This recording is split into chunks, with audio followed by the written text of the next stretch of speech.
Apologies, was not aware that my thing's not working. Anyway, welcome aboard, everyone. Tonight we're flying a Baltimore to Heathrow.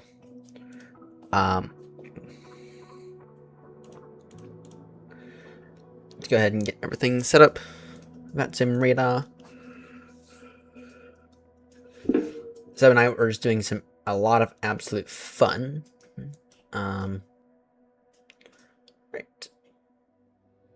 Parting enemies to be perfect. Alright, hopefully y'all can hear me now. Sorry, Seb and I were doing some fun a few minutes ago.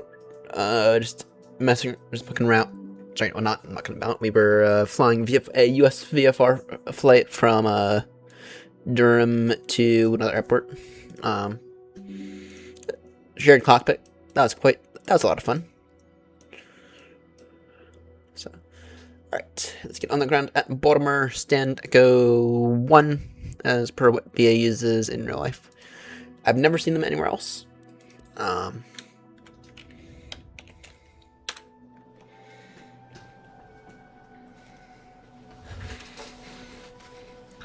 let me just go ahead and get New Sky up. And also, in addition to getting New Sky up, I will need to get up the other bit of software, Mubby Flight. Alright, scheduled. Sorry. Yeah, scheduled packs. XNO.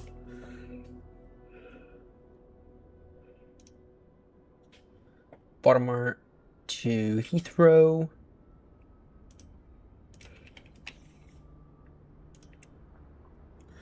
Departure time. Yeah, we can aim for that.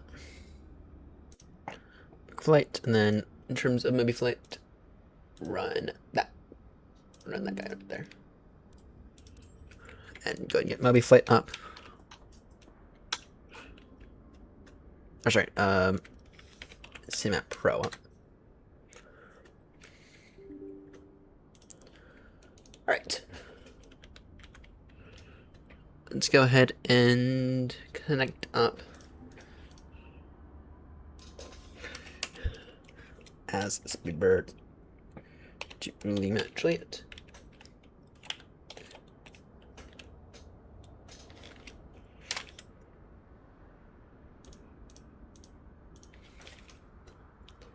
Right, there we go. Shift, Charlie. Let's get this lovely aircraft set up, shall we?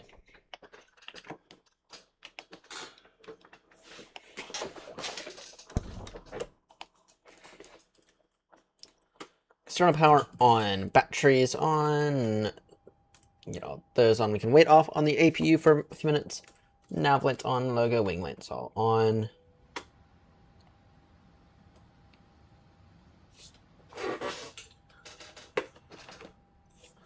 I'm going to try to give everyone the iPad back today.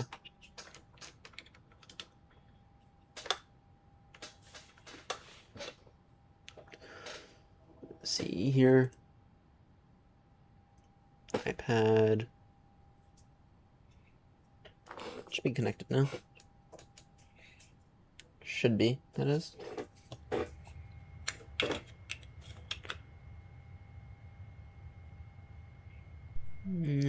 There we go. And just rotate that real quickly.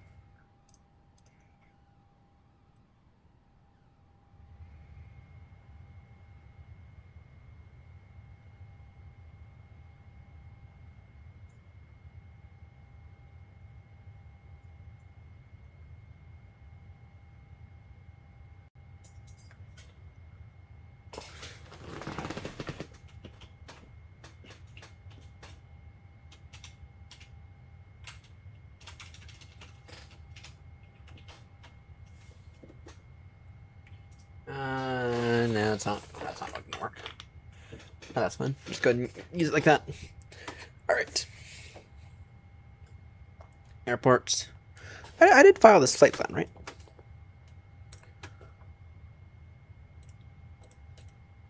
Yeah, file it again real quickly.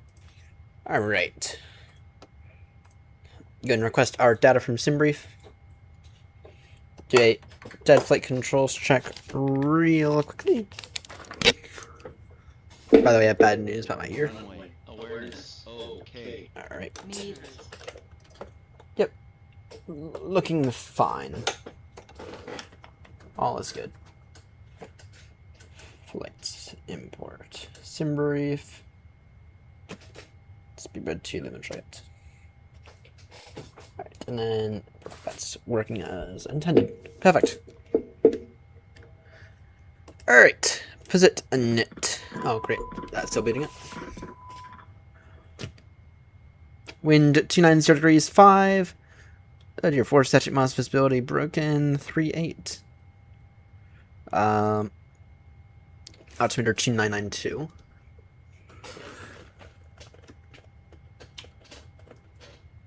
Nice.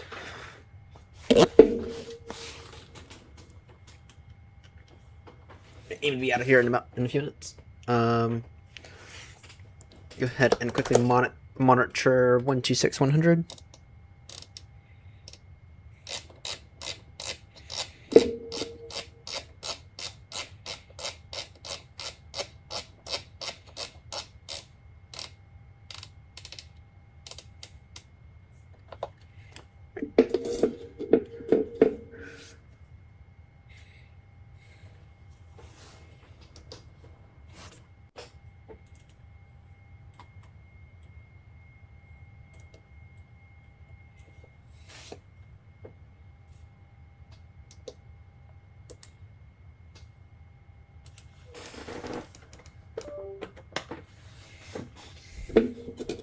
Try my thing is not accurate.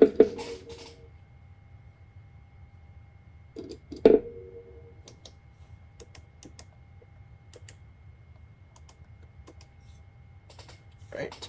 Set payload, set fuel, select route. And in terms of our ATIS,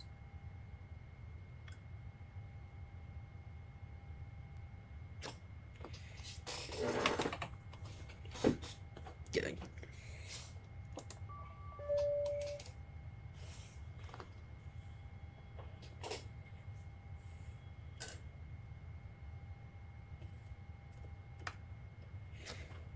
1 second. Oh, whatever.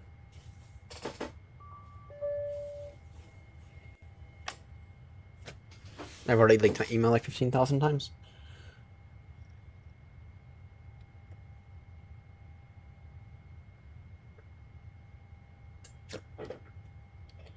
Alright.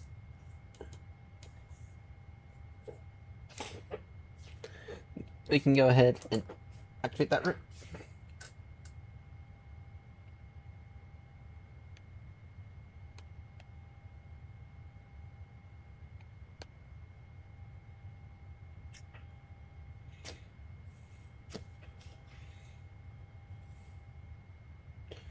Watermark information. X-ray is current.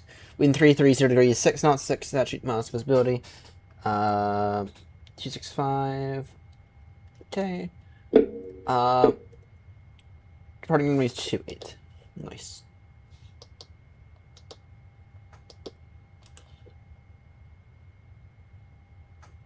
Yeah, that's interesting. How it's in on that. 828. Alright, and let's go ahead and get this.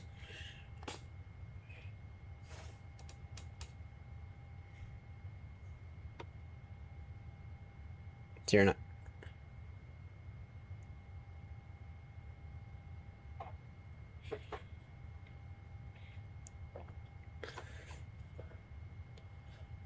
And Speeder 2 Lima Juliet on the ground at Baltimore requesting IFR to Heathrow, please.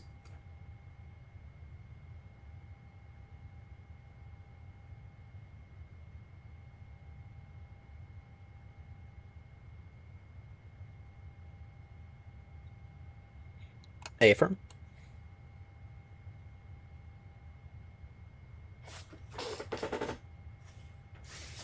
I believe we're going to be on Ducking 1 Bros.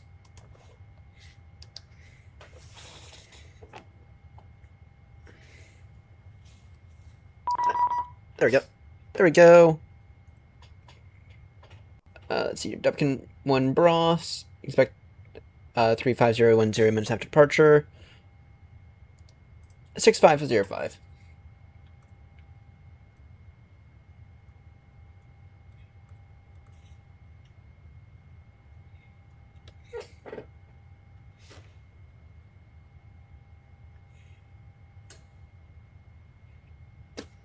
Gonna get sim brief up real quickly.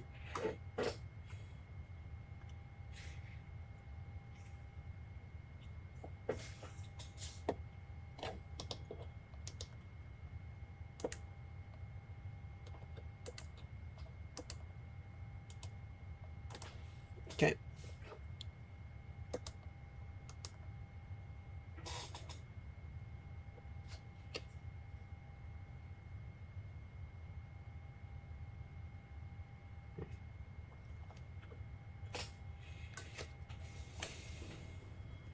Hell no, not no.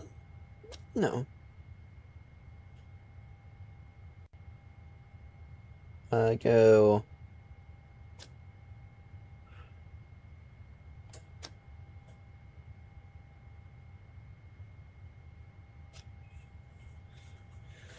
All right.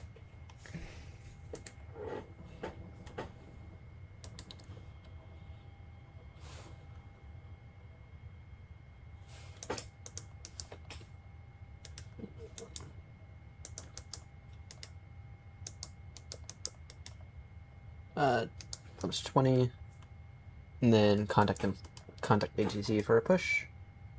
It'll be a full power takeoff today. As we are in the slightly heavier, slightly bigger 777-300.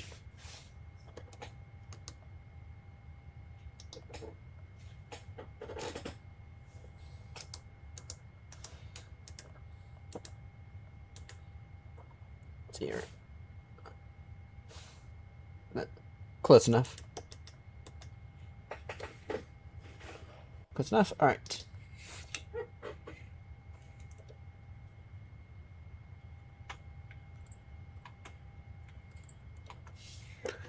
We're almost ready, actually.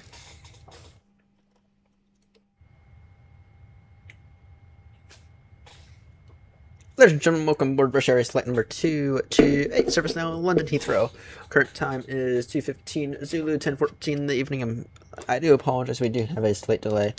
We're going to try to push back off the gate in about 2-3 minutes.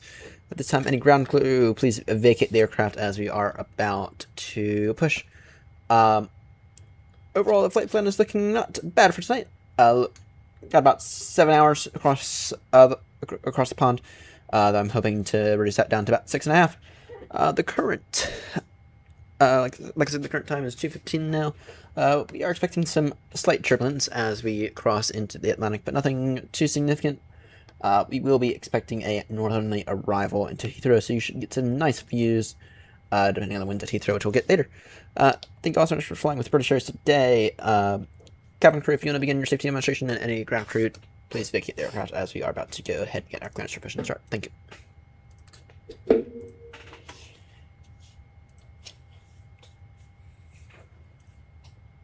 Alright,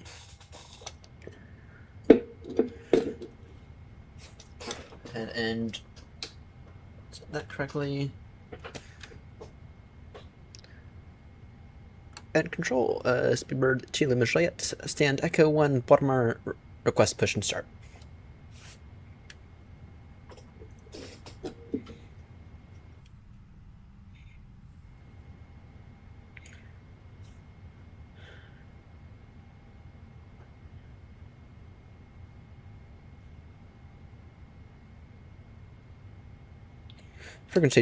Frequency change approved, Speedbird 2 Lima Juliet. Damn. Gonna get that in a moment. GSX, don't fuck me today, GSX. 19.4.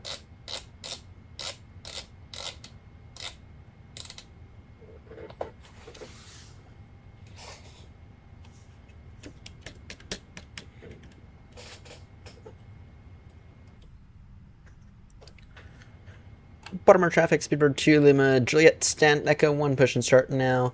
It'll be straight push, Baltimore traffic. We're going to aim to be up in the air in about 15 minutes or so. British Airways, of course.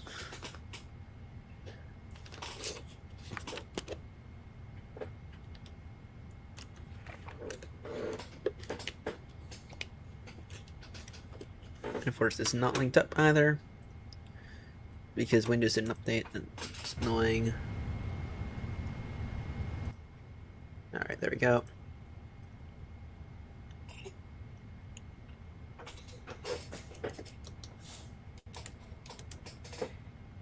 We can... AP's running good. Departure checks completed. Bypass pin inserted.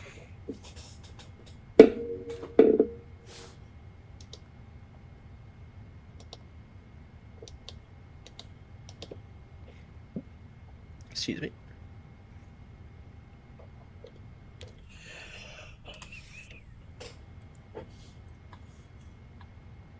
Locking gear.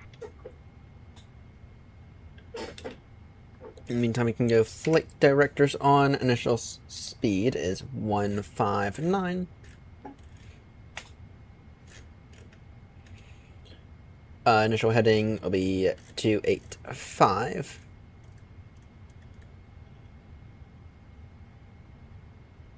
Initial altitude 14,000. There's left to right. Release parking brakes. Parking brakes released. Commencing push. All engines clear. Start at will. Beacons on. Get our fuel pumps on. Get all of our hydraulics on. We should have something in the center, I believe. Right. Take number 2 first.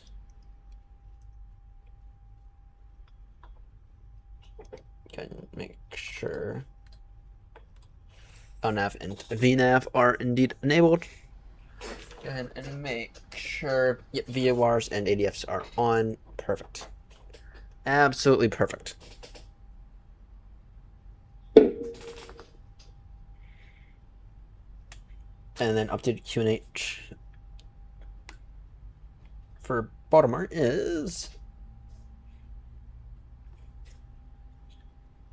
2992. Yep, we can go ahead and start that flight now, New Sky. Nothing against it.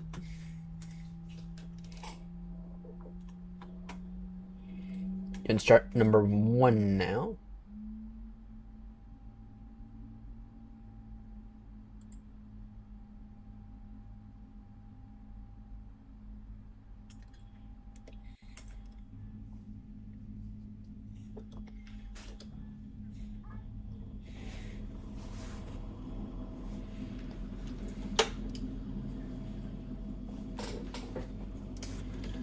Set parking brakes. Parking brake set. Unlocking gear.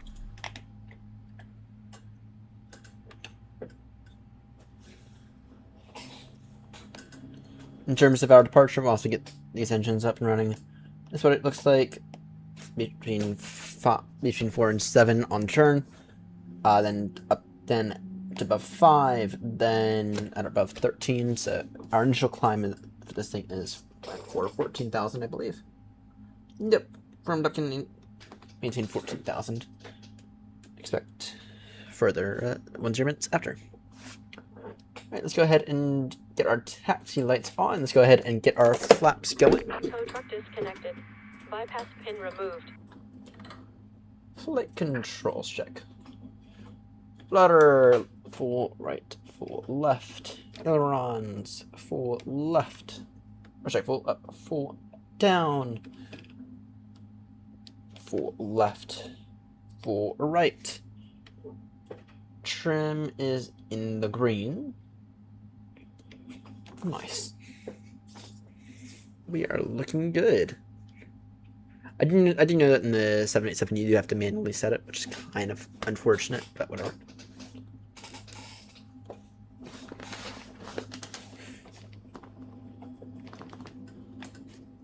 I heard some bad news about during the taxi. Just very annoying news. All right.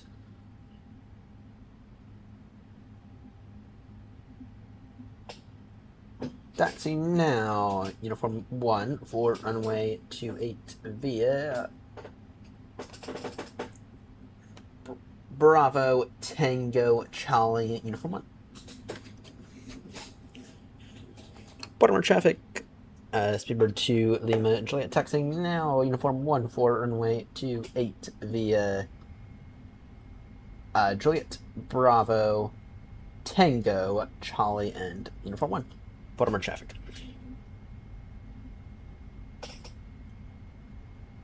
Yeah, we definitely have some fuel in the centers.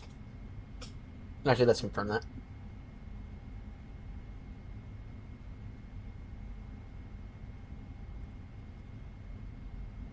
Oh yeah, oh yeah, we got some fuel.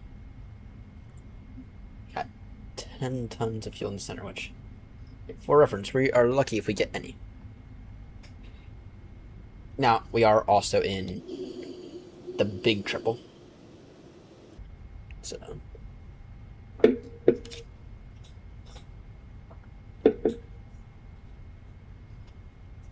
You're in the big triple today.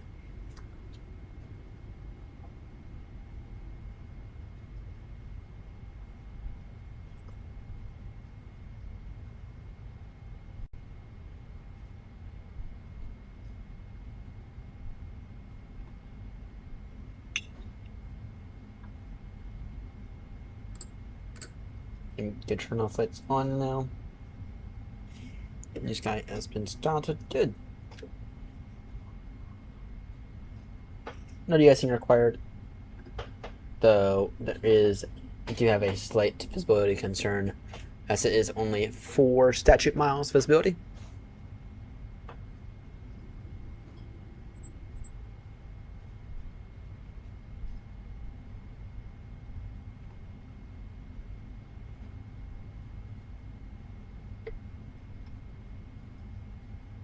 But they're gonna have an update for this thing here soon. They're actually, I'll talk about it once in the air. So I installed the 737 again. You'll see a few videos relating to that here soon. Well, in like 6 months or so. The 737, literally the day I reinstalled it, got an update. That was kind of annoying. I don't know if I've updated it since I installed it. So. And the reason that we are taking Tango instead of our usual routing is because they're doing work on right now in real life. They are redoing that Bravo. They're redoing all that right there. From Papa to Charlie on Bravo.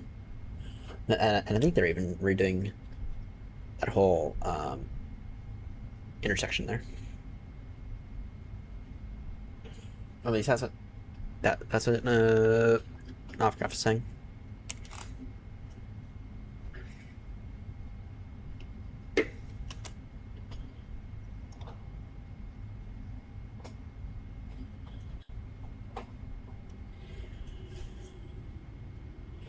Can put all the flaps in now.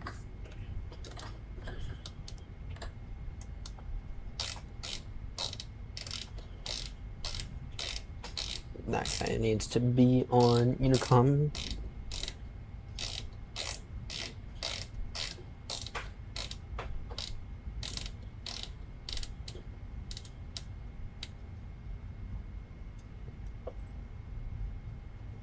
A little fast right now. Alright. Go ahead and strobies on, lights on.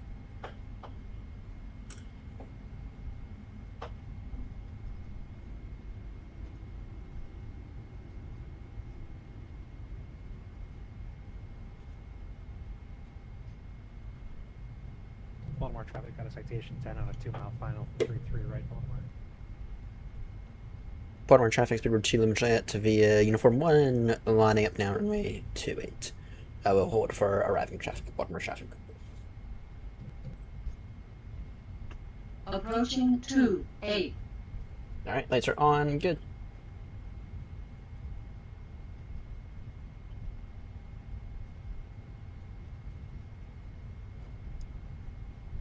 all we need to hold anyway for our flaps.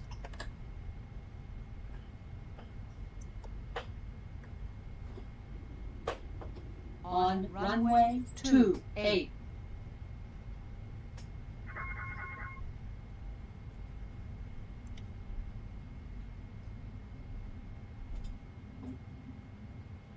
You can switch that APU off.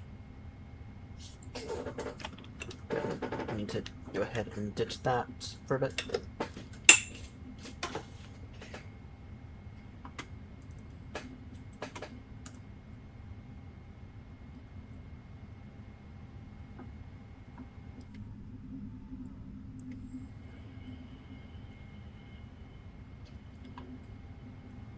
What happened? To the arriving traffic? Did they land?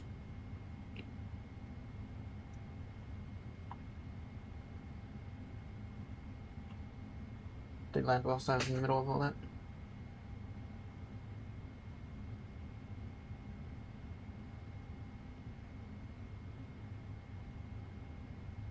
Oh, they were in for 3-3 right. Baltimore traffic, speedbird 2 Limited heavy, take off now, runway 28 on a Dupkin 1 Ross transition departure. Baltimore traffic.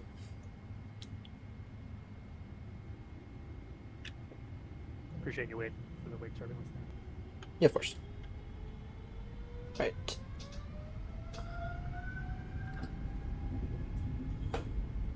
Press set. Airspeed alive.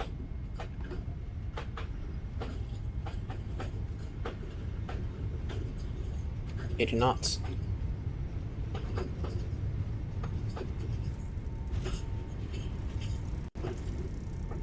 V1 rotates.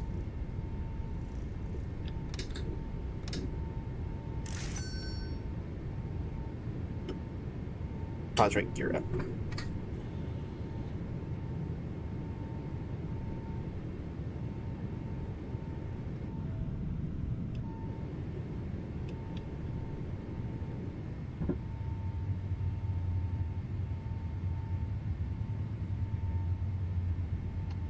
Bring in the first layer of flaps.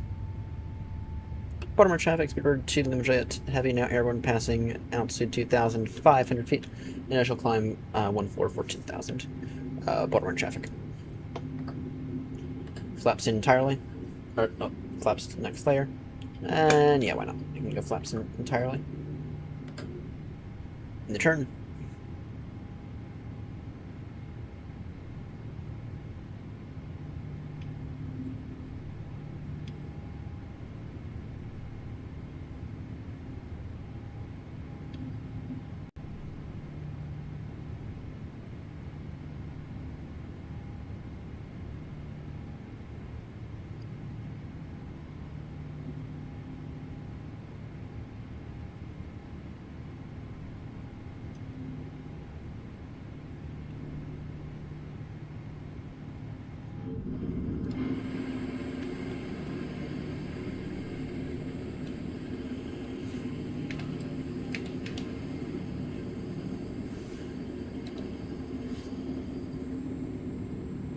Autopilot on.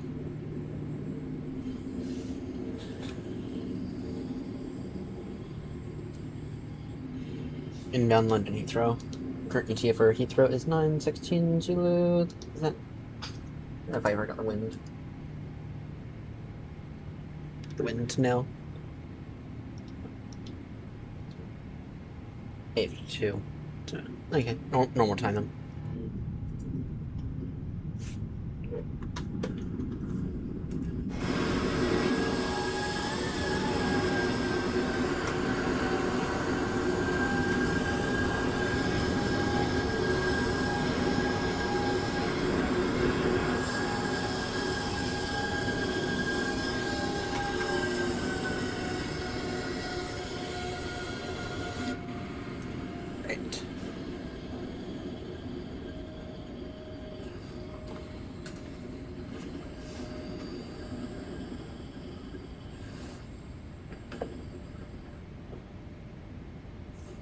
Right.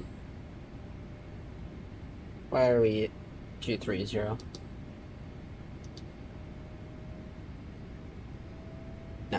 Now we're increasing.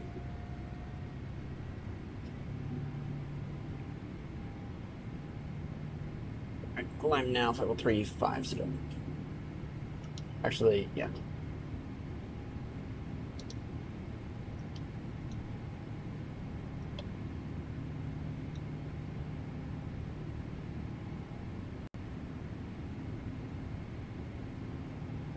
Let's go 330 initially. Final call, Baltimore traffic, speedbird 2, limited heavy, climbing alpha, level 330. Final call, Baltimore traffic. Super. Thank you.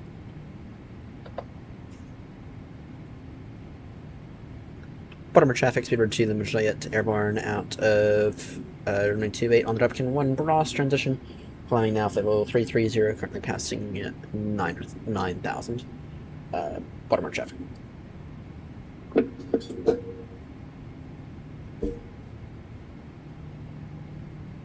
Alright, not bad. Not a bad little departure now.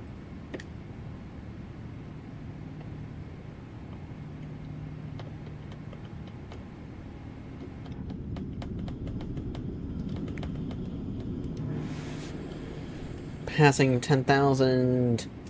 Landing lights off.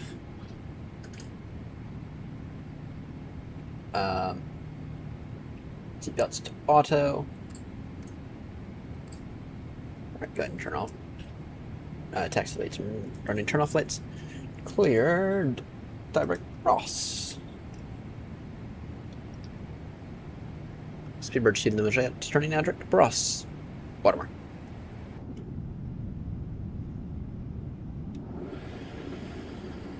What do I always say about this thing?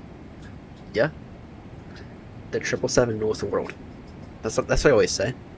I don't say that for no reason. It's proven to be a reliable, trusty aircraft across all metrics. It's proven to be a reliable, trusty aircraft.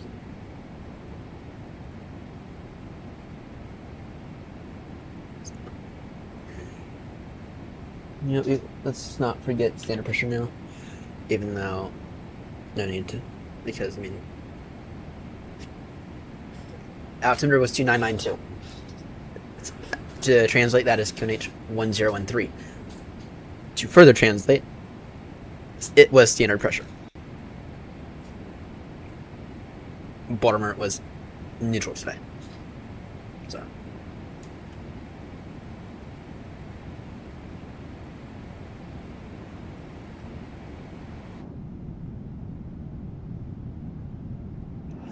Alright, we are on our way over to London Heathrow.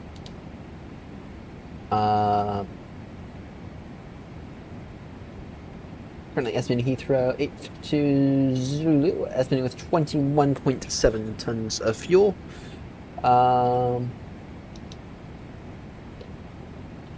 In terms of our climb, right now it's still recommended 330. Will increase to 350 a little later. So, all right, not looking that bad at all. Not looking bad.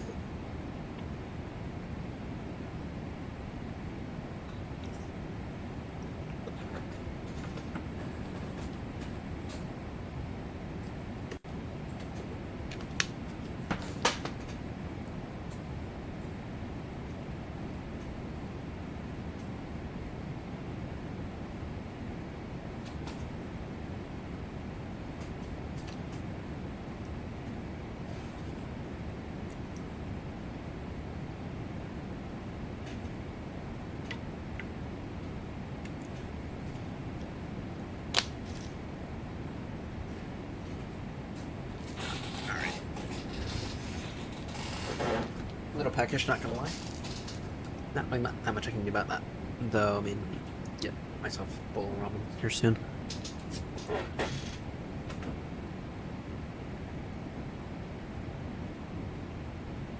Oh, I do have some, I do have some stuff for wraps in there. Nice mayo, corned beef, and, actually, I don't have any cheese, though. I don't think anyway. No. no cheese. It's kind of bummer. I think that means that my night for tomorrow is planned. So.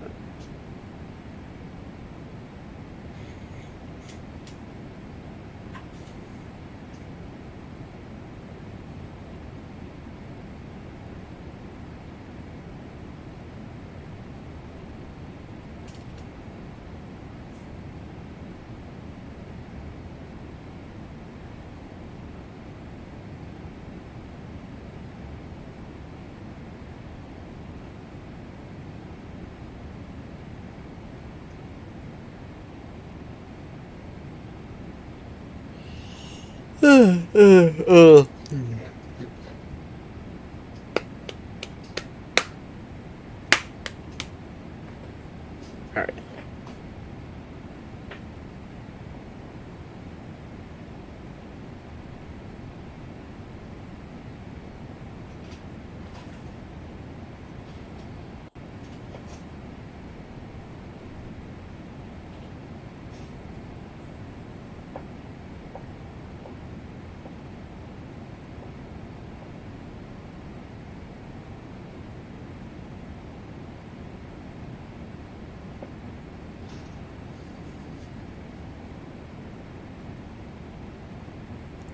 Uh, uh.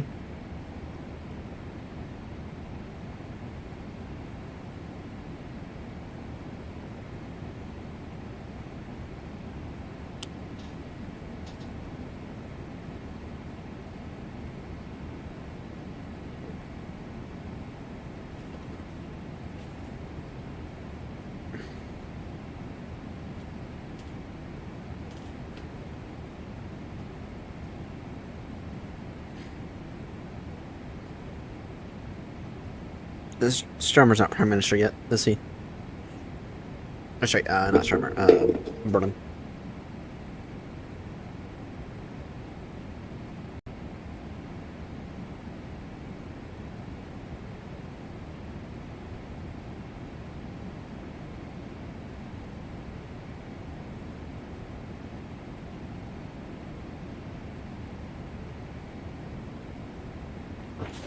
Yep, Burnham to become Labour leader today, or just to make Miliband Chancellor.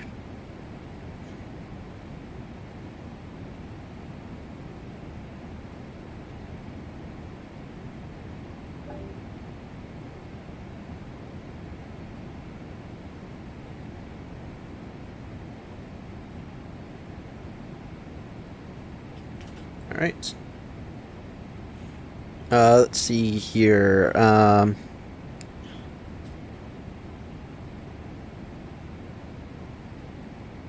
Boris Harman said, okay, knows the Treasury, having worked as an advisor to Gordon Brown. Could actually hit the ground running in the most important job.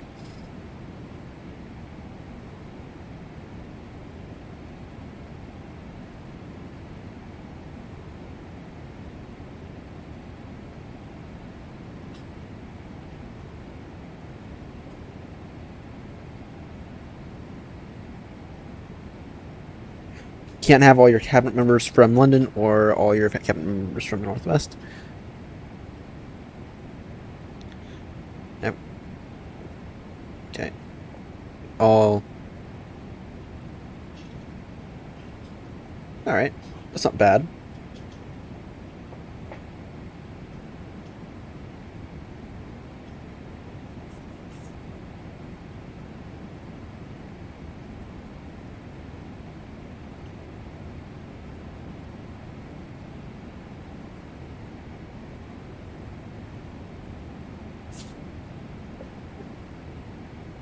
Alright, that's not matter. That's not bad at all.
That's-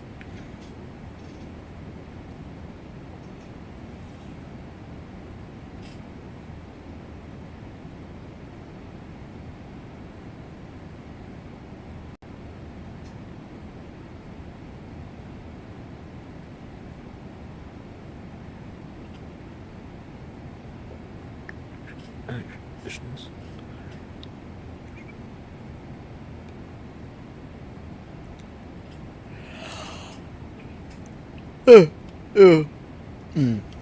I might need some tea here soon.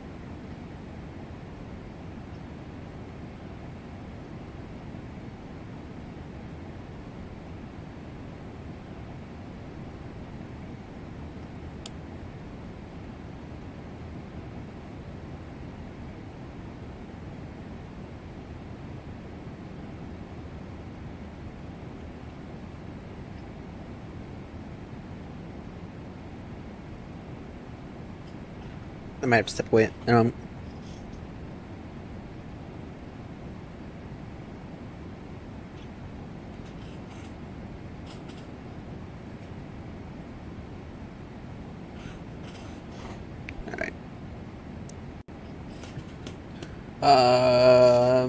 Now I can go up to 350.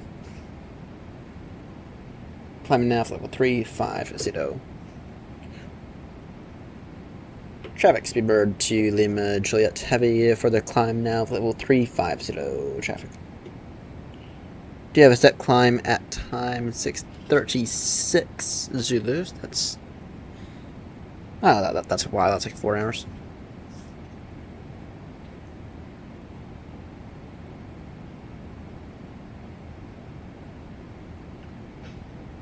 Alright, I will need to step away for a minute though.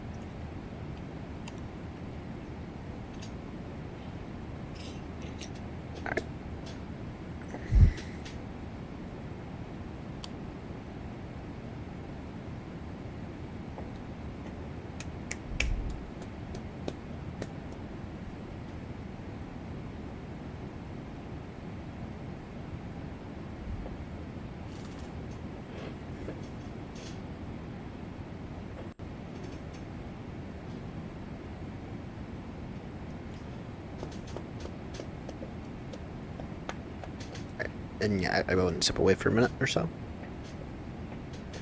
But we have to wait until we're done climbing.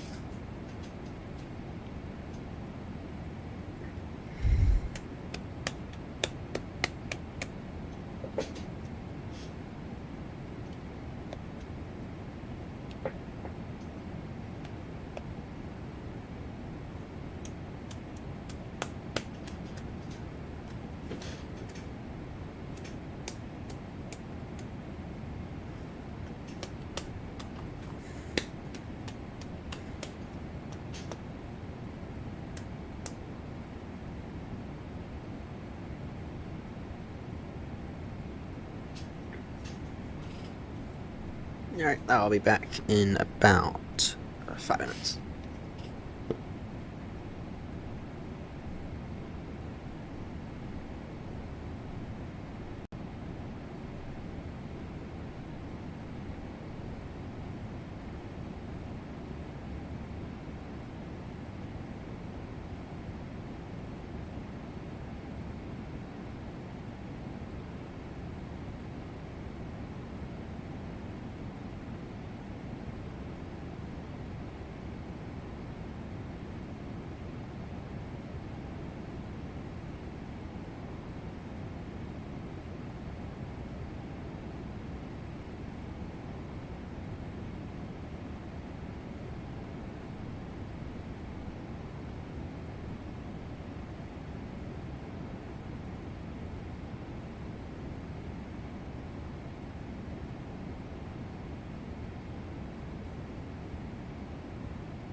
And I am back. I am back.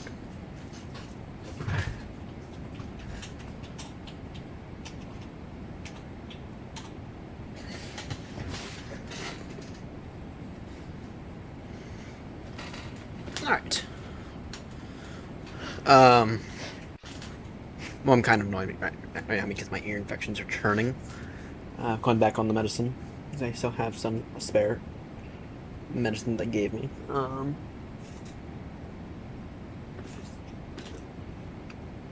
me see if we get overnight semi.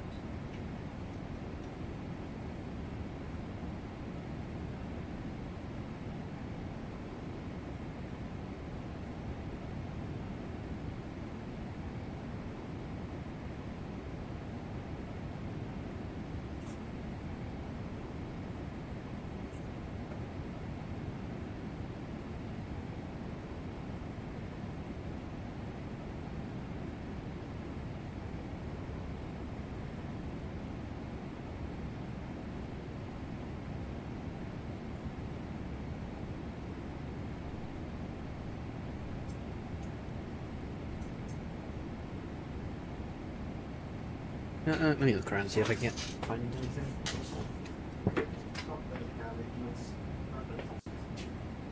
Well, look.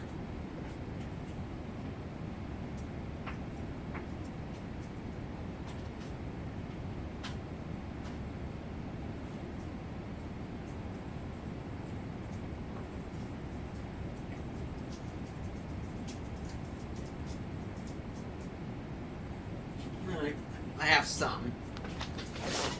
I have some, not a lot, but I got some, and some's enough to get started again.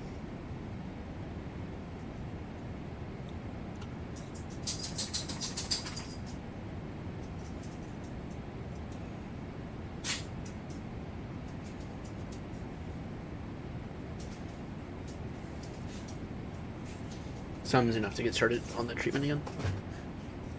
Yeah, it's annoying because I've been. So, long story short, so last time I had, and this is only like 2-3 weeks ago. This is not, actually this was last Monday, not this past Monday, last Monday.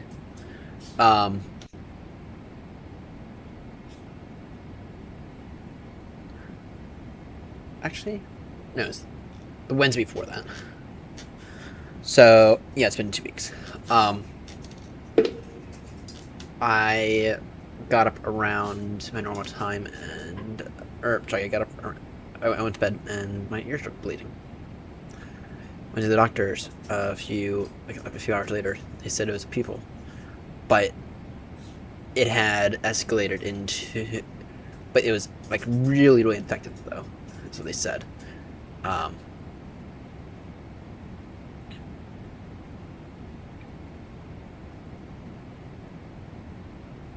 And so,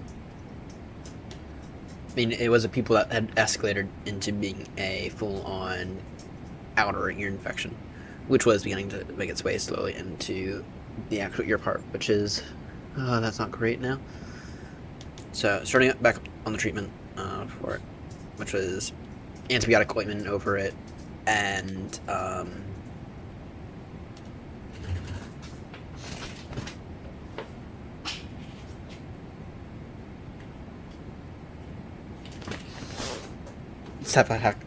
cephalexin.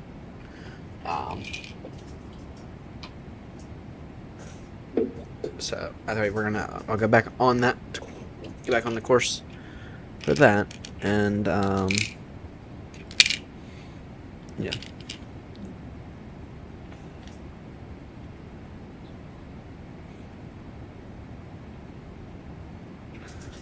Anyway, and if it returns again, then I know I have a further issue, and now I know I need to go see a proper doctor over it. So, alright, so anyway, the news about Baltimore, that's kind of sad. I found out for the next 3 months, starting next week on the 22nd, they are going to close runway 28, and runway 2810 permanently. Or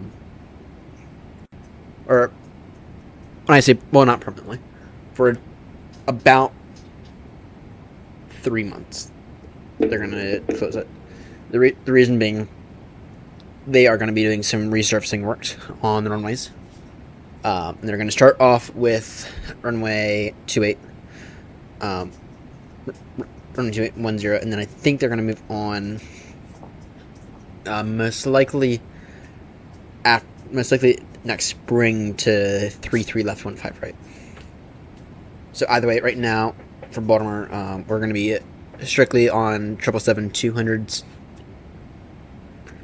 and going out of Baltimore, our taxi times are going to be significantly increased, depending on if we get 33 left depending on if we have to go to 33 left or 10, and it'll probably be some days where we have to go to 33 left, and I think that might include a back taxi, if I'm not mistaken. Let's take a quick look at the BWI charts. Barnaby, I'll let you out in a few moments.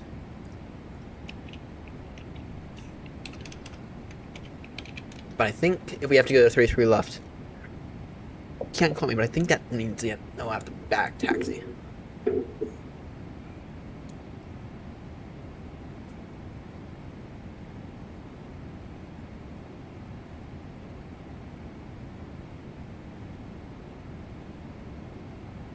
I know we won't. You won't. So what will happen is, our taxi time will essentially double. Though. So because what we'll have to do then is, because this main runway here is closed. This runway here is Baltimore's main runway. It'll close. And so we're gonna be and so what'll happen is we'll be going to either 15 right or 33 left.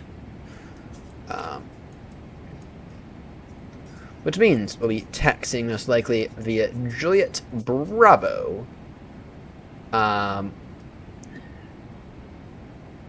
uniform, join Papa, continue Delta to hold Delta 1. So once again, this whole runway here is going to go out of use for a little bit. So, right, let me take a quick look here. Yeah, and it's going to cut down our runway performance by a little bit. There's only a 9,500 foot runway. Oh, actually, it'll cut it down anymore. So with today's like this, where we did a flaps 20 toga takeoff, it'll turn into being a. We had about 1,800 feet of margin. It'll cut that down to 800 feet of margin. So that is one of those things that we will have to consider. So, alright, I'm gonna go ahead and log out real quickly, and then we'll probably grab a bite to eat. We'll do something beyond that. What do you think of funny? I promise. Maybe we'll do some marbles.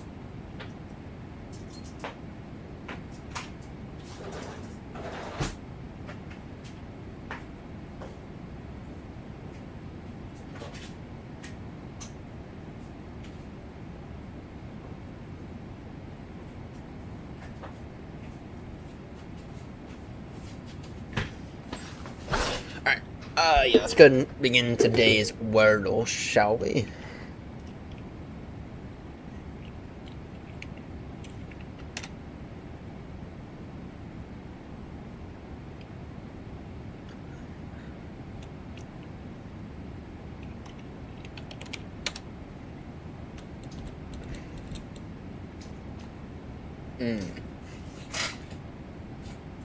Well, we can do two drinks stream.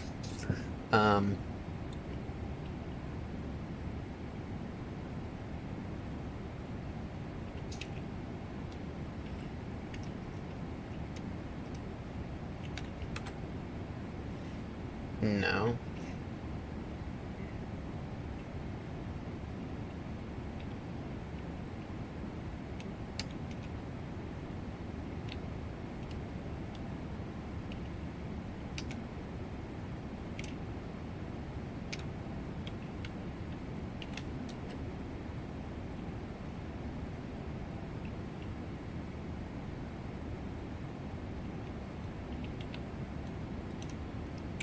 Everything.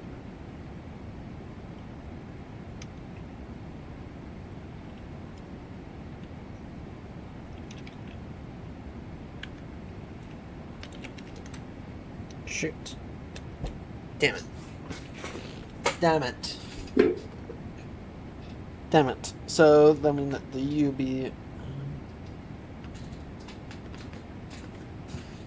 Oh.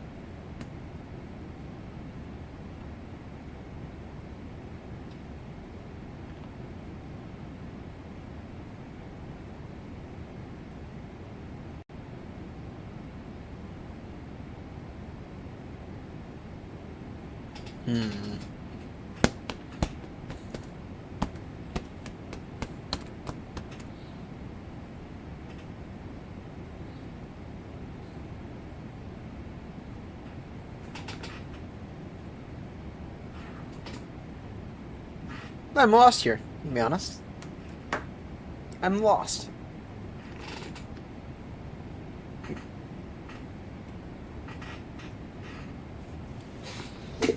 Gout.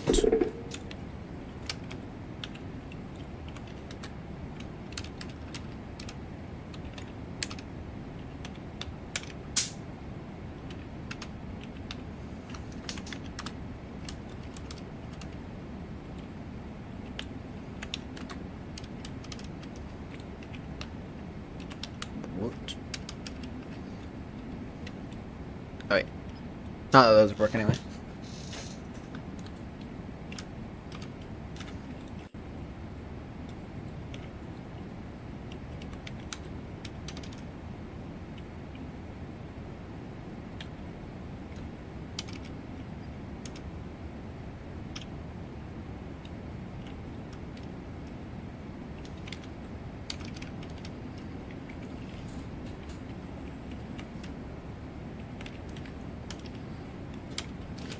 I'm out of ideas. I'm out of ideas now.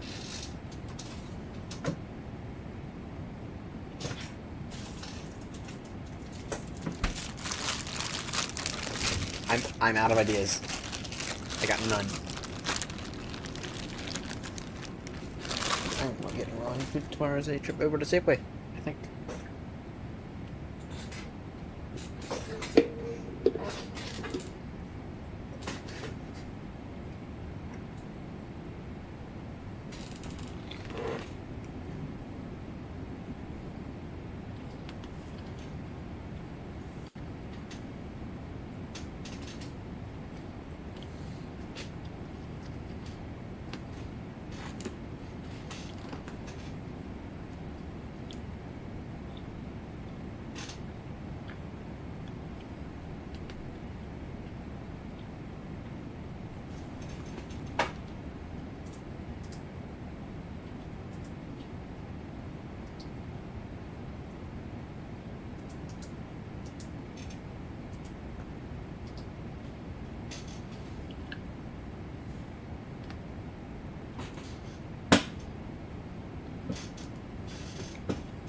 So it's increasing us up to 0.85 for speed.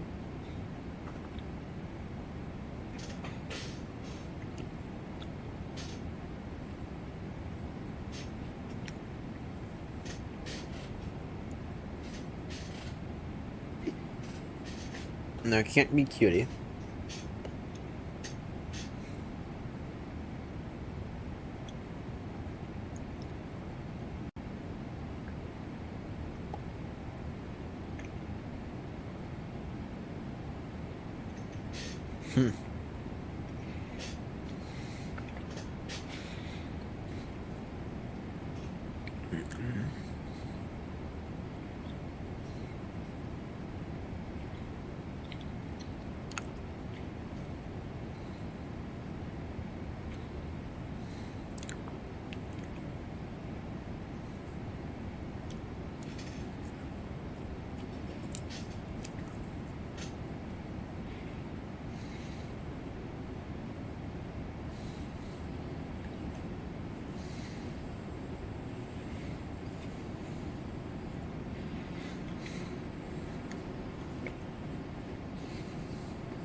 Okay, I'm pulling up. I'm pulling up the cheater here.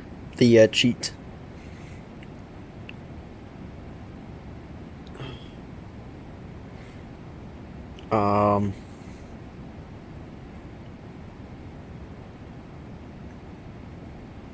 Let's try boot.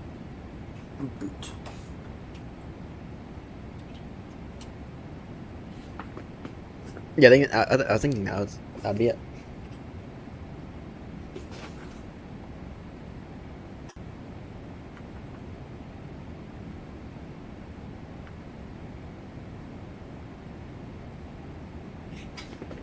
All right.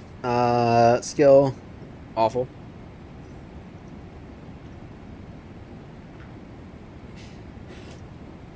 Turbo. Okay, Turbo would have done that. Maple was 9. Curio, yeah, get rid of all the vowels. Okay. Frit, okay. Words left. Okay. Shit. They put in 1 word. And then quote.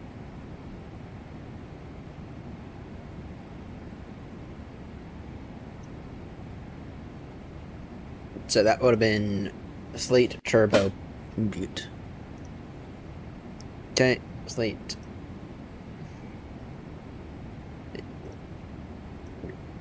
Shoot. Boot.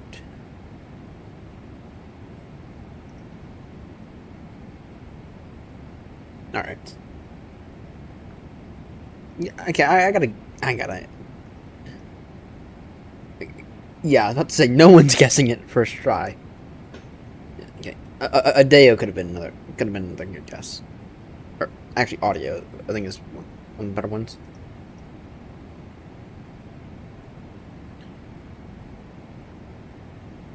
Alright. Next one is out in 48 minutes. So, not bad at all. Not bad at all.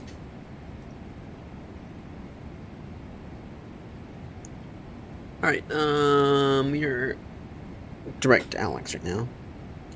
In terms of our route for today, it is taking us to the north. I intentionally did that for the sake of trying our best to get a northern routing into London today. So we are on the Nuke Road to Hotel for Heathrow.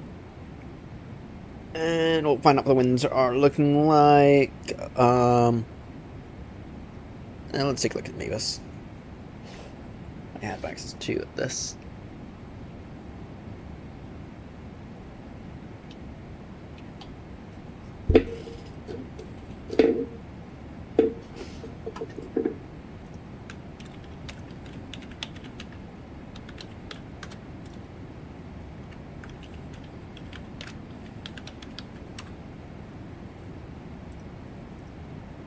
Let's take a look at Mavis, shall we? Okay, for Heathrow right now, the wind is 350 degrees, 3 knots.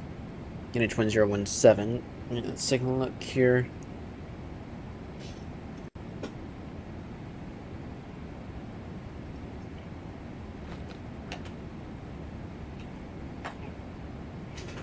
Alright, let's take a look at the TAF here. Probably 30% chance, temporary, breaking 600. Okay, we need the information for 17 for, yeah, so we need, so 7 will be arriving 10-ish, 9-ish, so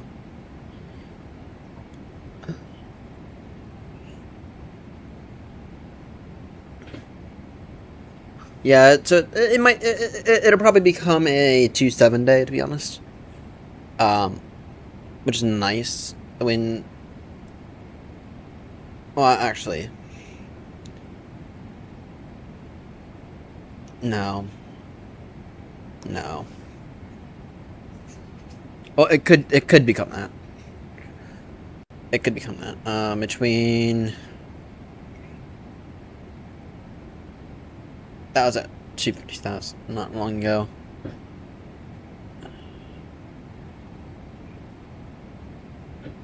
And then so between 11, yeah, it could be a 2-7 day. Could very well be a 2-7 day. It might also not be a 2-7 day. For reference on what I'm looking at right now, between it's not giving anything in terms of winds on the TAF between 3 and 8. Or sorry, yeah, between 3 and 8. It's not giving me anything between 8 and 9.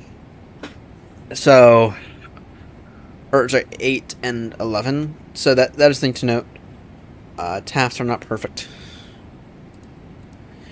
But yeah, I think it well, that's quite variable now, isn't it? Because it's estimate. Yeah. We'll see what the winds are like. In terms of the significant weather. Let's see here.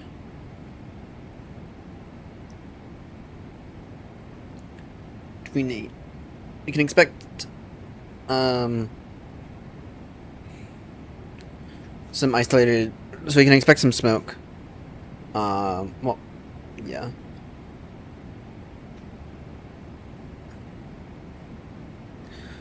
So we can expect some smoke around. Yeah, especially in the Wales area, we can expect some smoke there. Bravo 1, scattered. I believe we could be expecting some cumulus buildups. So yeah, occasional. Like.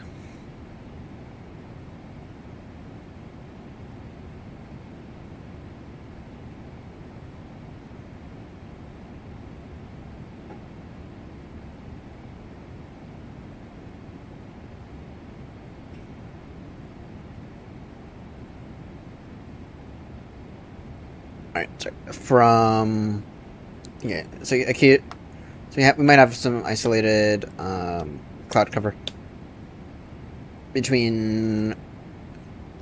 Actually, sorry, we might expect some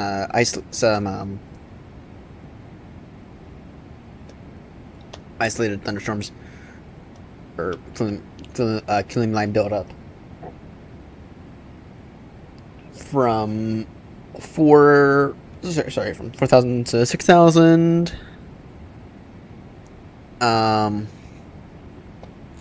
What's that? XXX. I mean,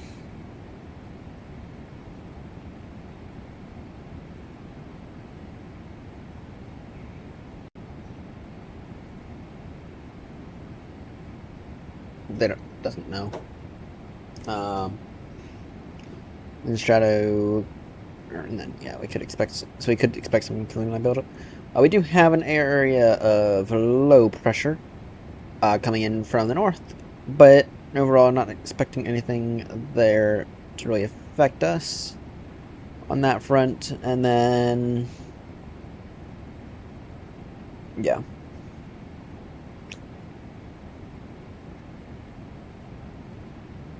This ear's killing me again. Sorry, this ear's killing me again. It's getting annoying. So, but anyway, oh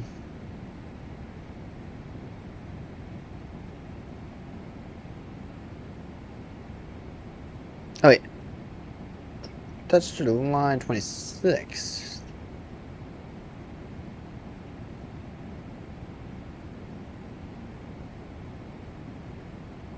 From 17. Oh no, sorry. No, that's all accurate. That is all accurate. So 7. Yeah. So just the main things to note. We do have this area of low pressure, so that's something for us to consider. And then, yeah. we might expect some clouds. Alright. Now, we can also take a look at this from a different standpoint. Cloud. So you can look at cloud cover. Oh, actually, let's look at the cloud base instead. So, I'm expecting no significant visibility concerns arrival into Heathrow today. Yeah, so we'll be arriving right around 9 o'clock Zulu. That is all looking relatively clear, to be honest. Not expecting any... nothing massive on that front. No, we get up here to Eddie. And, well, yeah, we get up here, then we begin to have some slight things. Not expecting any kind of significant cloud cover that would affect our arrival or anything into Heathrow. That would result in us doing like a Cat 3 or something.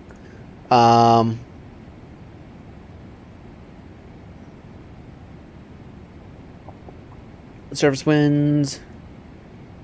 Not expecting any gusting either.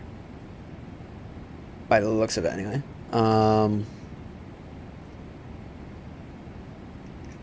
We might... yeah, not expecting any gusting. We might... yeah, it's probably going to be a 2-7 arrival. It's looking to be more headed this direction from the south by the looks of it. Yeah. I think we can expect a 2-7 right arrival, if I'm not mistaken, for today. But anyway. Yeah, we can, I'm pretty certain it'll be 2-7 right then. So. Right. Let's go ahead and turn off our fuel pumps.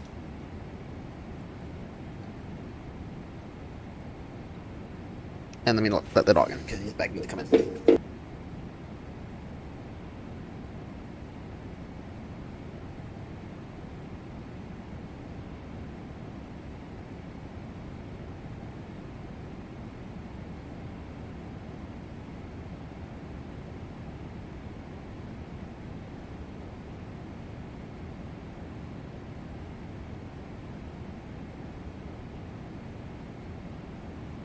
You a stinky boy.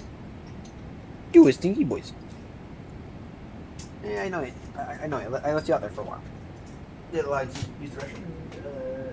Did it allow you to do all your business?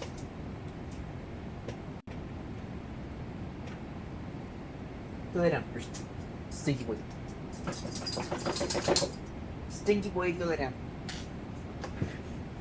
Bed. You stinky. Bed.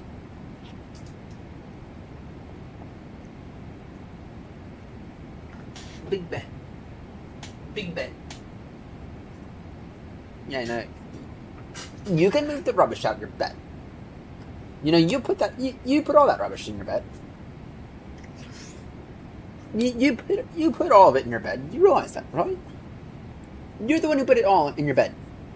You are, not me. You are.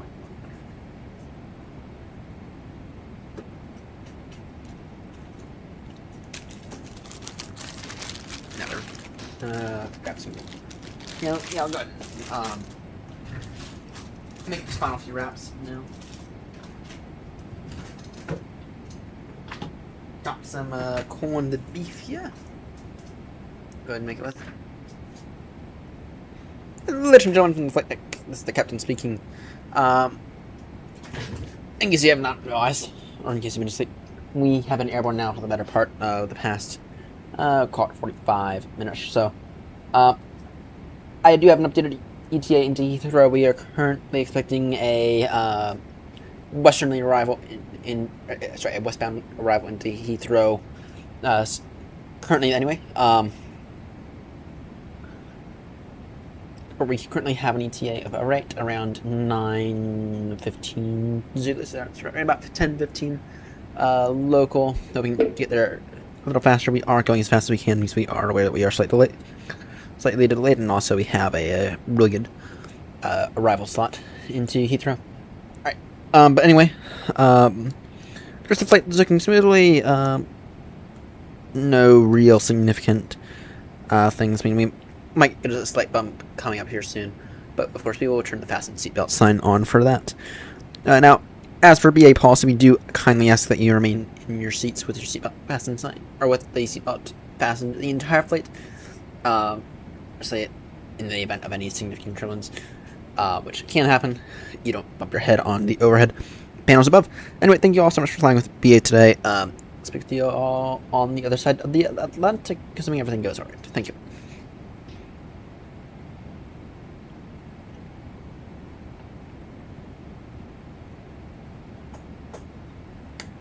There we go.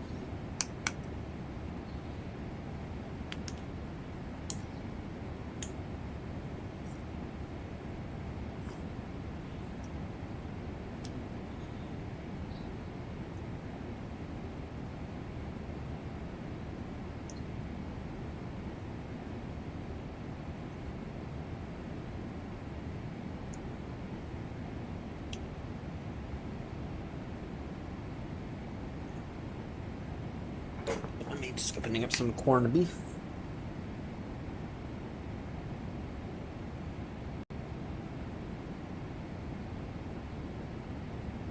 This is my food, not yours. Bad.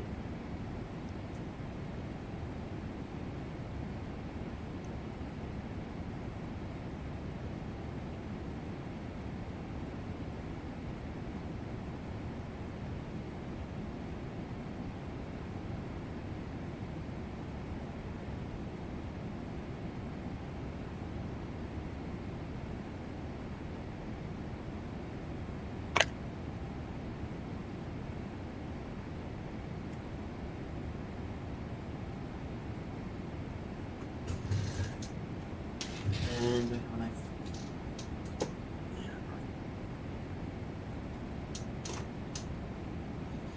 this is a brick. Dude, I'll be right back. I'm gonna go grab a quick knife. Actually, one second.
Back.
Damn it.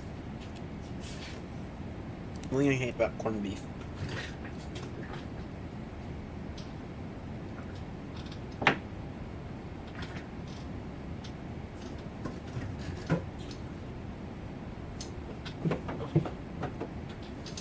Get the mayo. Mayo's delicious. So is butter. Butter's just as good. Butter is absolutely delicious as well. Mayo's better.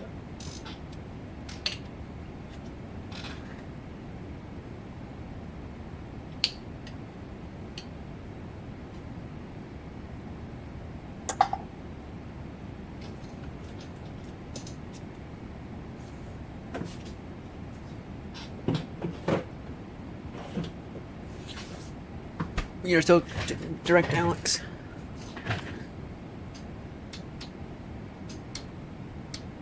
Yeah, once we are done with direct, Alex, we'll go ahead and get an oceanic clearance on request.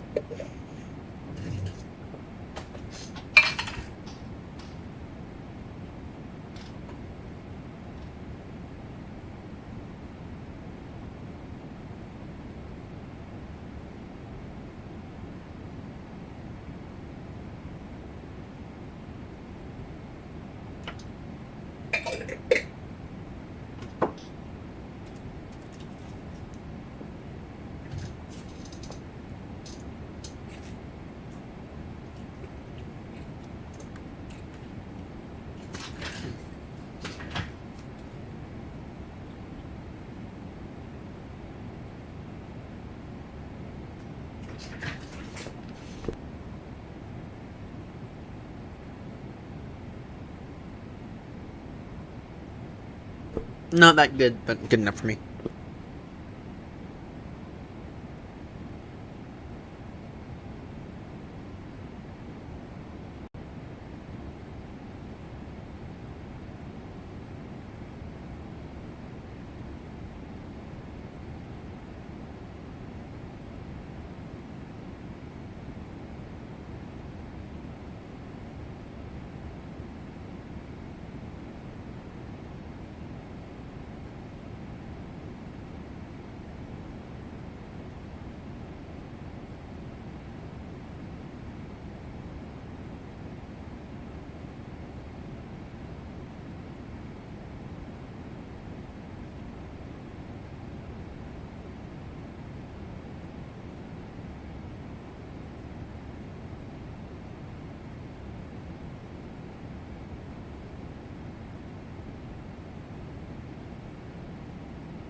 Alright, we are turning now direct Alex.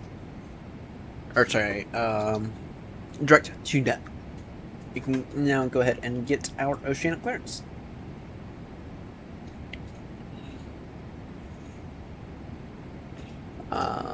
Nat track.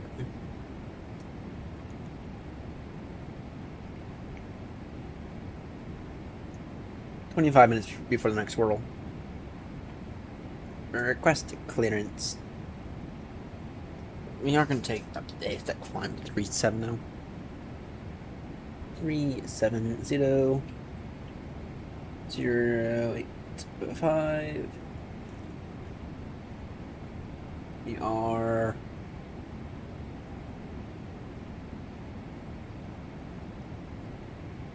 going as filed.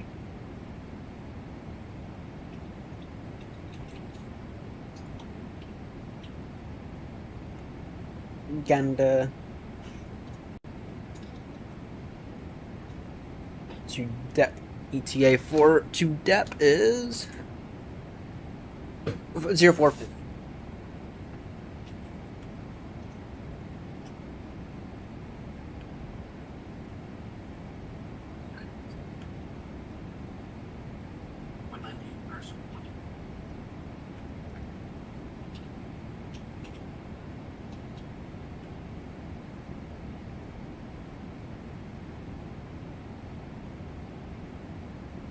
Alright, oceanic clearance is on request. Nice. Nice.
Maintaining good Mach speed right now. Let's see here.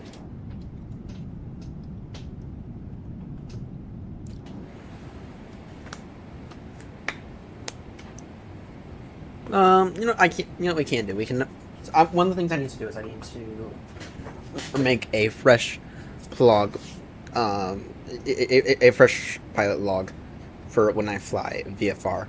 The reason I'm changing it up is because the one currently, there's been a few. I've had a few mistakes. Let me just, you know, I just figured, you know what? Let me just, for the most part, make a fresh one. Make one that works a bit better for me. So that's what we're going to do. My ear is still killing me. My ear is still fucking killing me again.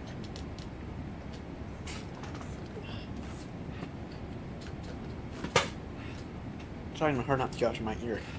It is still killing me like crazy. It's actually quite annoying. My ear, it's actually quite annoying now.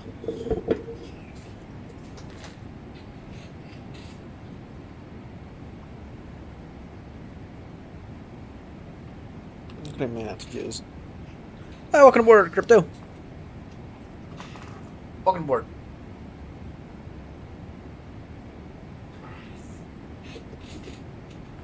Yeah, but my ear is still killing me.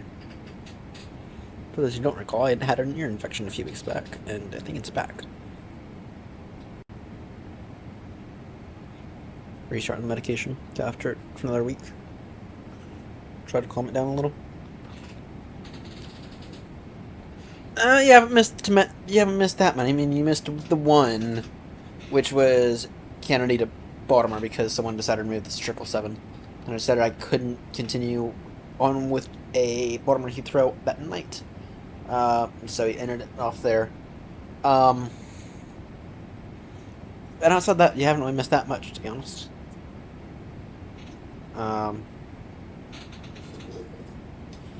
Going from BWI, so Baltimore, and into London Heathrow. In case you're curious.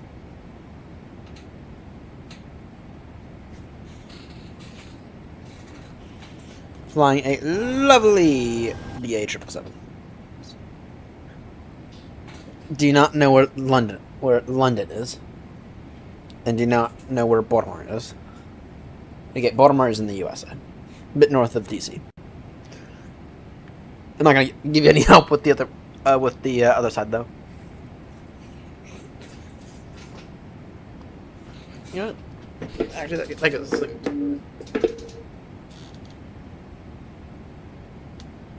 Yeah, Baltimore is north of DC. North of it's about 40-ish miles north of Washington DC. So, what we're gonna do.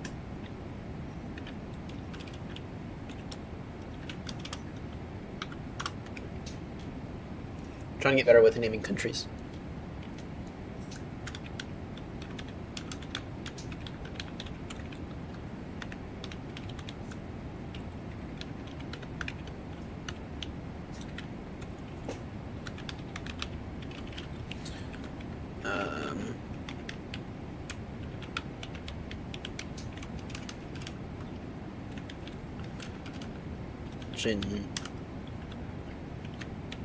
Alright, now.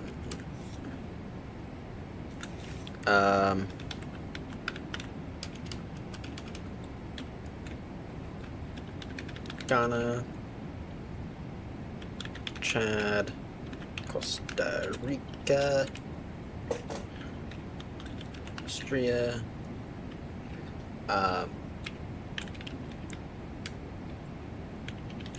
Cameroon, Colombia, Cyprus. Cyprus is not one I usually get. China, Congo,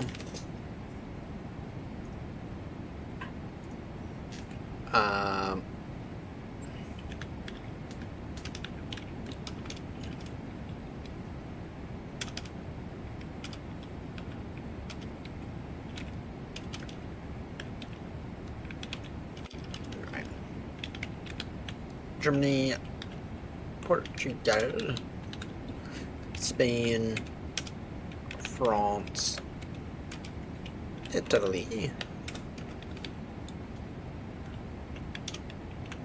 Switzerland, Hungary, Poland, Lithuania,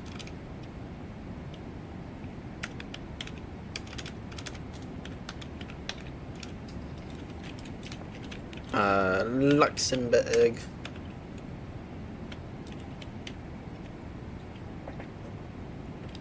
Ukraine, probably Ukraine, Turkey,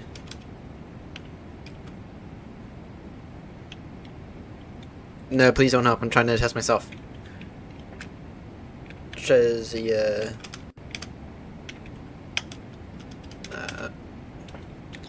Finland,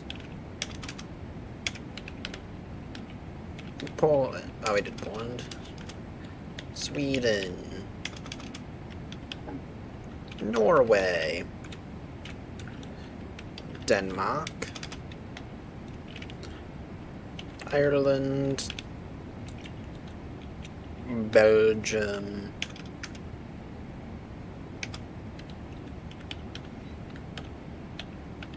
Bosnia, Kosovo, Romania, Greece, Serbia, Bosnia, Belarus, Netherlands,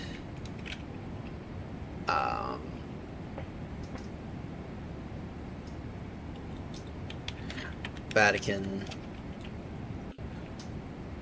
Malta,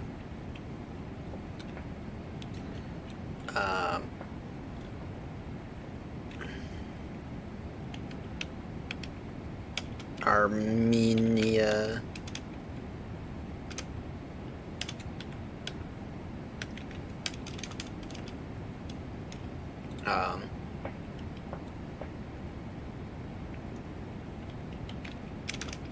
Angola, Morocco,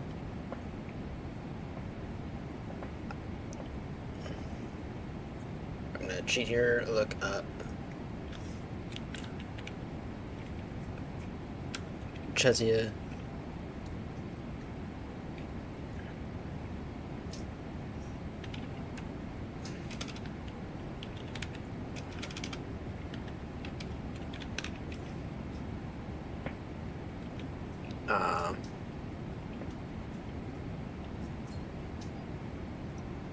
in the meantime, USA, Mexico, Cuba, Dominica,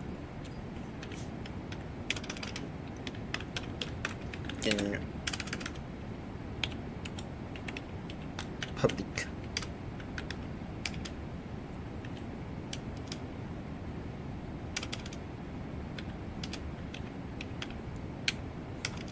Dominican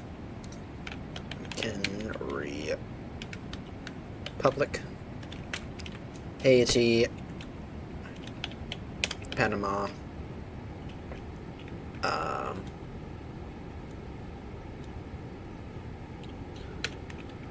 Bahamas, let's see here, have Argentina,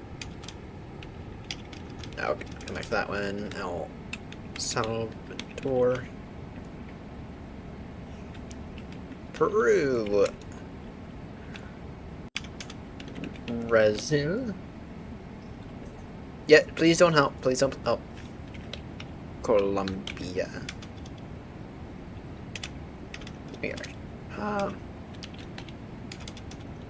Chile, Venezuela,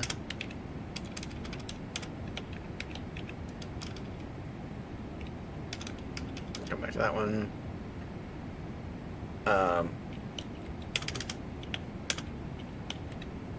Paraguay, Uruguay. Alright, moving over to, let's move over to the Middle East. Iran, Iraq, Egypt,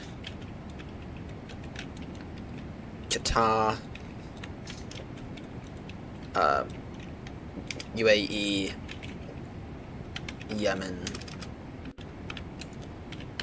Oman, India, Pakistan,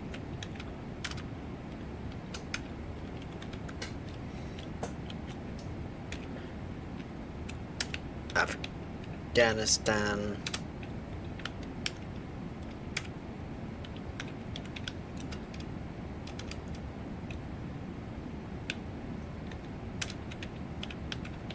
again, I really cannot type today.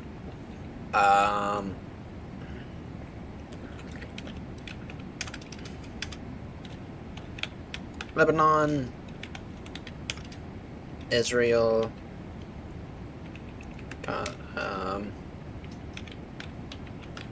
no. Palestine's not a real country anymore. Missing a big one right there.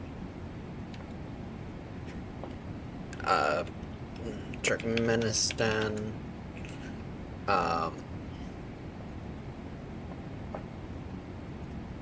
and then we can work on Africa a little.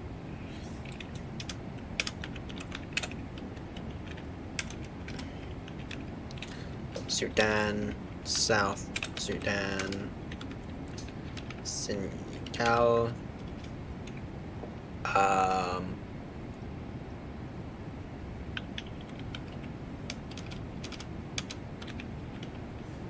we're gonna knock Monaco out.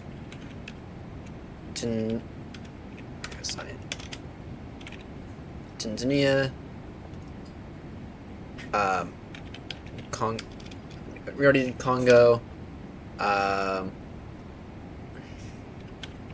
Niger, Nigeria, Ethiopia,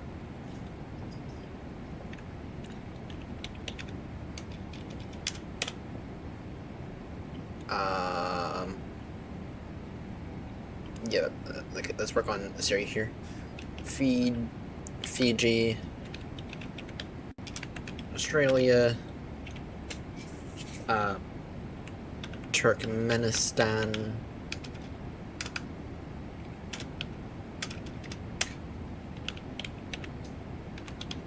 we already did Mongolia, South Korea, North Korea, Indonesia,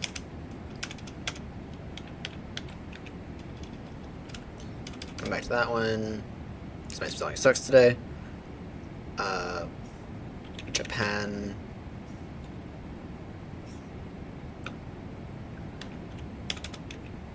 Malaysia,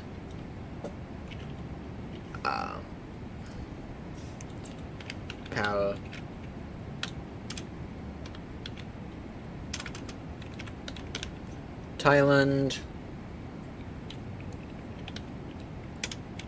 Vietnam,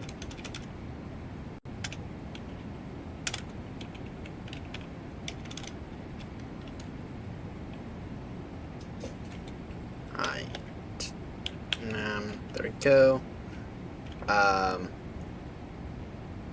We have New Zealand down here.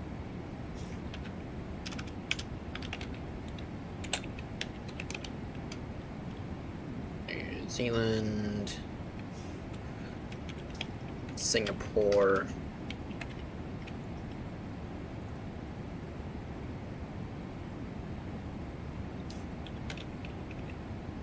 Kazakhstan, what's up here? Georgia,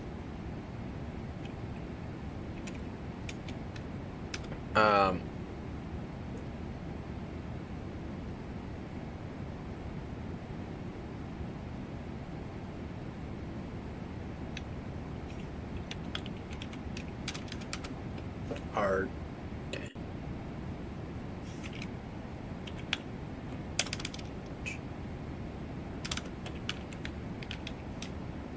Okay. Whilst we look these up.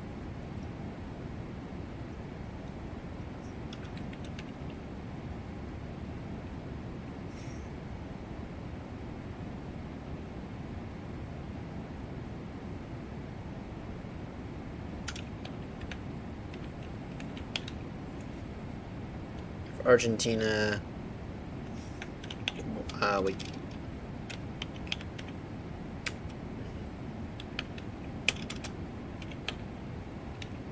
Guinea.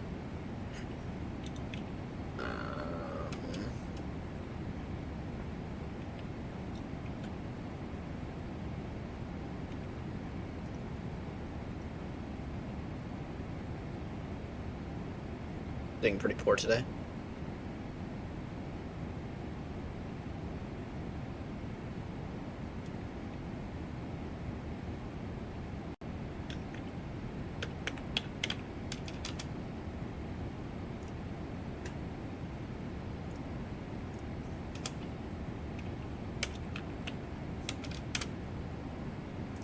Armenia.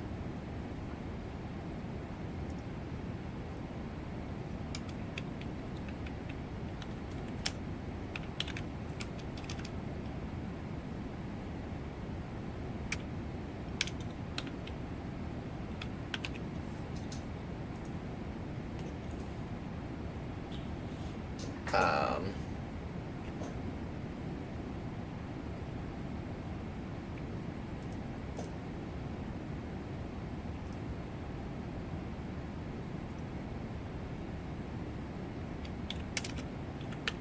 Indonesia.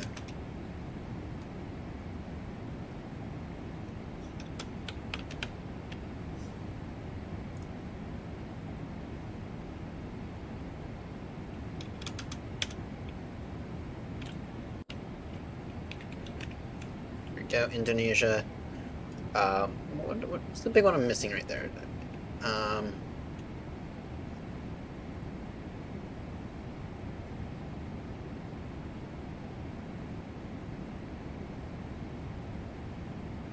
By the way, Turkey is not in Asia.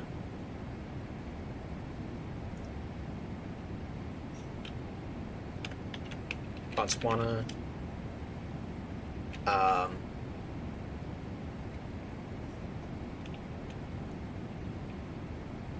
Bhutan. Okay. Bhutan.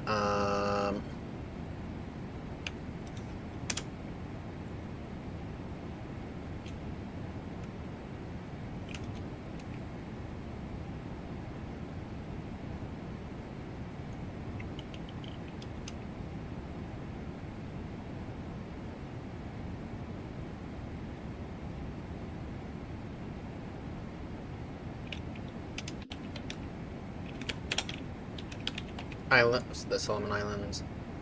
All right. We got some of them. No, I'm not gonna do that because that defeats the purpose. That defeats the whole purpose. Okay, but the issue here with this, the issue here, yeah. Okay, Algeria. That's one I was missing. Is that you have to spell all these correctly. Yeah, I miss. Okay, that is Uzbekistan. Syria is the one I keep missing. The Philippines. Saudi Arabia is the one I missed. Latvia, Croatia.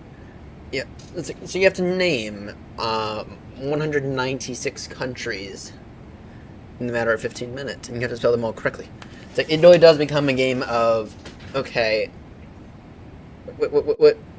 It becomes a game of try to spell everything as quickly as possible and as accurately as possible. Yeah. So, yeah. I mean, for example, Uzbekistan. Actually, I think we got. No, we didn't. No, we missed out on Uzbekistan. We also missed out. It's like But when when you're having a bad spelling day, there you go. You're fucked. So Madagascar, that's usually when I get Algeria, Libya, Mali. Never gonna get that one. Venezuela's when we try to go after. Bolivia, Ecuador is when I usually don't get. Honduras, Guatemala, Nicaragua. Let's go at it one more time. Now that doing some review. Bulgaria, we never got that one. North Macedonia, Albania. We never got Croatia, Slovenia, Slovakia, Moldova, Azerbaijan. Never got Kazakhstan. Never gonna get that one. Never gonna get those. We never got Myanmar this time. Bangladesh is one I usually get. Philippines I never got, so I'll go at it one more time. Okay.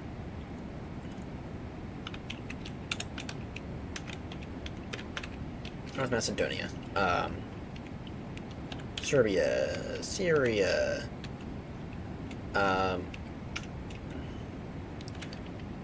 Algeria.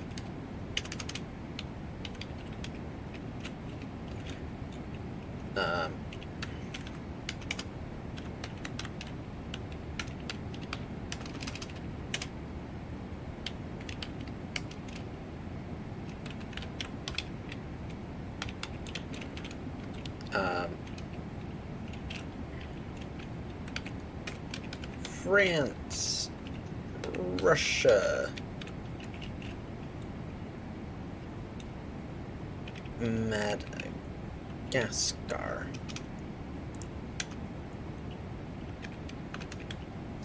okay, India, Nepal,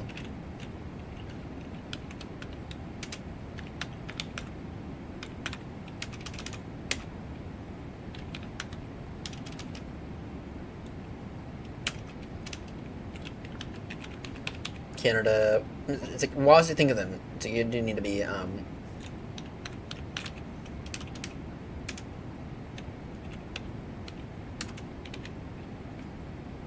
whilst you think of them, you need to actually work on putting in some of the ones you know.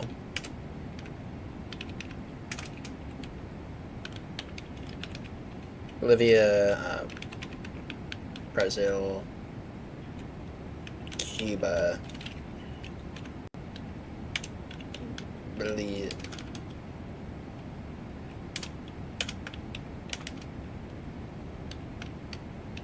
Belize,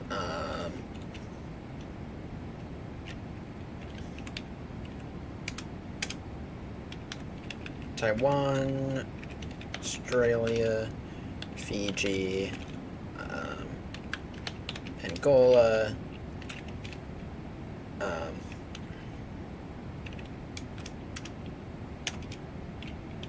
Mexico,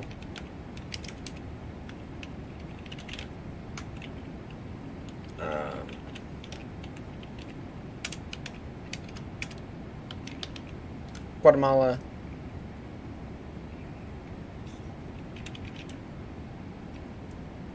Venezuela,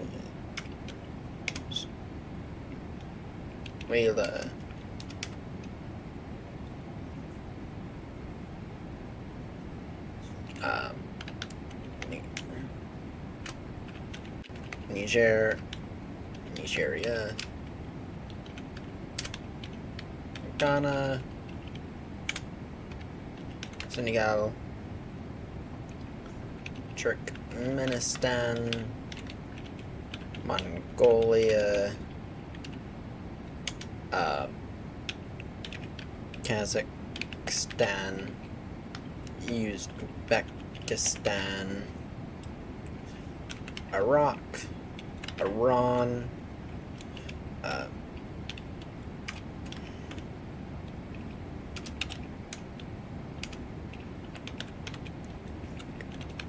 Yemen, Kuwait, Bangladesh,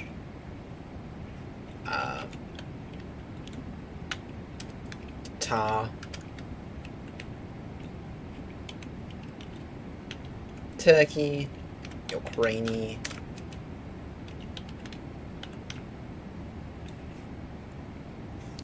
Denmark,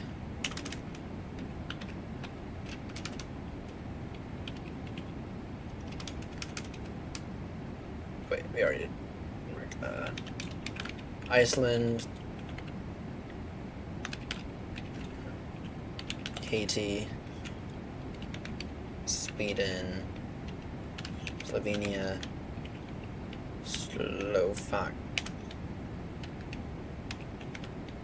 Slovakia, Belarus,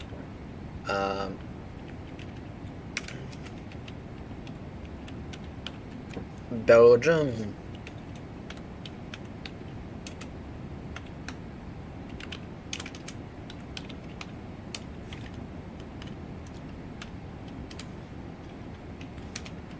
Philippines,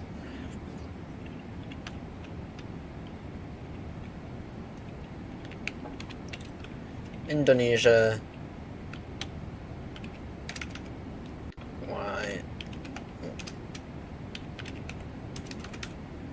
me, okay, not Germany, Norway, Finland, Morocco, Vatican, Pakistan,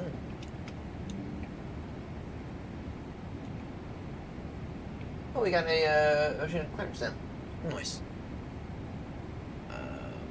We have Chad, Egypt,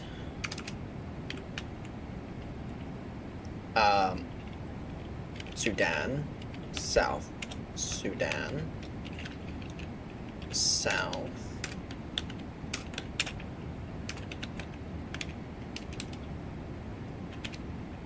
Africa, Chile, Peru, Spain, Portugal,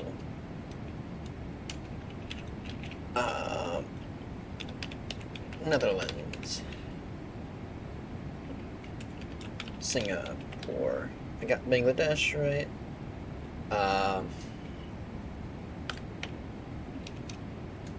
Did I get Myanmar already?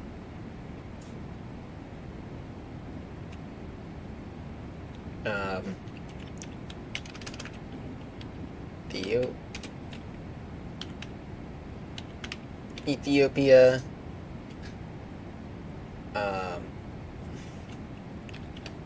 Vietnam, New Zealand,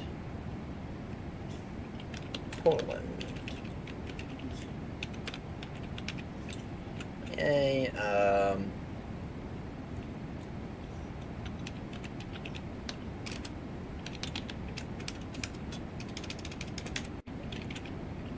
Honduras, Bahamas, Costa Rica,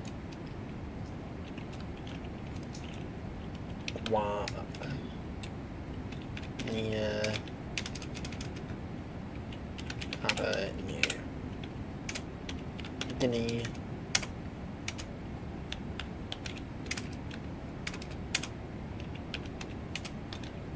whatever, Panama, Cyprus,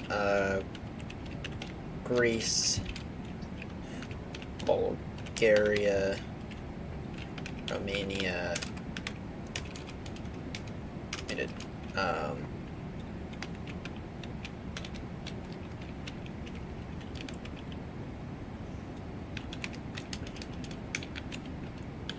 Czechia, Latvia, Lithuania, Luxembourg, Italy.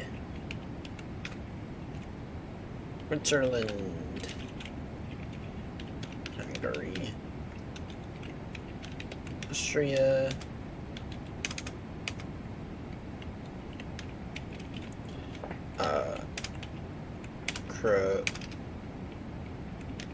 Croatia. Bosnia.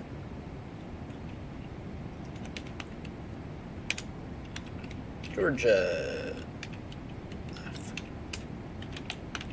Afghanistan. UAE. Yemen. Oman. Bing. Botswana.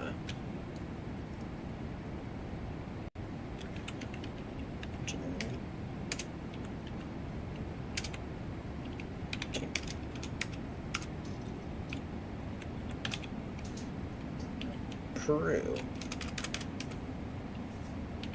Bolivia.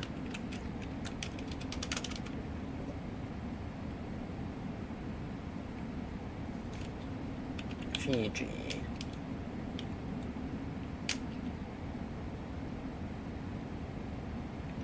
Japan. North Korea. South Korea.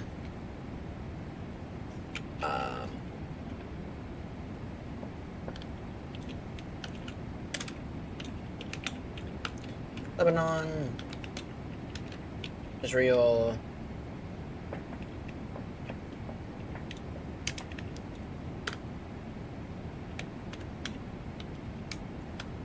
Azerbaijan. I actually got that one for once.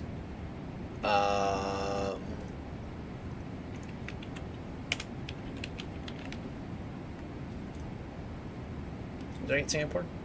I didn't.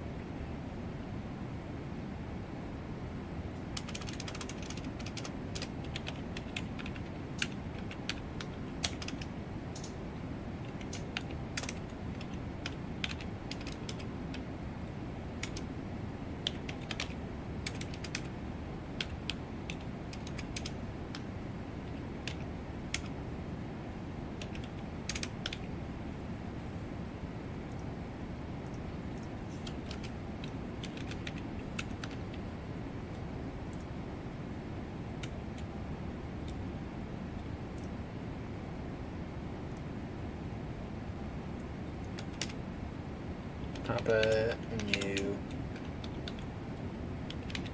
Guinea.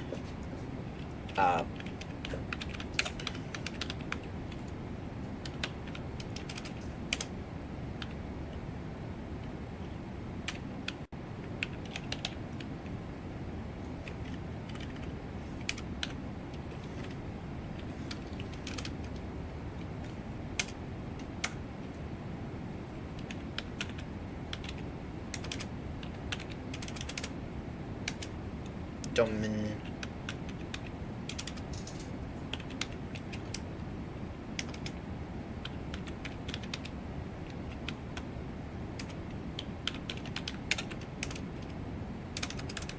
Domin.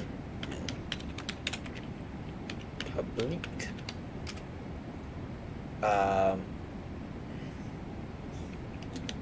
So El Salvador. Let's see here.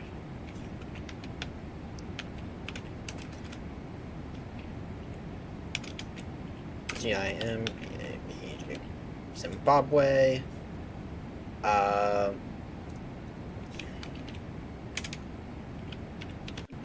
Yeah. Let's see here.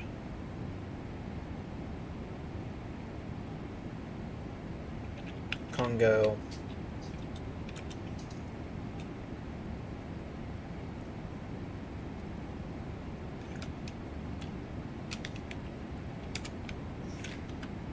Venezuela.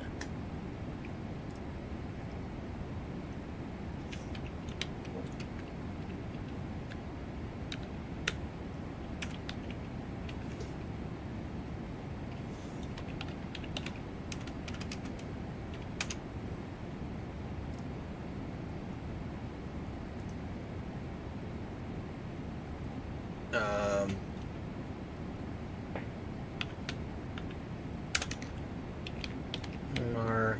There we go. Forget those are. Trying to make sure I'm not getting the big ones. Oh, 115. That's really good.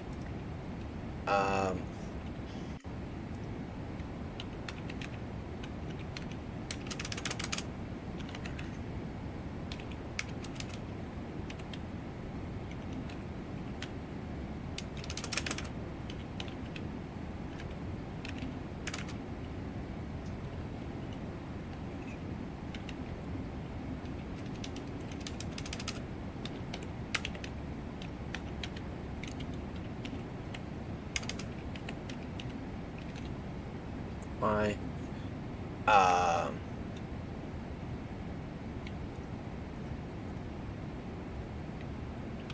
So, oh, okay, 118. That's not bad. Bali.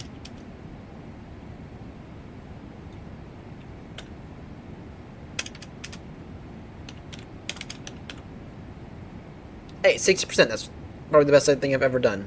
Albania, Andorra, Armenia, Bahrain is one I covered. Bhutan, Cambodia, Jordan, Laos, Maldives, Malaysia, Sri Lanka, Thailand is the one I'm forgetting. Samoa. Yeah, some of these you're just never gonna get. Oh, I missed. Go, let me get there. Ecuador, Barbados,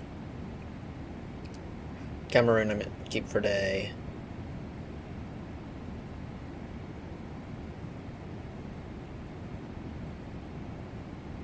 Yeah, it's like, you're never gonna get all these, not unless you were to like increase the time, because I mean it's not.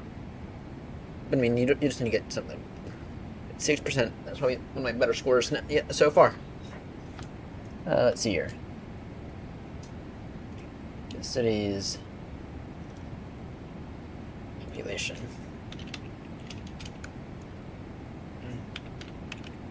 New York City.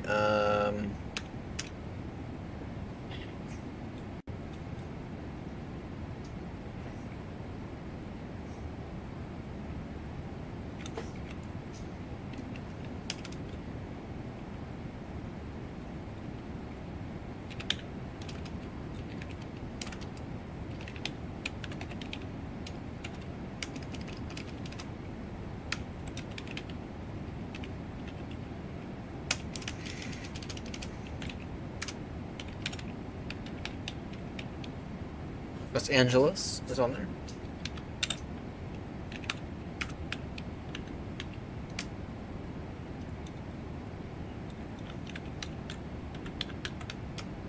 No, Austin. London's gotta be on there.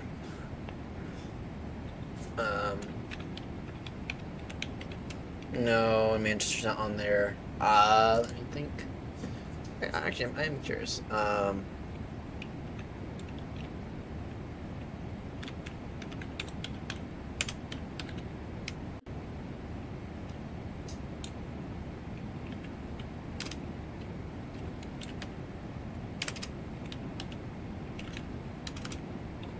Tokyo is up there.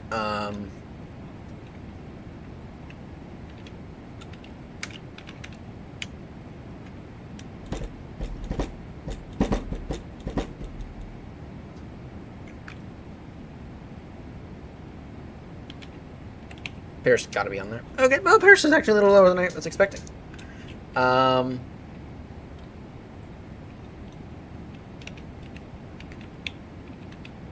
Amsterdam's certainly not on there. I think Amsterdam's like 2 million.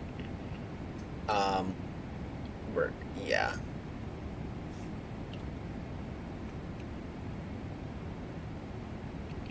I don't know, to be honest.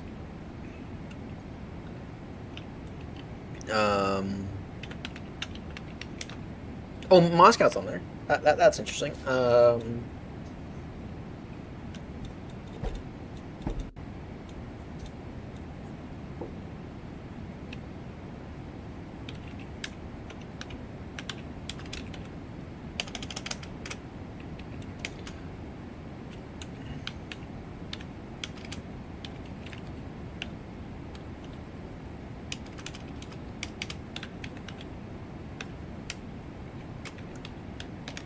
Auckland? No, not Auckland.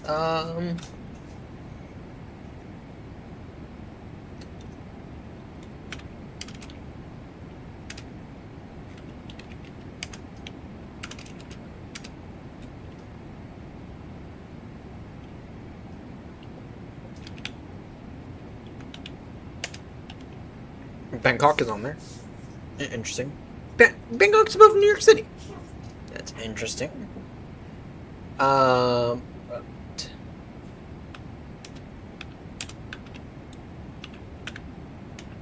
Mexico City's on there. Higher than New York City. That's surprising. London's on there. London's actually quite low on here.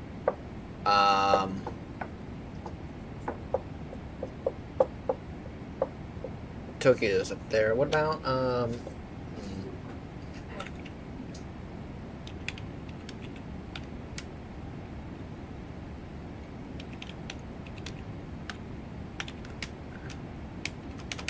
Abu Dhabi's not on there.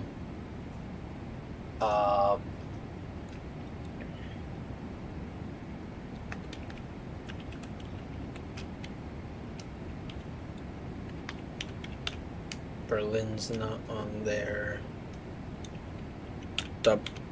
Dublin's not on there. No one knows in Ireland anymore.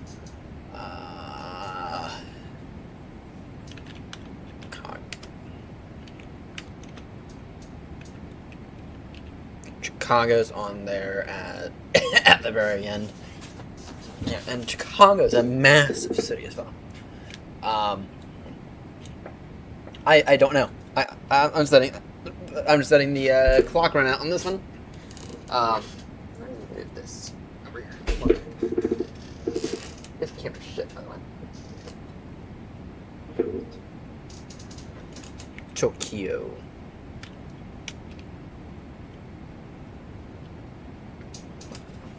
When was this data as of?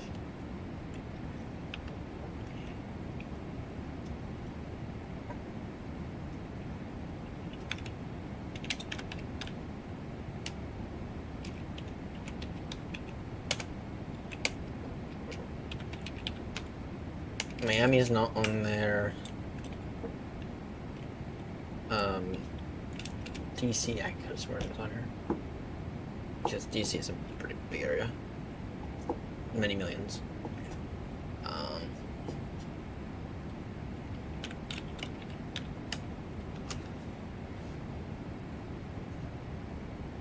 There's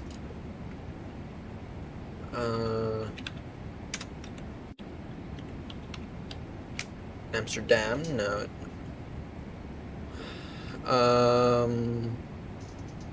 What's that big one in? Maybe Seb, maybe a tad. I don't know. You see it? Yeah, Chicago. I already did Chicago, all the way down here. All the way down here, at the very bottom of the list. I'm expecting New York City to be a little higher.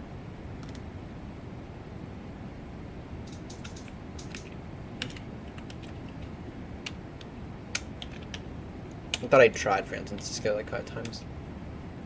Yeah, not registering for San Fran.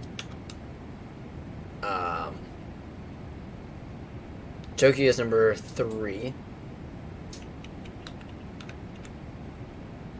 Nope, nothing for Toronto. I don't know how accurate the data here that they have is.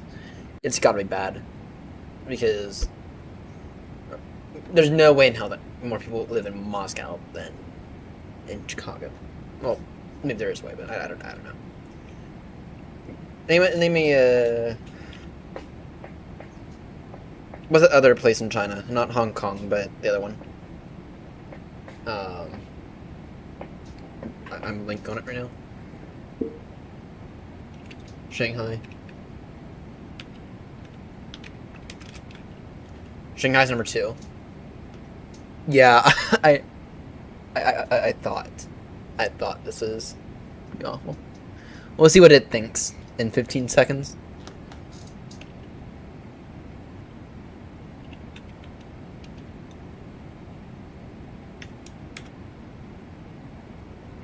It's not registering Beijing.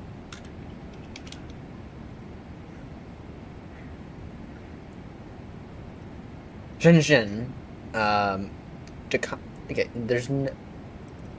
Get Mumbai. That doesn't surprise me. So, it was not whatever. It was not registering Beijing. I could have sworn I tried Johannesburg. Istanbul. That's what I was thinking of. Bogota. Sao Paulo. Oh yeah, Sao Paulo is pretty big in South America.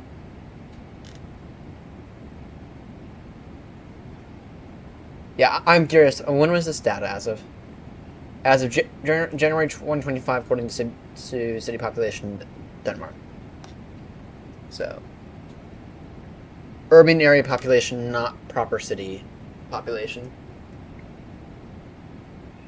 Loosely defined area filled in by default, because no one's ever gonna get that.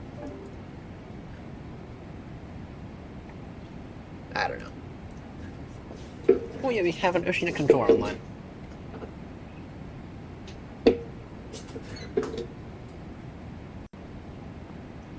Satira. Where's that? I have no clue. I have no clue where that is. Okay, I think I could probably get one of these.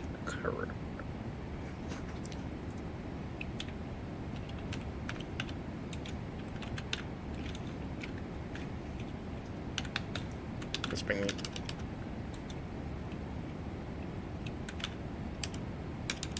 I give up. Alright. To get our oceanic clearance, I gave up on it. I gave up on it. I just mucking around.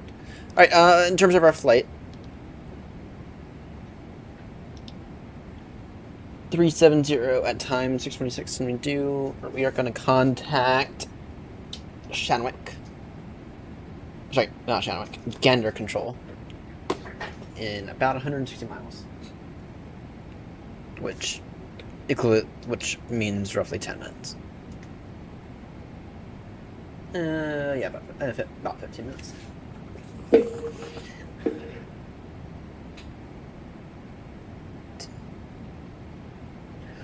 Careful, we don't always do the same flight.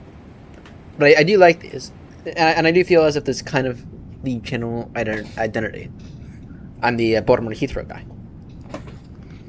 So, I mean, it's a big part of the identity of the channel. Which is why if I can figure out a way to make it work, I want to continue to do them. You know? If I can't, bummer. We're gonna have some more stuff later this week. I'm gonna finally finish editing Across the Pond tomorrow. I think tomorrow night there's gonna be no stream, but Saturday night there definitely is. We're gonna participate in that Light Up Pacific event. So. Oh yeah, we're gonna have to do a lot more VFR. That island sim pilot guy, he flies around in a pretty nice area. Down in the Caribbean. I don't know how VFR rules work on that front, but I think he does a pretty good job. He does some nice flights in the Caribbean.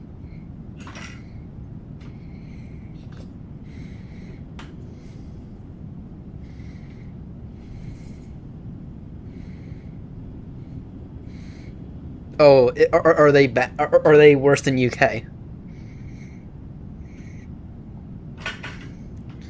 Are they worse than UK?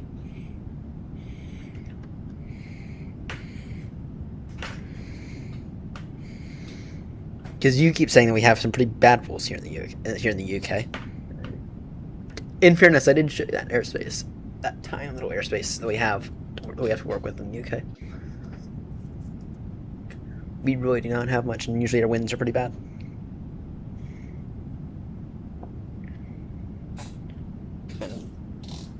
31319.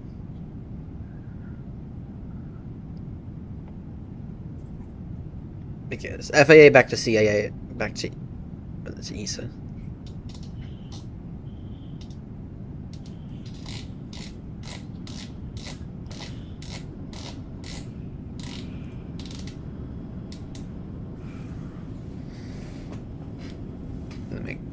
In the mix of VNAs and Euroscope. Yeah, understandable.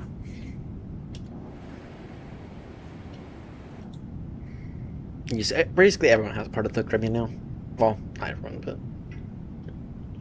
you know, I think the UK. I think we own some islands down that direction, down in Central America. Can't quote me on it. This is where my geography sucks.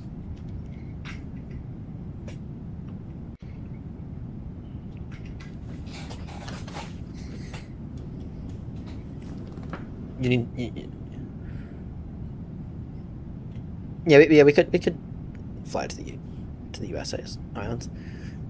Now that begs a question though: who on VATSIM is in charge of that stuff? Because I don't know if I've ever really seen anyone on there. I mean, unless it's part of Miami or the Florida or whatever thing. Oh, you're sorry. Oh, sorry. I was thinking Puerto Rico. Sorry. Yeah, we could do Hawaii. That would be nice. That would be nice. Sorry, I was still thinking Central America. I was still thinking Puerto Rico. Sorry.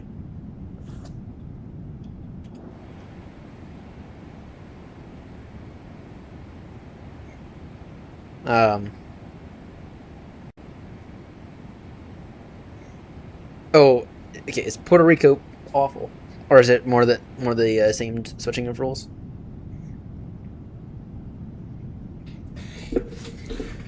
I don't know. I don't know much about flying VFR outside of the UK. Because once again,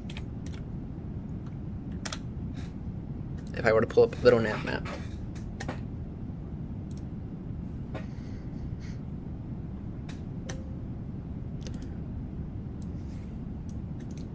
Once again, this is what we have to deal with in the UK. Some pretty horrendous airspace. Some pretty cramped airspace as well.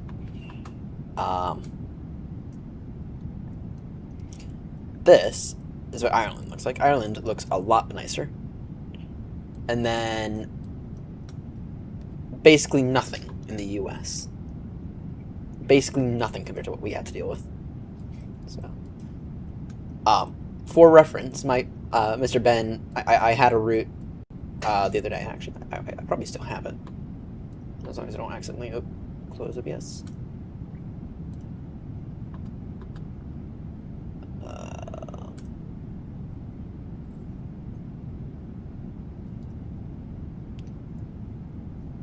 Yeah, here it is.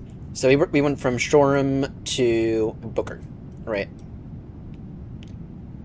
So you get your departure clearance out of Shoreham, but then you have to go ahead and, you see, to go through these two legs here, you need two separate clearances. Okay, you have to get your zone transit through Farnborough, but then you have to be in communication with Blackbush. Now, there is an easy way to handle this. Mind you, this is all across roughly the span of 5 miles. There's an easy way to handle this, and it is if Farnborough's not busy, which they usually aren't, then they can just call You can ask them to kindly call, if they could kindly pass the details on to Blackbush, especially if you're busy, especially if you have like a free to check you have to do. You can do that in the UK, and actually that's what Ben recommended I do, which he plays the game of ATC. I play the game of pilot flying. Okay. That's what we do. So.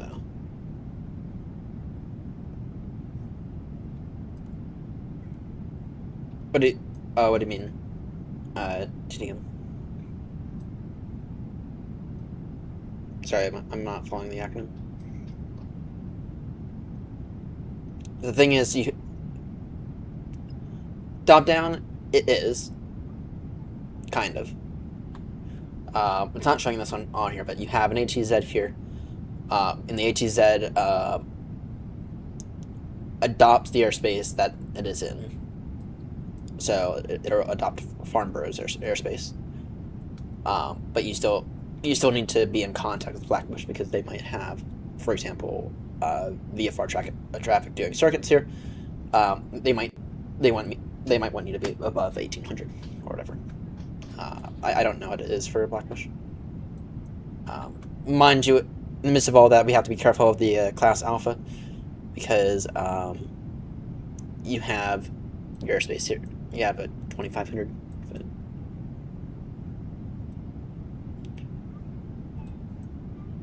Blackbush is not. That is a controller question for Ben. I don't know. I've just been told, look, you need to make sure that you are in contact with Blackbush as well, or that you have clearance from Farnborough to go through Blackbush's airspace through Farnborough, talking to Blackbush. I don't know how it works though.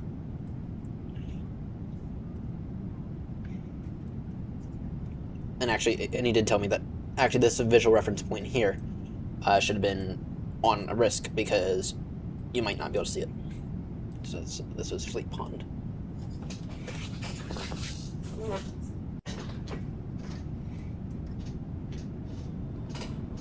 Yeah, it will.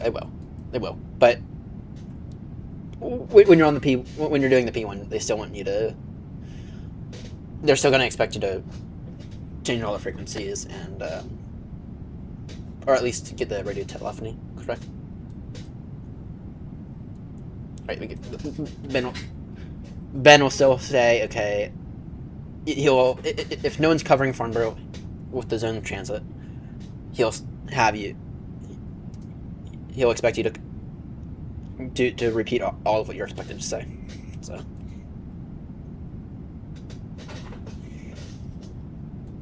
we had London North on, and despite it looking like it's top down, it's like they don't cover Booker, despite them kind of covering the airspace above it. You know?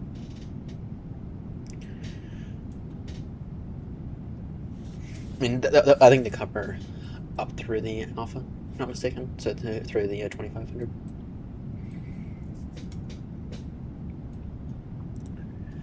And then you have the Delta here, which for Heathrow, no IFR traffic is allowed through. Sorry, no VFR traffic. Yeah, pull it up.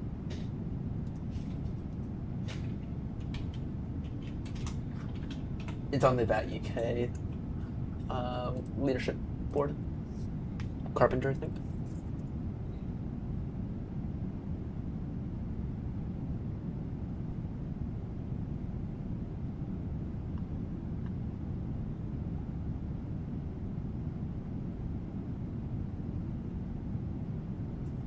Yeah, Carpenter. Yeah. Yeah, this guy.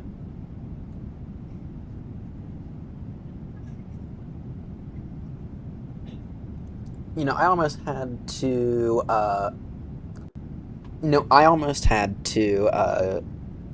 wallop this guy once for not communicating anything on Unicom and for nearly cutting me off arriving into Heathrow.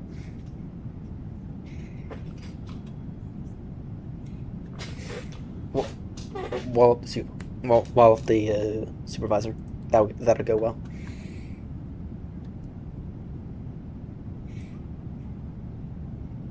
Alright, we're gonna create a new plug in a moment because I don't like my current one. But anyway, we are going to go ahead and keep an eye out. We're about to go ahead and contact the Oceanic controller.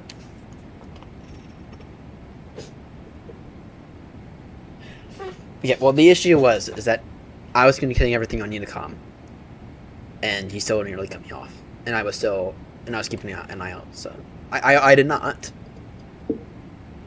I did not. But the thought occurred to me. because they began descent right in front of me. I know. I know. That's the crazy thing. Yeah, well, you're so expected to communicate more than nothing on Unicom. So, speaking of Unicom, what are they doing with the voice stuff? Because I feel like since they did that major update, it just completely broke everything. What are they doing with the voice stuff on Unicom? Because, I mean, Grumpy and I were arriving into Mumbai a few weeks back, and we couldn't. I communicate way too much on Unicom. I communicate way too much on Unicom. I thought that's what you were supposed to do.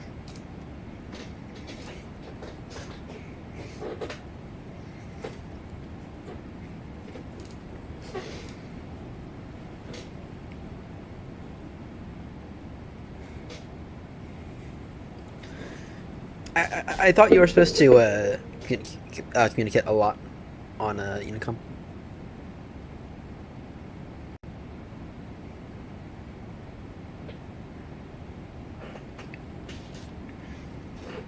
Alright, speaking of ATC, let's go ahead and it's 131900.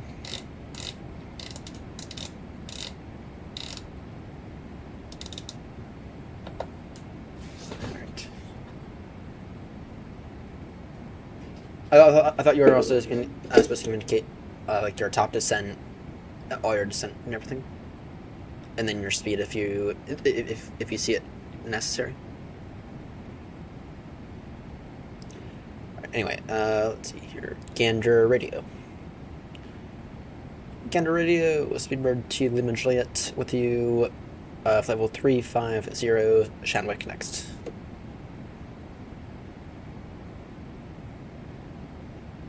Let's see if it's the... Speaking to Lima Juliet, I believe you actually registered by NADTRAC. Is that correct? Affirm. Yes, Speedbird to Lima Juliet. No further position reports are required. Do you have a cell count? No positioning reports, and affirmative on cell count. It is Echo Juliet Lima Papa. Stand by Echo Juliet Lima Papa. Speedbird to Lima Juliet.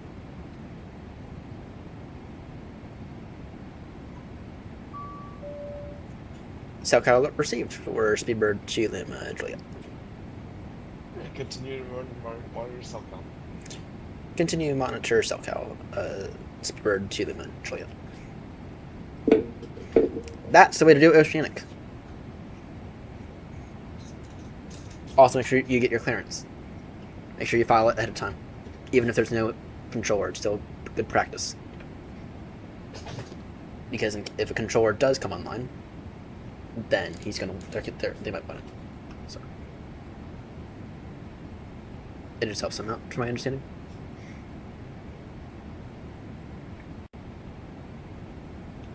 It's a good habit to get into. Then also you run into the fact of, okay, you have this window that you have this like 15-minute window where you can't file a clearance. What if they were to hop online in that time? And it's they adapt, but still, best to file for your clearances.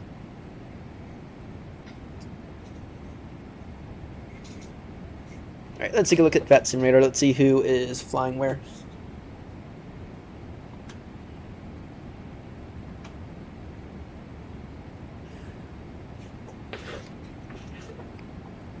Oh, there's a number of us.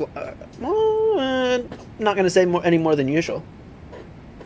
Let's see here, we got Delta. Ooh, that's a nice one. Delta to Dublin.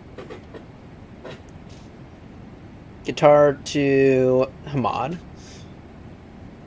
American to Heathrow. That's an interesting route. Toronto to Switzerland. I think that is Switzerland anyway. Sure. Straight up. No, to Croatia. Ooh, that's a quality route right there.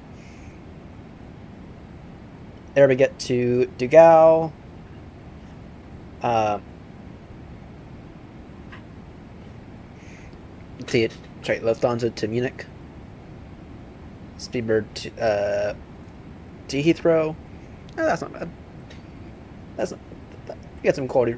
Oh, we have some alright routes. To Stockholm. Now that right there is a quality route. See what's up? What's up here? They're off to Munich. Nice. Not bad. Got some nice routes today.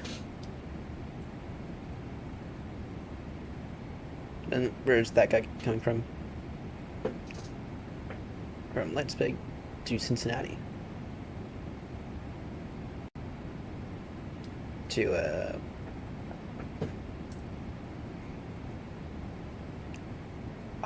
that's one of the Polish airports.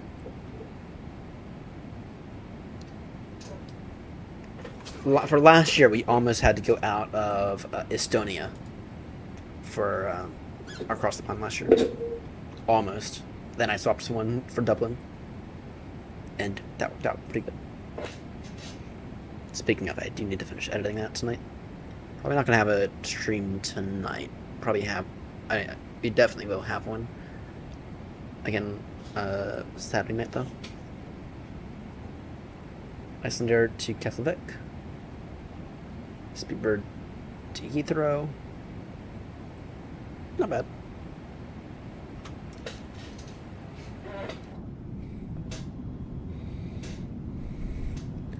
So what's the best aircraft in the world?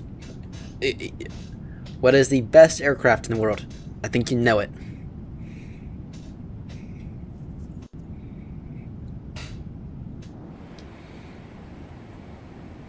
And you better not say Rusty. You better not say the Rusty.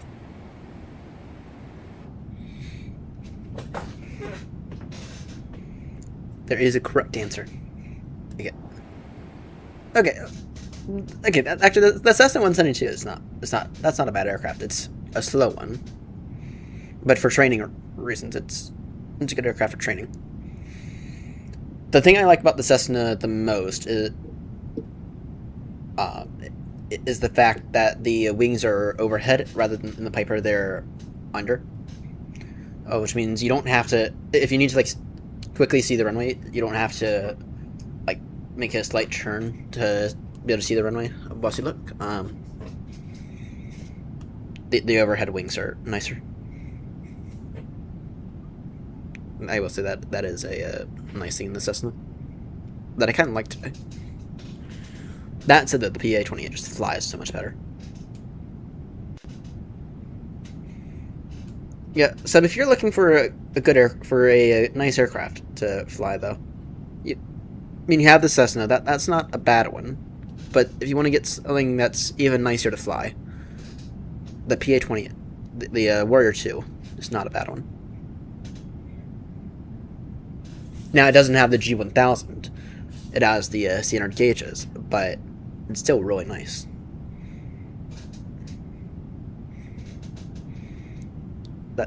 That PA-28 that I bought from Just Flight, it's very, very good.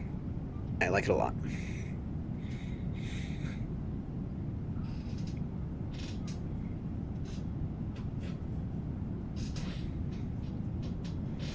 I just wish they had a G1000 variant for MSFS, but they don't because the G1000, the built-in G1000, sucks.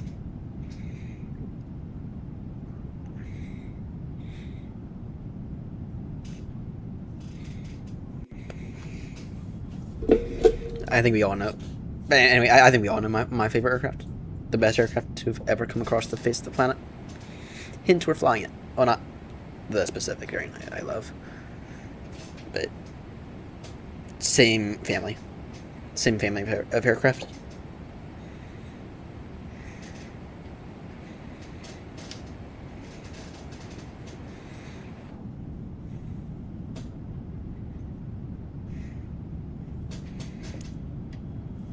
See, the 777, it may not look the best.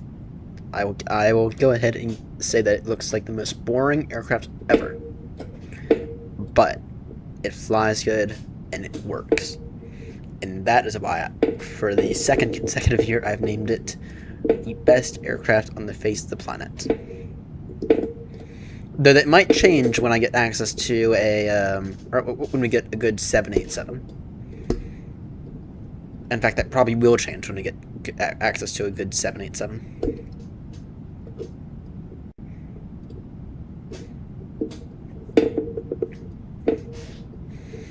Yeah, I'm curious on what Vector does, because they're the ones who are currently working on the 7.8. I'm curious on how their offering is for it, because I'd love to fly a nice modern 787. The reason I stopped flying the 787, because if you remember, way back in the early days of the channel, we were flying the 787 a fair amount. But the second you began to do anything advanced with it, just lacked it entirely. I mean, it's VATSIM worthy. Barely.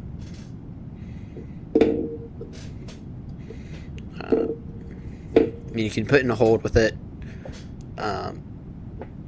It flies alright. I don't know if it's the most accurate, but I mean, it flies. And it has a HUD that's more useful than the HUD on the any builds. So, damn it, both ears now.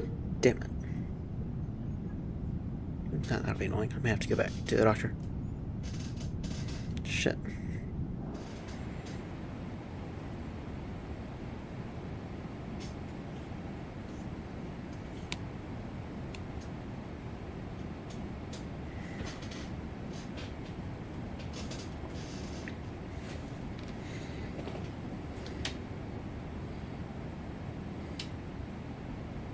Alright.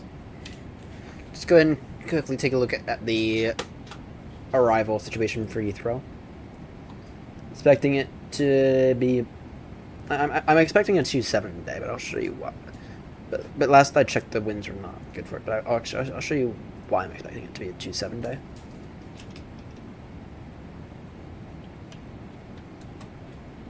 Wind 360 at 4. Yeah, it'll be a 2.7 day. Here's the reason why it's going to be a 2.7 day. If you look at Met Office, we look at the winds. They are almost a direct crosswind. They're going in the 2.7 direction. And that's certainly the way that the winds have moved throughout the last time I checked this. So.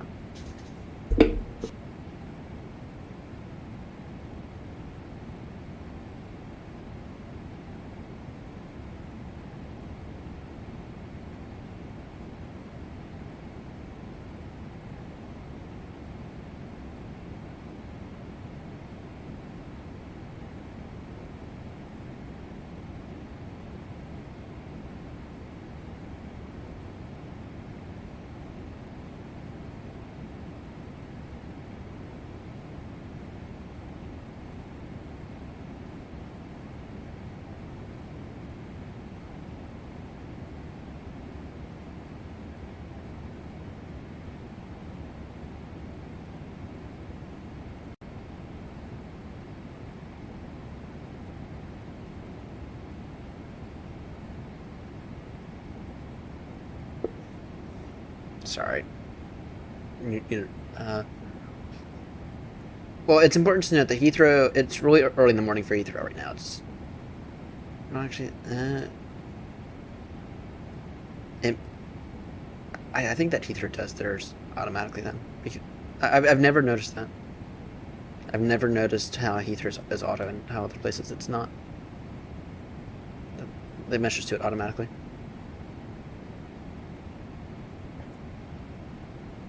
I mean, it is, granted, it is early in the morning.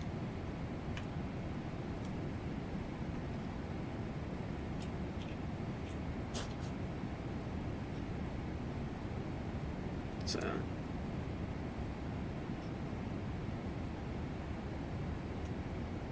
you know, oh, what time was that? 4:50.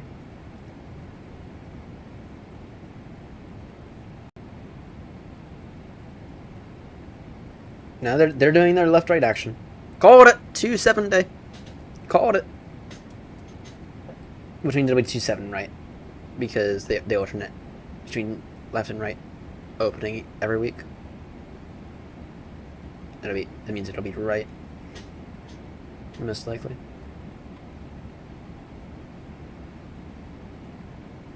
Yeah, Heathrow is definitely open. What it might be though is it is early in the morning for Heathrow, and they're very clearly about just based on the fact that they're doing their left-right action, because what happens every day is that they go to left-right, left-right, left-right, left-right for the early morning, and then they go to either one or the other around 7 local. So it could be that. So, did you hear about the 10 emergencies in this whole area the other day? From my understanding, what happened was there's an aircraft with a disabled nose gear on one of Gatwick's runways. And because Gatwick's runways are too close to each other, means that they had to shut down both runways.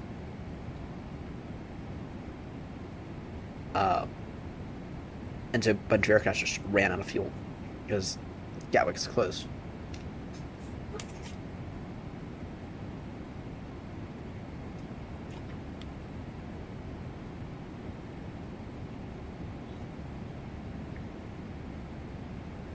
ICAO runway goals.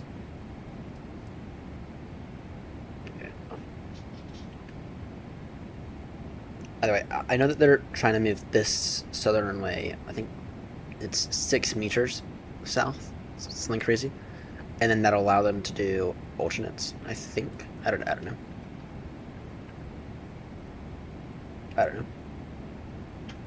Not my area of expertise. Where I am an expert in how Heathrow operates. Anyone holding right now? Someone. Okay. Well, this guy went around. Speedbird 12 went around. Holy. After holding at Lambourne. Because for Heathrow you have 3 major holds. You have Ockham, Buffington, and Lambourne. Sometimes the guys who have to hold at Lambourne have to also hold at Buffington. Sometimes.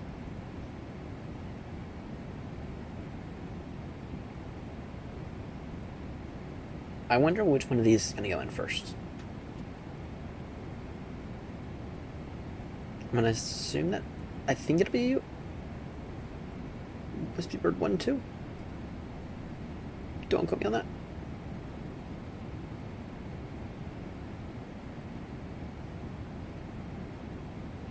Then this guy's bound for a hold, I think. We'll see. Though this guy's definitely going to hold if they haven't turned him inbound. Qatari. Oh, he got away without holding. American is probably bound for a hold. Alright, where's our aircraft on this map? Probably gotta be somewhere over here. Unless they got out late again, which possibility. Oh, no, they got out before us. Now they're on the southern route, if I had to guess, because I changed the route intentionally so you could get a northern arrival. Which means we're not actually on an official nat track. Which is fine. The controllers handle it fine, just put in as filed. So. Yeah, I know. I know. But once again, we don't have any space. So. And then I will say, I feel like it would be easier just to say, Speedbird, 3 X-ray Alpha, hold Bovington, expect 5 minutes away. And then just tell them to leave the whole, eventually heading this, with this. And then the other thing that you have to remember with that is, now aircrafts can just hold automatically. Because if you put a hold on the map, now if you're really busy, aircrafts just know, look, you cannot proceed beyond Bovington without ATC clearance, which means you immediately enter the hold. So.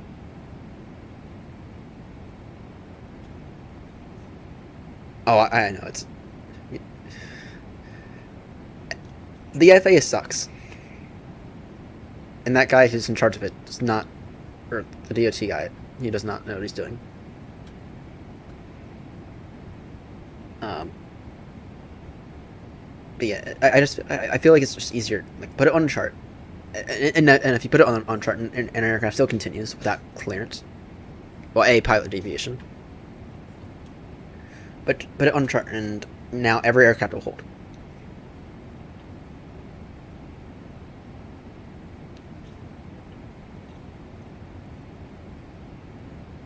You know? Yep, Speedbird 12 is inbound, and then Japan will go in after it. Actually, I think they might fit Oman Air in first. It depends on what they send Japan to do. Oh, they're spacing it perfectly. Look at them, pros. They're handling it like pros.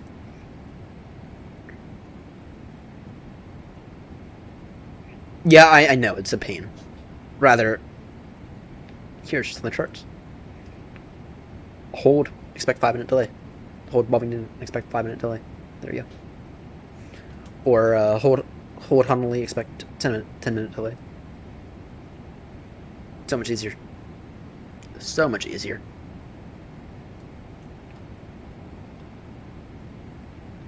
Now, granted, once again, you guys have space. We don't. Tinier space. That's what this is. Hey, at least we have some pretty simple airports here. At least this. You can say expect, or Interhold is published expect for the clearance.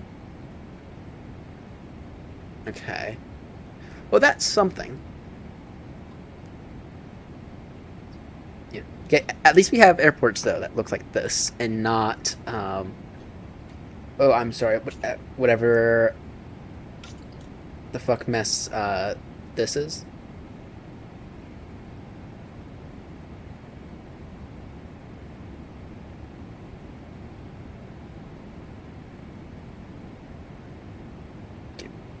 Just to say it, I'm never gonna fly to Boston again. Okay, you return Chicago. I actually think that Chicago's. Well, granted, I don't memorize Chicago.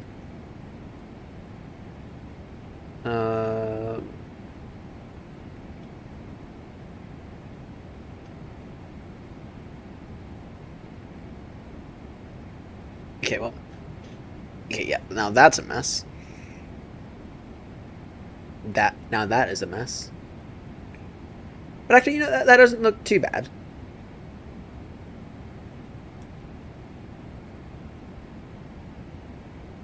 But, I mean, I'm not going to say it's great. I mean, that looks like an extremely long taxi time. So... Is it awful? Is it awful?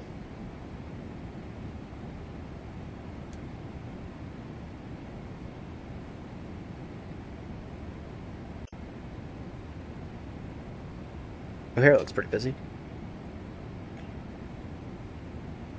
What the fuck is that? Okay, that's... Why wouldn't you just go maybe like straight ahead, straight across? Why would you just not do that? Okay, that one makes somewhat sense. What the fuck is that? Once again, I feel like straight down, maybe taxi down this runway. Oh, it's construction related, ah. That makes sense. Oh, I don't know if you heard, Seb, but we're losing our main runway at Baltimore for the next 3 months.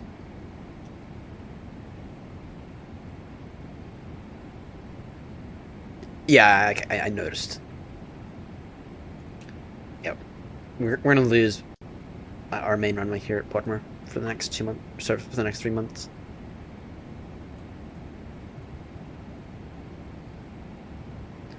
Yeah, I know they are. I know. Because the thing is, and as a pilot, I'm also complaining about it because it's a 10,000-foot runway. It's a 10,500 foot runway. Now I have to take off in 9,500 feet. Today I had 2,000 feet of margin. They said that they probably won't seem like that. Bummer.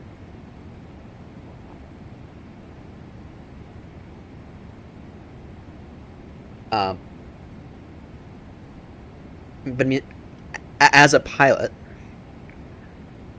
I need this. As a 777 guy, I need this 10,500 foot runway.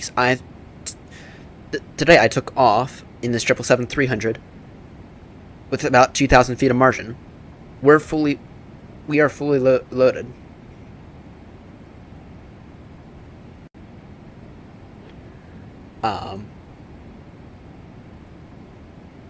So the extra 2,000 feet, that matters.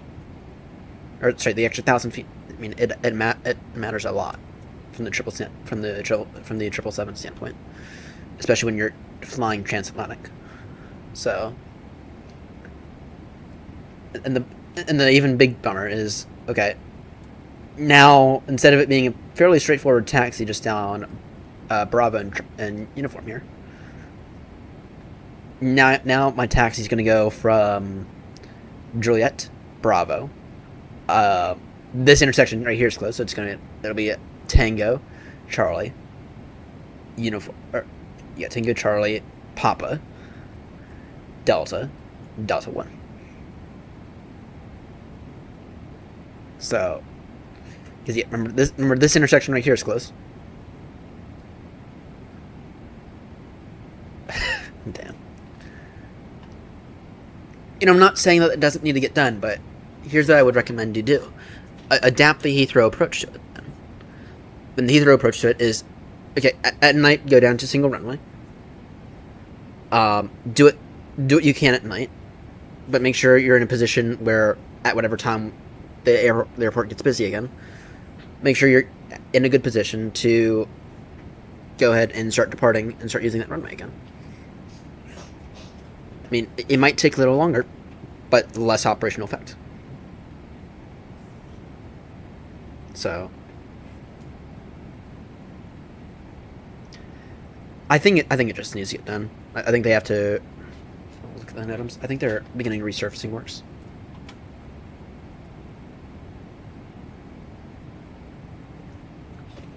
Actually, we'll get the NOTAM servicing brief. That's 778 Gator Radio, standby cell count. I actually don't know who owns Baltimore. Well, mainly Southwest.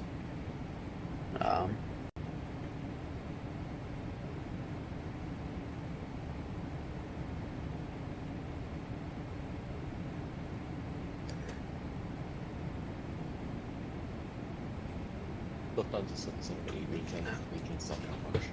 Good question. I actually don't know. Who owns State?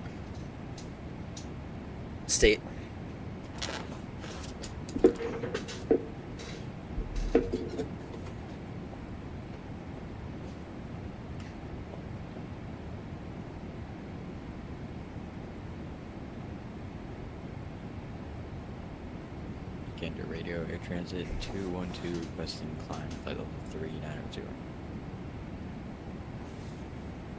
In Southwest runs half the airport now, but whatever. Air Transit 212, climb flight level 390, report reaching. Climb flight level 390, report when reaching Air Transit 212.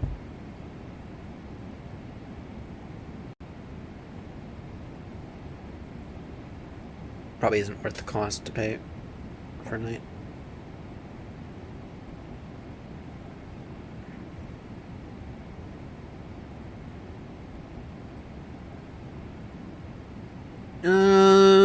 Yeah, maybe. Though, yeah, maybe. Though, to be honest, if I were them, I would have tried to do it January to, January to March or something. January to April. Because usually that time's pretty good. Pretty slow. But I mean, I know what you mean, though. I mean, not everything can get done during those 3 months, but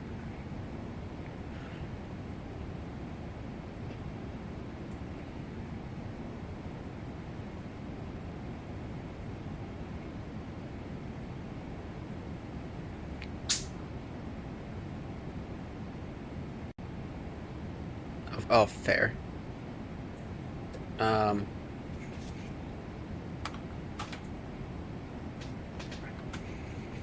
Yeah, I don't know. But I mean, I'm not going to say it doesn't need to get done, because it probably does. I mean, if they're sacrificing, what, about, I guess, 70% of their operational costs? Sorry, I guess about 30% of their Generator turns it capacity to do it. I'll just admit it. level 390. I'll just admit it needs to get done. Air Transit 212, roger. He's laying down. He's on the bed right now. Barnaby, come here, bud. Get over here. You get over here. Get over here. Come. I see you. Get over here. He's coming. Get up here. He was napping. There you go.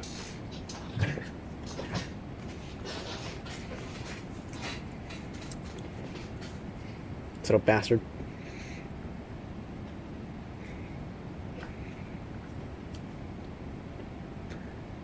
Yeah, you were sleeping, weren't you? Thank you. He's the one who sleeps on the job. This guy sleeps on the job. Be honest. This guy sleeps on the job. He says, we take off. Time to go sleep.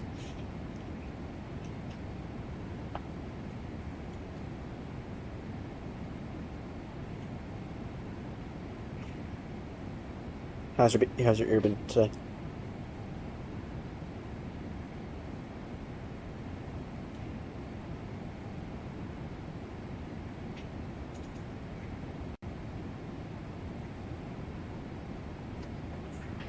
My ear infection's back, by the way.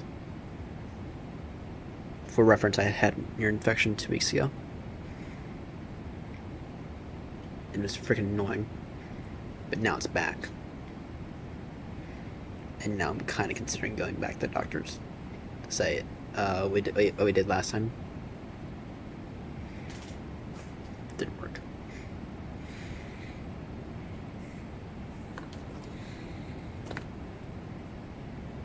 I mean, it's back in both ears as well, which is even more annoying. But you know what? Whatever. I'm always having issues with my ears now. The first issue I have with my ears is that they're physically too narrow to push out their own wax, and so my hearing becomes really awful at times. But now with the ear infections again, but now the entire area of the ear is infected for a second time this month, which is even more annoying because I can feel it. So I've gone back on the medication that they gave me. Bloody annoying. When I get over to the UK, I'll probably see a doctor about it. Under a free healthcare system, which, I'm sorry, Seb, we don't have here. No, we don't have a good healthcare system here in the US.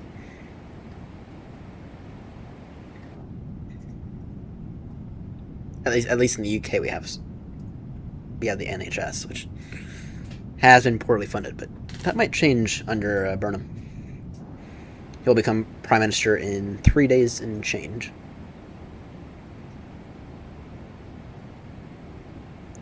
Nominations for Labour Party leadership have now closed, and last I checked, he is the only nominee.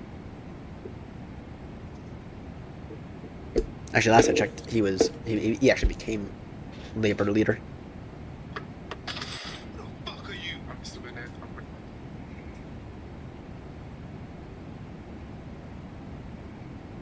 Let's see.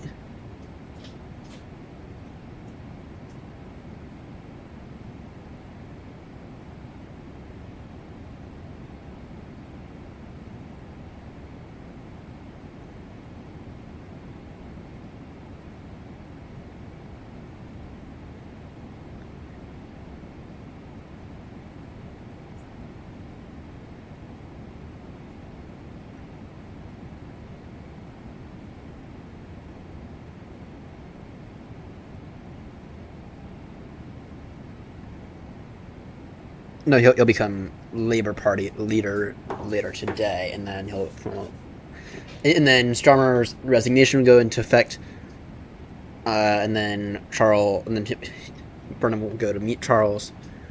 After anything procedural, well, actually no, I don't know if it's a procedural vote. I don't know if they have to do a procedural vote over it.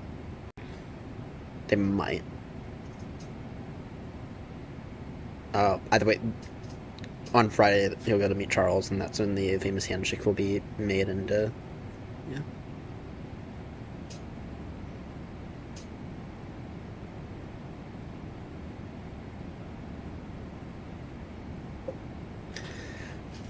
Hey, at least it's better than in the U.S., where we can't relieve a president of his duties that easily. I said, we can't be talking here. You and I can't be talking, and we have the current guy who's in office. We can't be saying anything.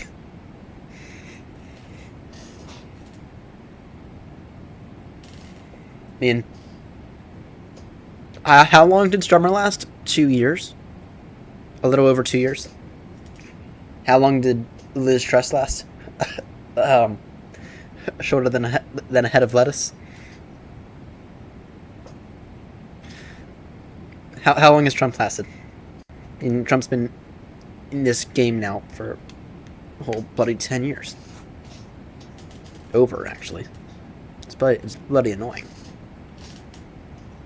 How many people absolutely hate Trump? Oh, I don't know. 70% of the country. Especially now, the current wars that are going on. We can't be talking there, buddy. I mean,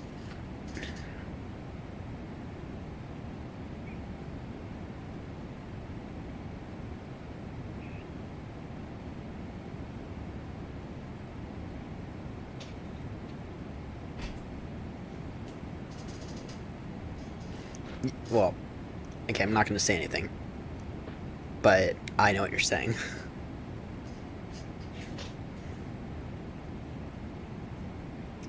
Just be careful what you say, but yeah, it is a little easier though to I'm gonna take it off. I know what you're saying though.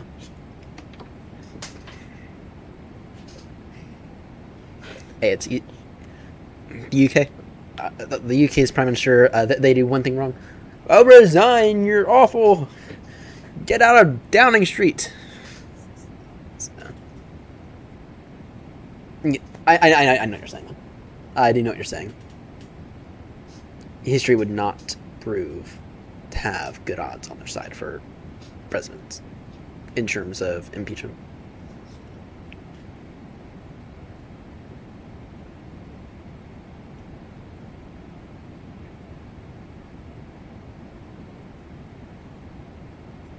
Oh, I didn't hear about that.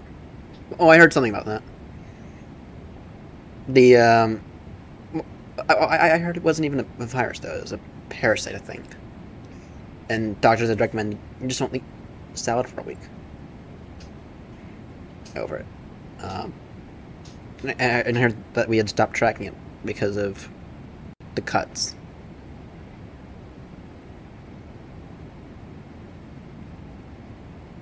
due to the Doge cuts.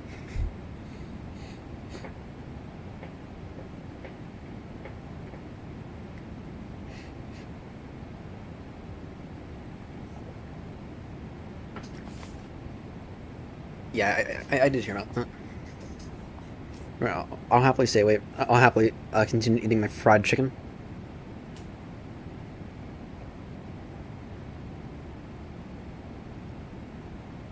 I will happily continue eating my fried chicken.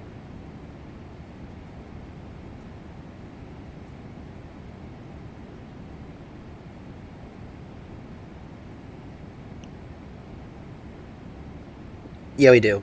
We do. But it's washed with like a sanitizing produce wash or whatever that Ecolab shit they have is. We keep an eye out for food safety. And then half our produce is like frozen first, so I actually don't know where that comes from. That is a supplier side thing. I don't know where that comes from. I can tell you all of our Chick-fil-A sauce is made in Atlanta. Obviously. I can tell you that most of our stuff comes from Atlanta, but I don't know. Because when I was... Back 2 months ago when I was doing truck orders... when I was ordering everything for the store, I would do a single truck. There, we get... Every day we get our own...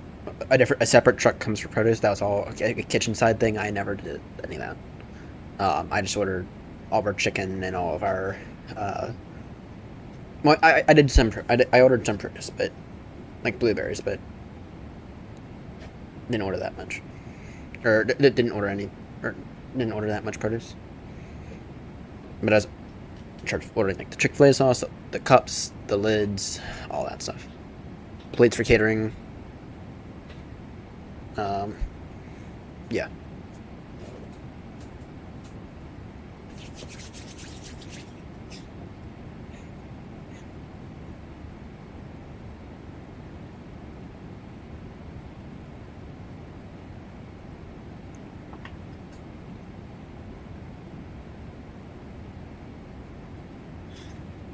Oh.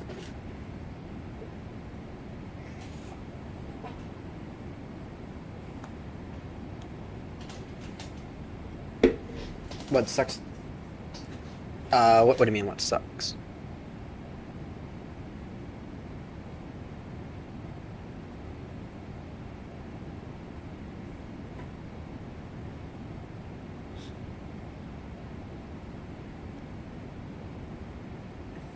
Oh. Oh, Chick-fil-A sauce, barbecue, Polynesian, honey mustard, barbecue, buffalo, ketchup, sriracha, and that's sauces. Oh, we also have Texas Pete, Hunger's barbecue, mayo, regular mustard. So we have all we have all that. And then for dressings we have avocado, garden herb ranch, balsamic Italian, creamy salsa, fat-free honey mustard, and zesty apple cider vinaigrette.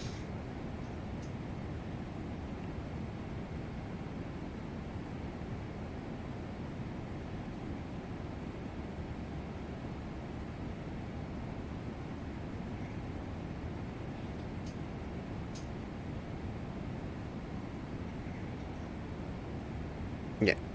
I used to like the avocado wine ranch. But then I did something incredibly stupid and it kind of ruined it for me. I was biking home on a manual pedal bike. And I got like really, really hungry. And so I had to take a pause. And so I foolishly just had a whole pack of avocado ranch. It sounds absolutely disgusting, and it's because it is, and ever since then it's kind of ruined it for me. But hey, it did shop. It got me home.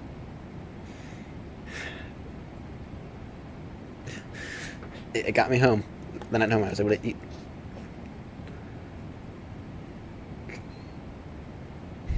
That was like 3 years ago. Don't worry, I haven't done that since.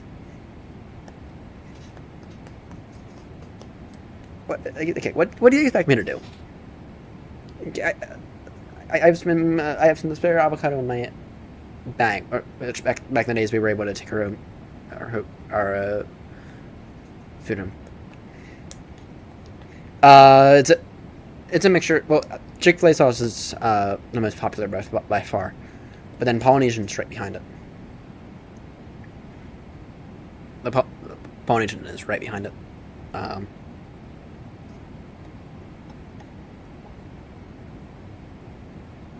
And actually, to an extent, I will say that Polynesian's a bit more popular at times. Depends on what it is, but.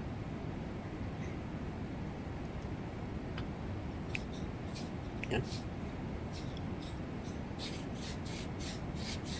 Alright. When is our step climb due? We have step climb in an hour. Do a rated check real quickly. So, fuel. Currently have 42.7 currently estimating London Heathrow with 20.7.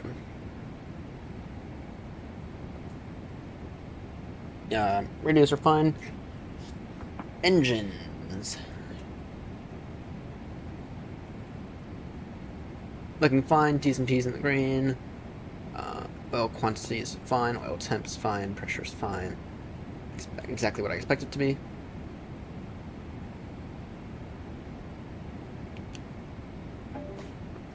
Direction is correct. And then altitude is correct. Pre-did check complete. Still really love the Polynesian. Yeah, I don't really necessarily have the Polynesian that much anymore. Usually what I go after now is honey mustard. Honey mustard mayo is what I usually go after now.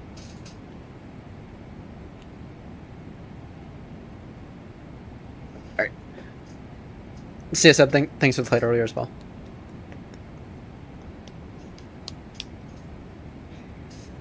See you, mate. Have a nice night.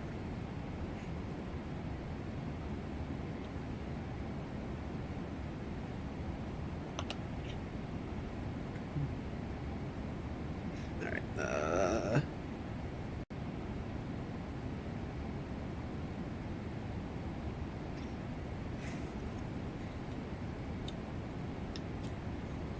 Alright.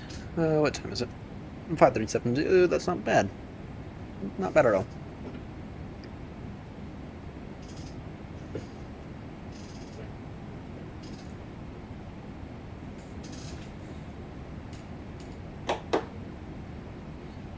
Let me think.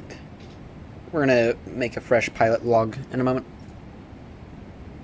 I'll do that in a moment because I need something better than what I have currently.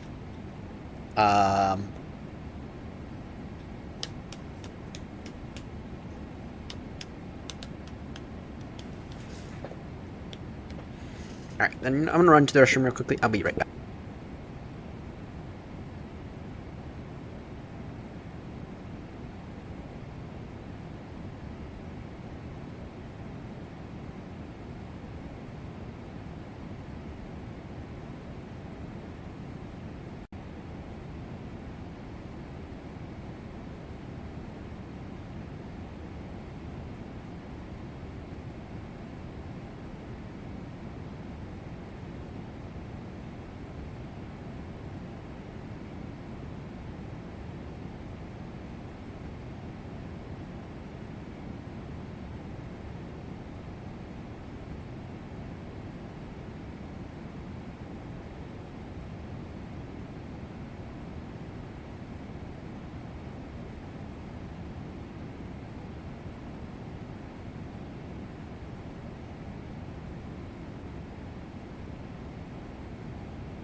Back.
Dun, dun, dun, dun.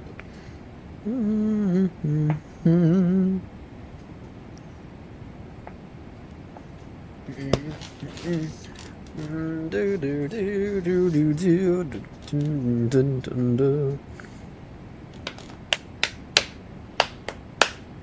Bum bum bum bum bum bum.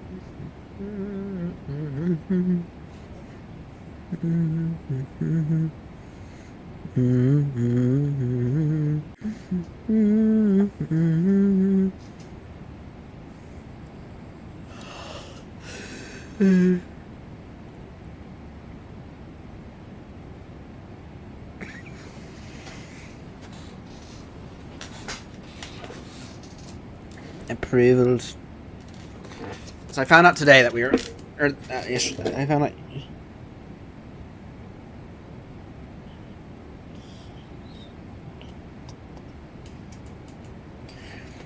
So I found out yesterday that we were actually going to terminate 4 out of, I think, 10 people who we hired.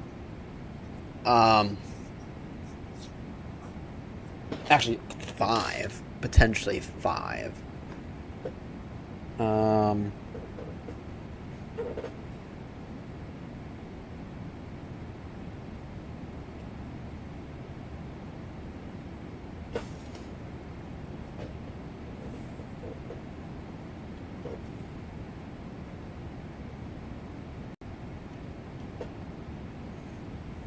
Sorry, 4. We've terminated 3. We are going to we are most likely going to terminate another.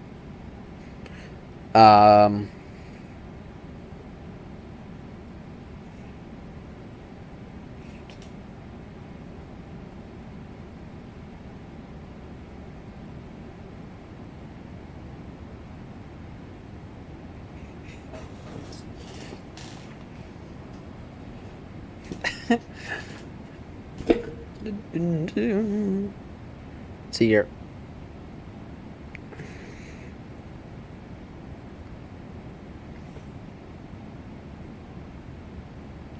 Yeah, so one of them just never showed up for the shifts. Well, one of them. Okay, back to this. We'll circle back to this one. One of them just wasn't meeting our standards. I mean, we gave her plenty of opportunities to begin meeting our standards. Their availability was not where we wanted it to be. Not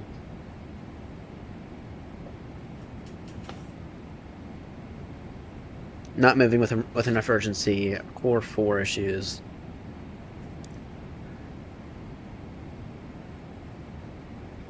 So, like hospitality concerns. It's like, no, we're cutting them. It's like, no, we cut her, and then we also cut another person because they were for the same issues. It's like pull together. But when I say cut, I mean I say cut, and we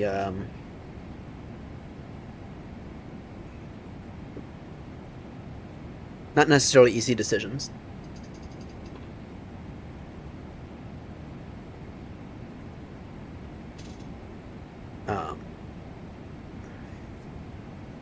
I mean, we have been giving them like plenty of like plenty of opportunities to do better. Um,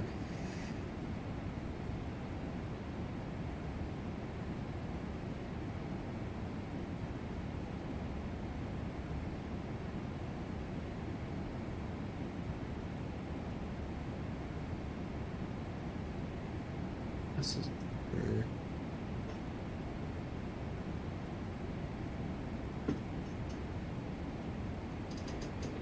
And then another one we have, and then there's another person who we are considering cutting. We're gonna give him 2 weeks to improve. If we don't see the improvement, we are going to cut him. And that's already a done decision. I have had just countless conversations with him. Like, look, you gotta be doing better. You gotta be moving with more sense of urgency. You have none. And then the second that's.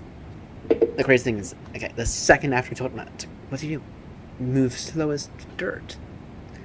It's like, he has no sense of urgency. He is going to be cut if we do not see an improvement with him. Which me, and the fact that I've had 1, 2, 3, 4 conversations with him. I've begun documenting it because, yeah. I mean, I used to think that one person was worse. That could come along. No, this person's worse. This person is a whole lot worse. Bum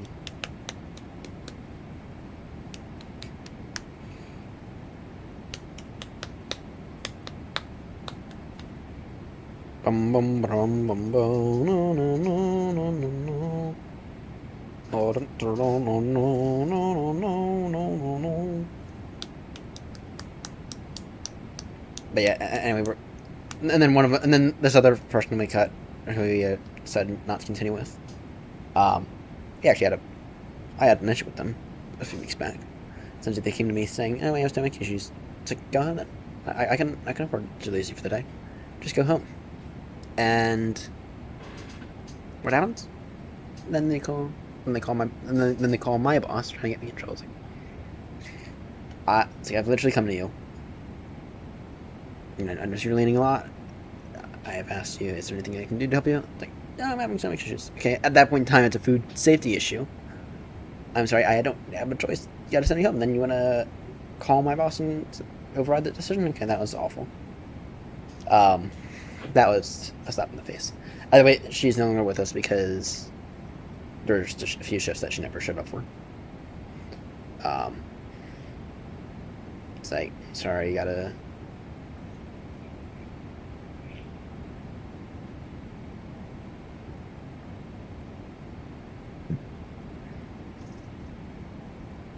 I'm sorry.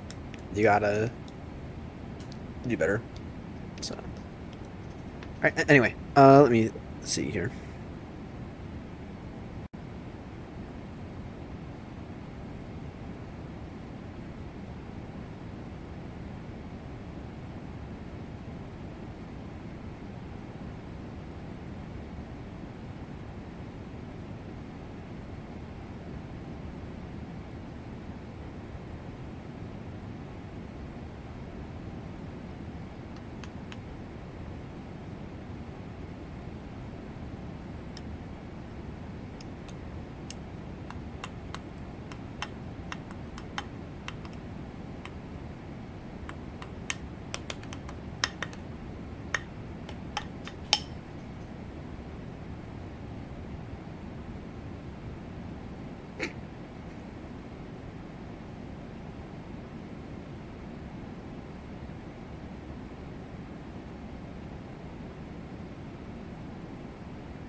Alright. Do a screenshot, shall we?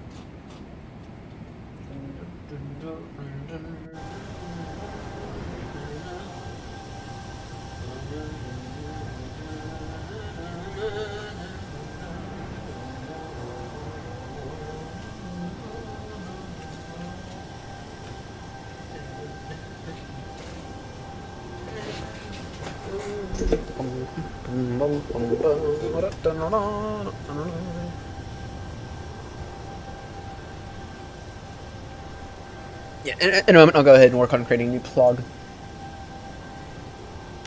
In a moment, that is.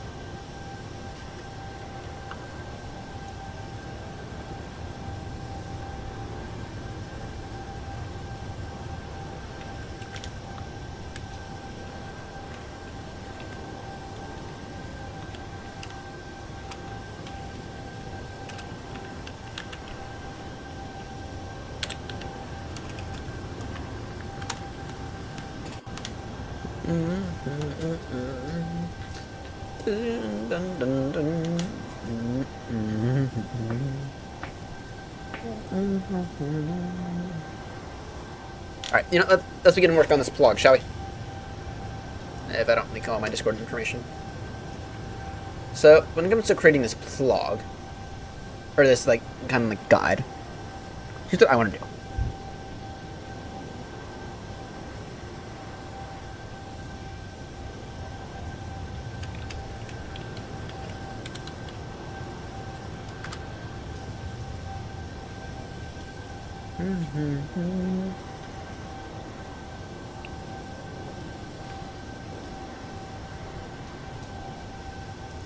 So here's what we need. We need root. Yeah, and we need legs. Like, you know, here's what I'm thinking. Remember, I have a certification and stuff. Insert table.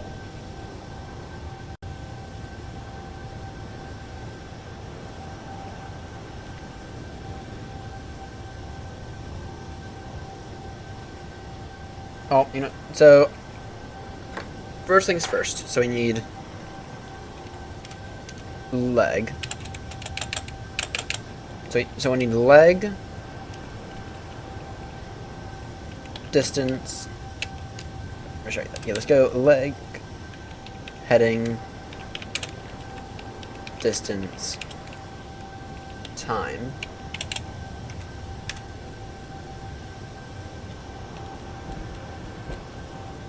Yeah, so we'll do leg, heading, distance. Sorry. No, make that track.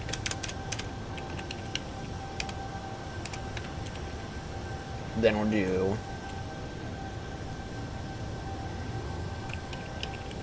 heading.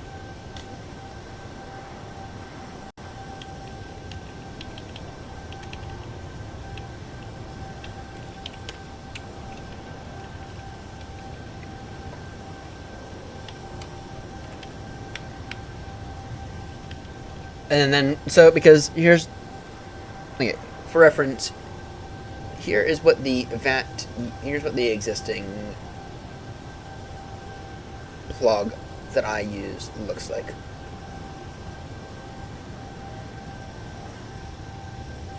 Okay.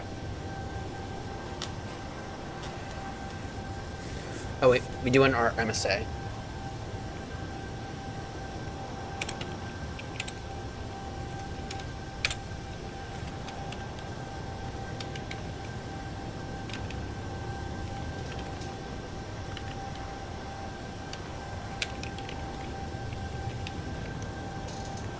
Yeah. Well, okay. Well, yeah, let's do that. Because the idea here is, okay, we'll have a category. And then for those who want...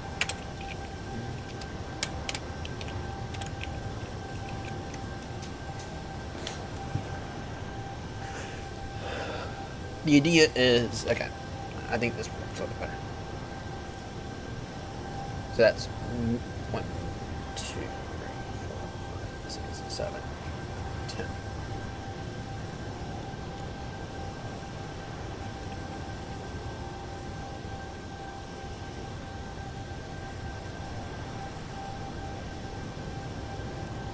Go legs, or leg, wind.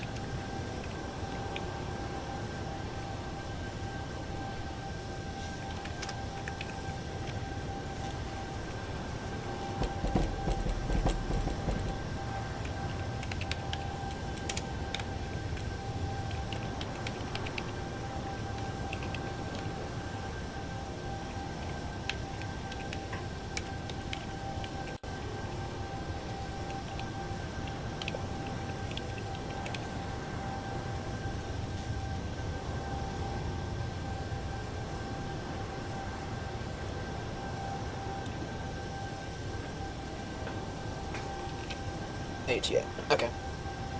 Because here's the idea. Okay, so let's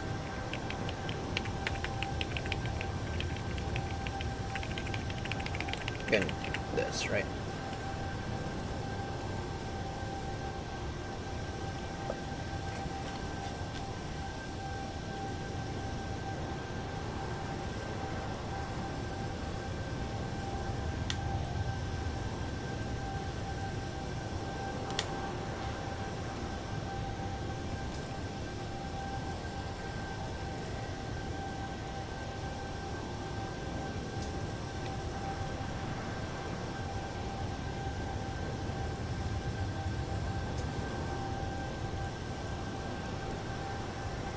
And then with these, I'd like to, if I can, I'd like to offset these.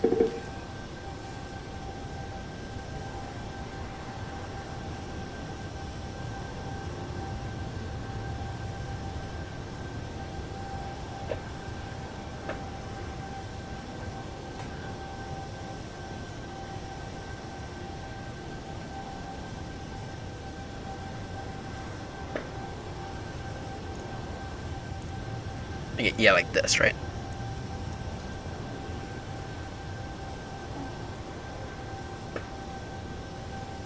Oh no. No, I just need to offset them. Okay.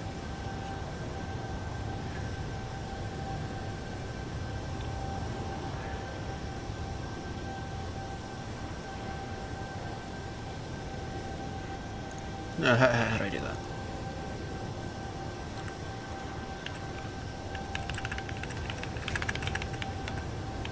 So let's build a bullshit thing. So go VRP 1, VRP 2. Okay, so these cells in here.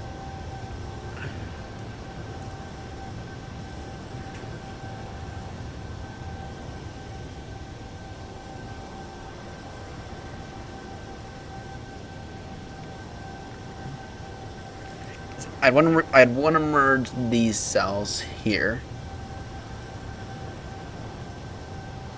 but then I'd also want to merge. Okay. So first three.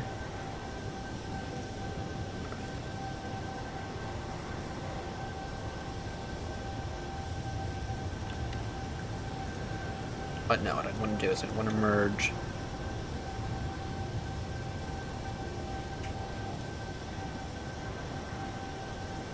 those cells there, and then I want to merge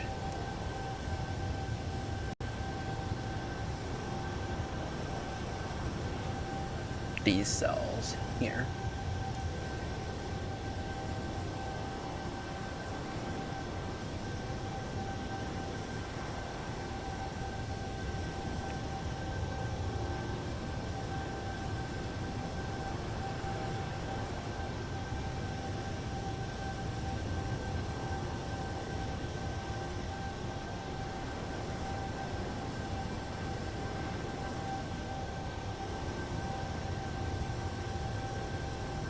Yeah.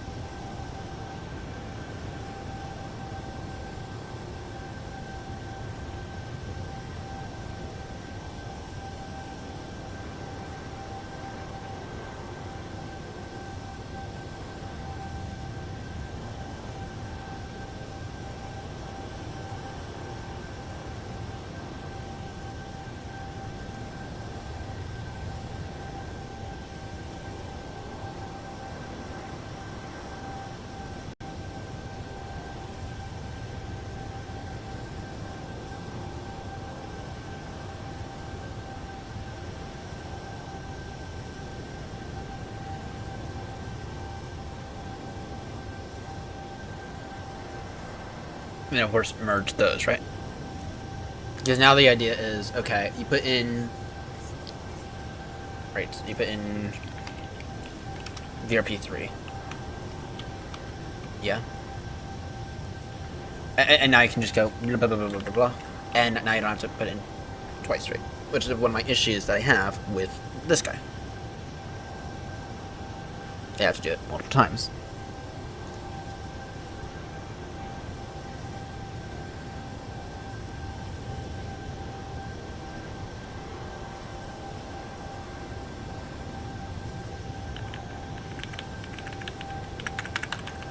So, now let's go ahead and add a bunch of these. Okay.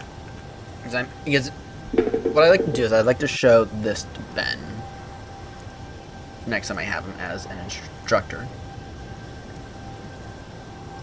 And I like to show, and I like to tell him, look, I believe this here is a better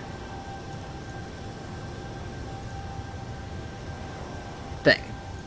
And this is what I'm going to use.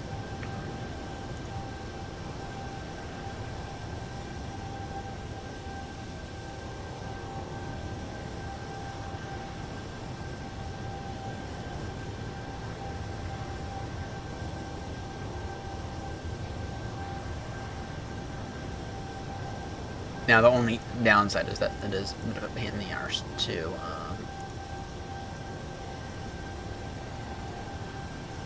do all these.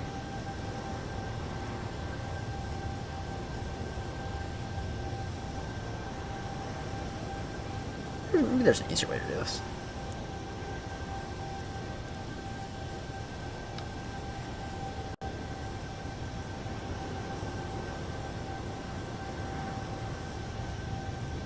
Number of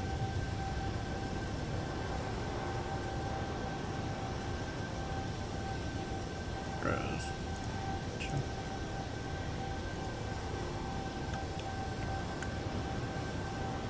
Maybe there is a easier way to do this. Let me just delete.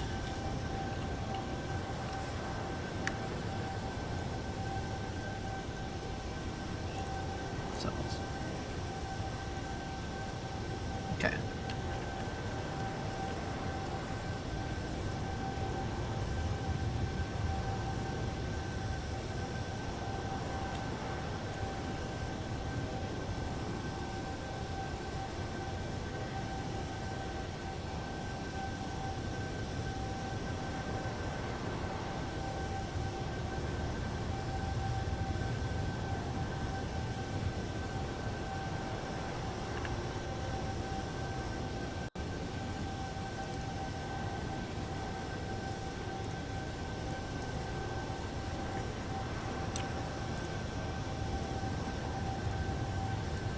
I know that in Excel this would be a lot easier.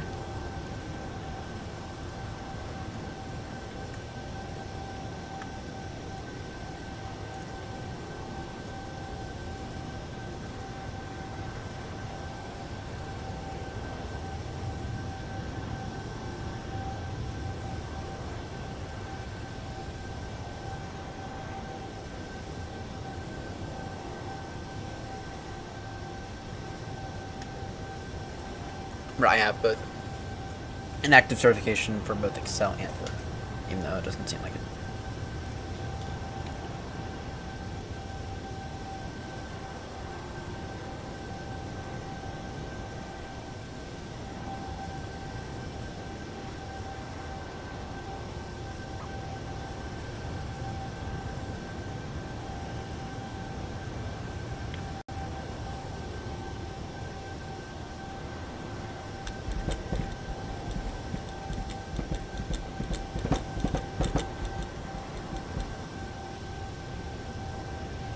Okay.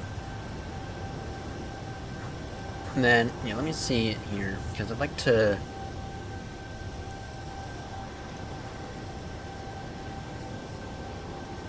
If I can, I'd like to...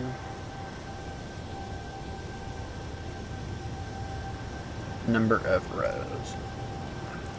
1, or... Yeah, no, that was right, wasn't it?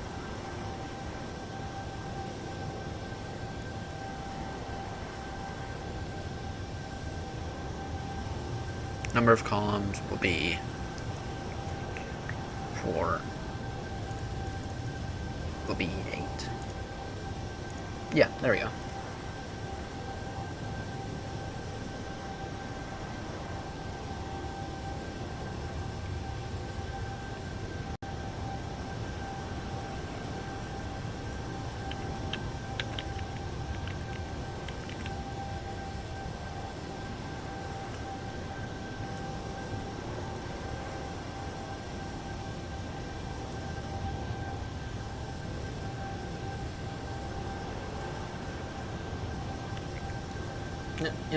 Sure, let me just go ahead and start from a fresh table.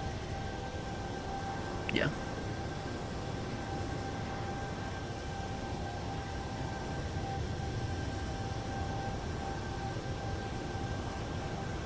Three, 4, 5, 6, 7, 8, 9, 10. 6, 9. 1, 2, 3, 4, 5, 6, 7, 8, 9. Yeah. Insert table.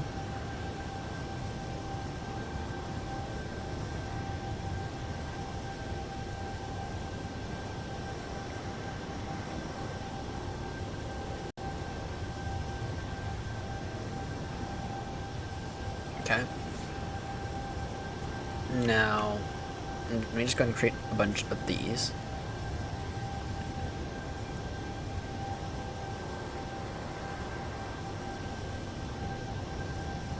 Split cells.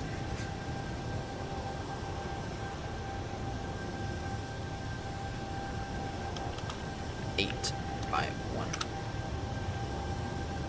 Yeah.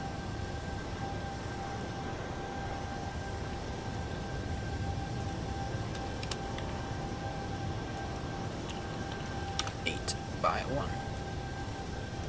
Get this is so much easier.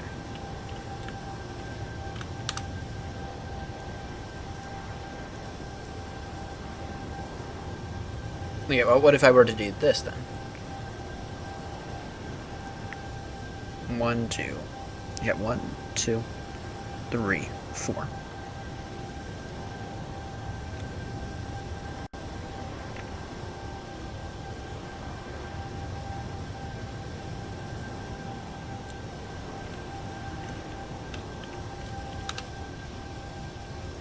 There we go. That's a lot better.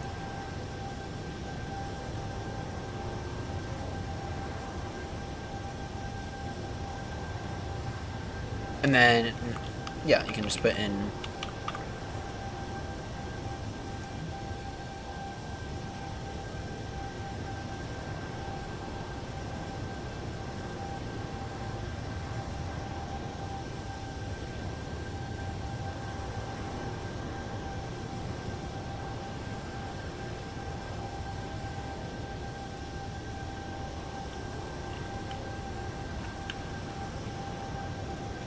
yeah, there you go. That's so much better. This here is so much better. Yeah, that's 1, 2, 3, 4, 5, 6, 7. Okay. 1, 2, 3, 4, 5, 6. 1, 2, 3, 4, 5, 6, 7, 8, 9, 10.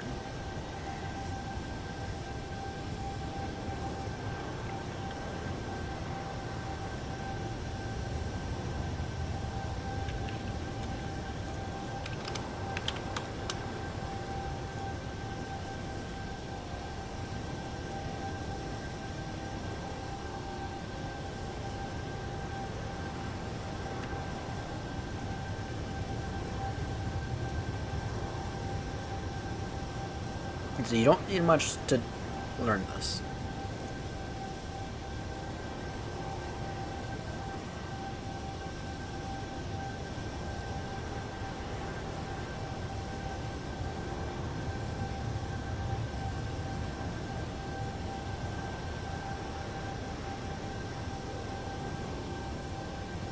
Go with the leg.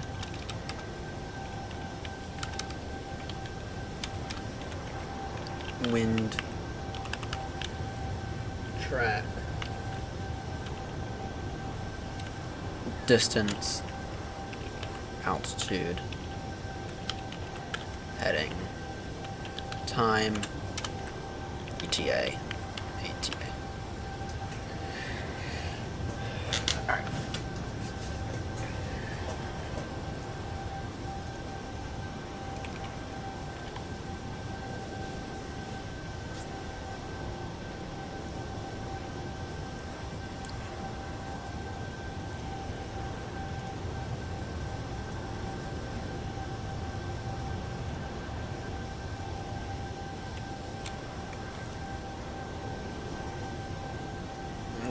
I'd like to go ahead and expand this team out a little bit.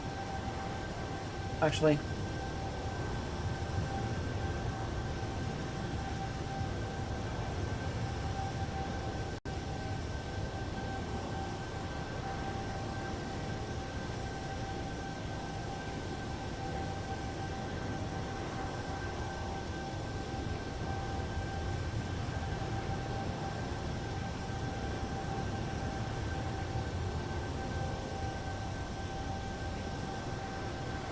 No, you know, yeah, let's look at that. Oh, what does VAT UK do? Because VAT UK, they what are they using?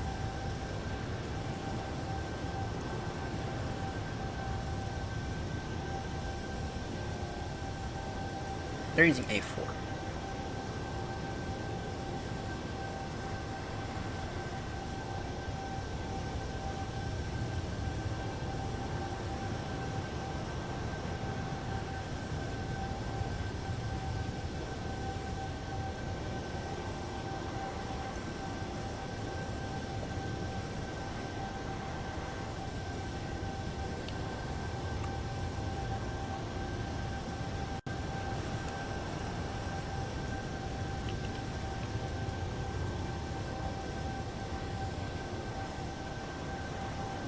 I mean, this year's for a pretty sizable.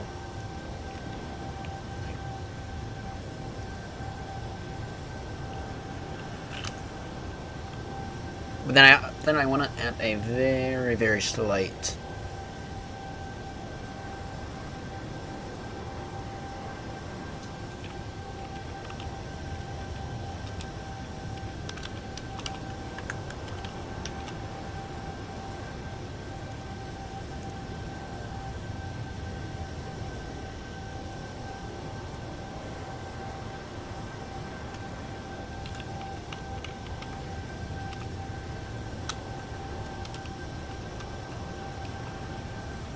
You know what I also like to do now is I'd like to go ahead and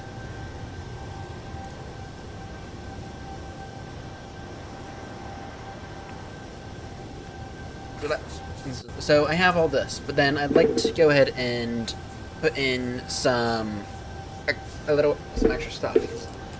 In the issue with this, that the flow is kind of awful, right? Because we come down here to this. So here's our pilot. So here's our pilot log. For everything else. So, like 1. Okay. My issue with this is, okay, you put your waypoints all up here, but then you have to come down here to look at, okay, where are these in comparison on the bridge, right? And then your identifiable features, right? So that's my issue with this.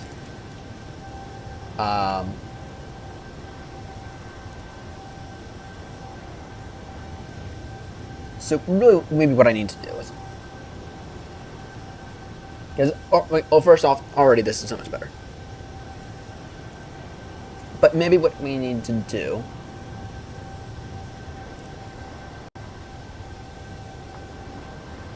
is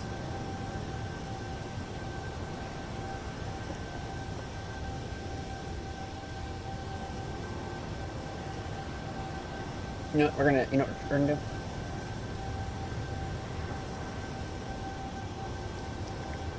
Layout.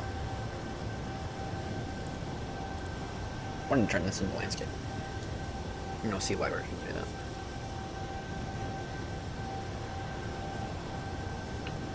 Because so the thing is, I want to primarily keep all this.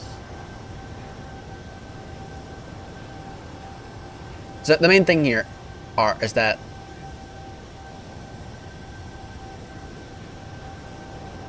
these columns here are your important columns that you're paying attention to. Yeah?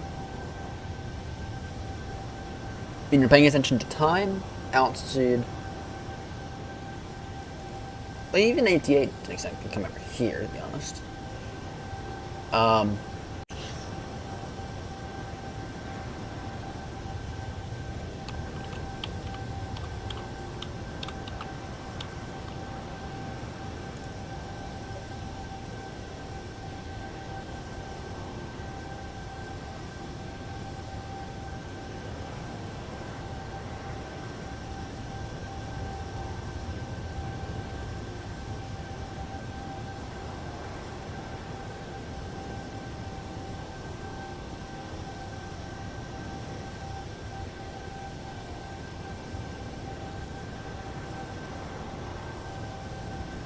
I'd like to do is I'd like to insert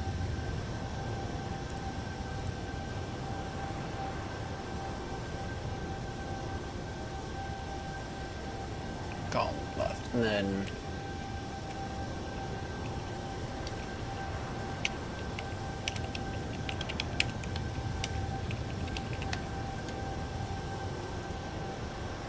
what I'd like to do here is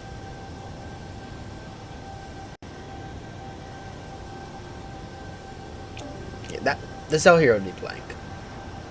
Then split these cells into multiple.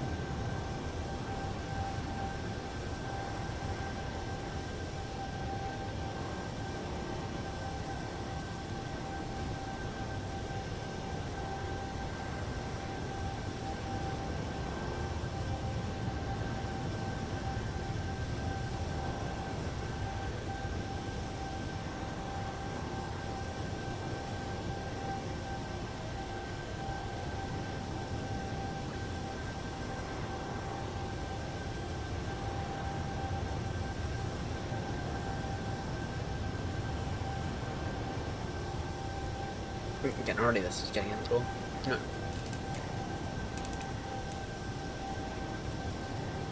Table layout. Or these lines.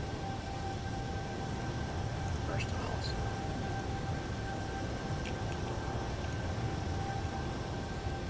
Make this entire table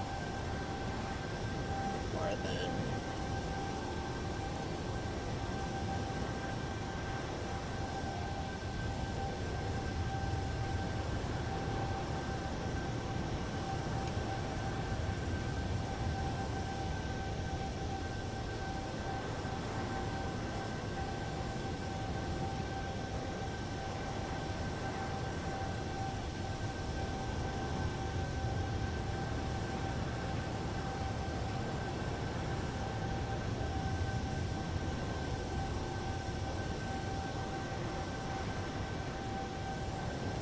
I'll come back to the border.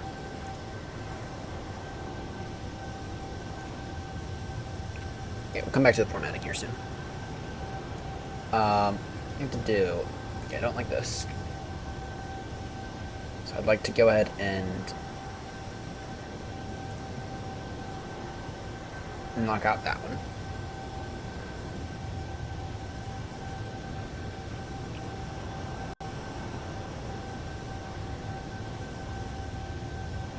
But I'd like to go ahead and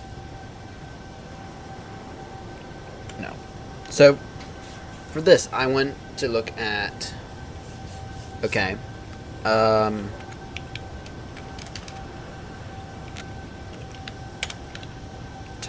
Okay. Go distance. Time.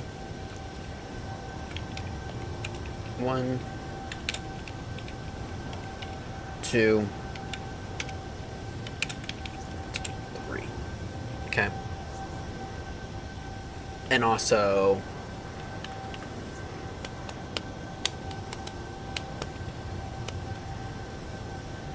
yes, so I want to look at those.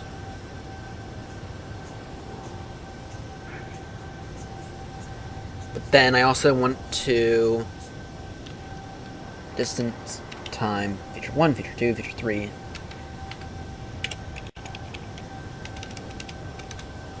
Okay. Yeah.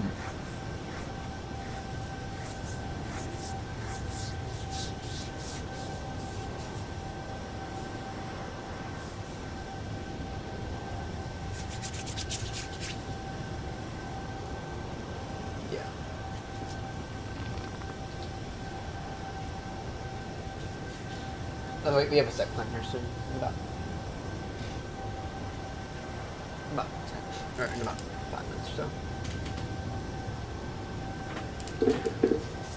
And then name. Yeah, that so that in of itself will be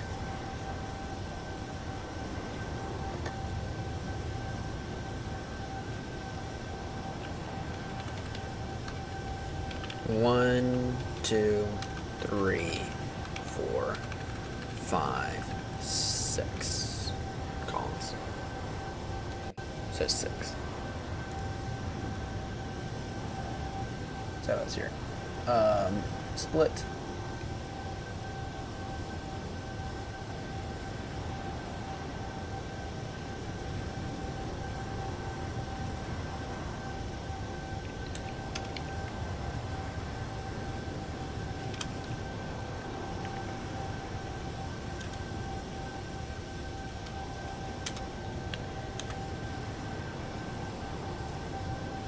Yeah. You know, I'm gonna merge all these. That was that. Here we go. 1, 2, 3, 4, 5, 6, 7, 8, 9, 10. So we get 1. No, I'm gonna. No, I'm gonna merge all these first.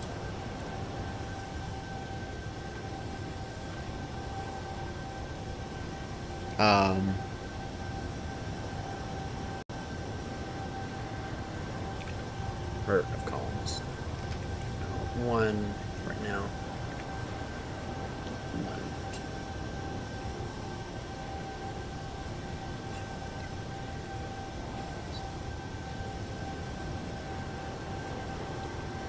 14.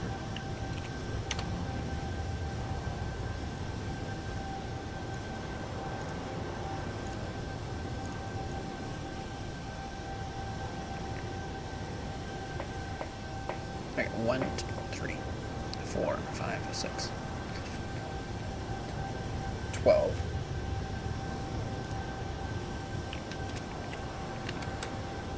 Okay. Because I'd like to do is I'd like to add some formatting to this column first.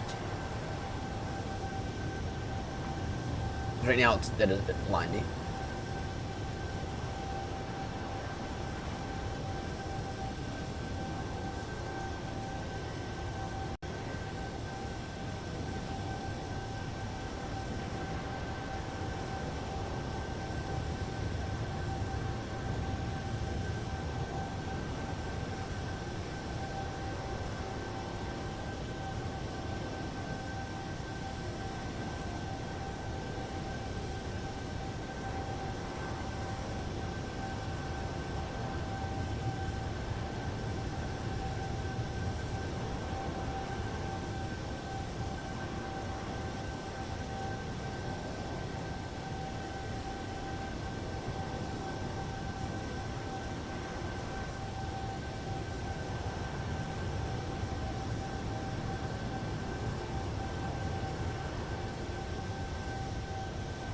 Yeah, that already is so much better.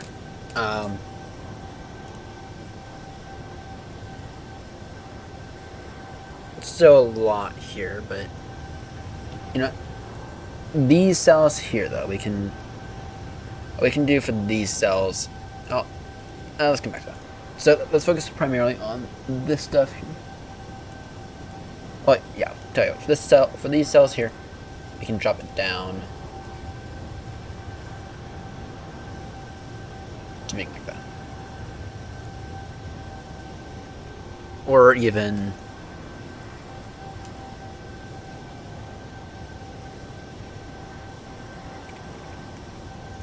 maybe not for those cells.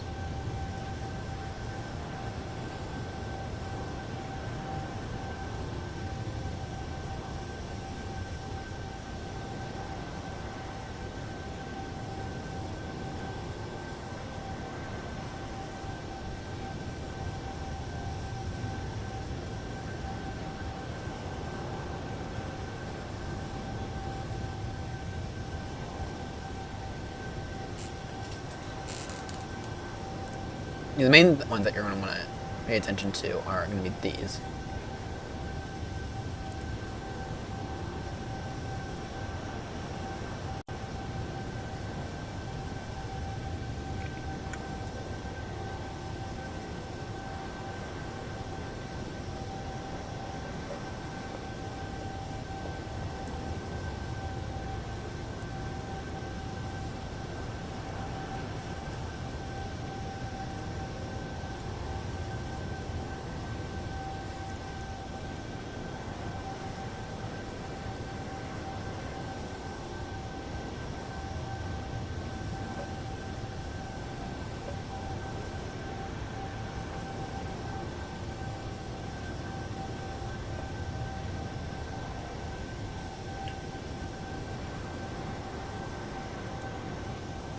That's even worse.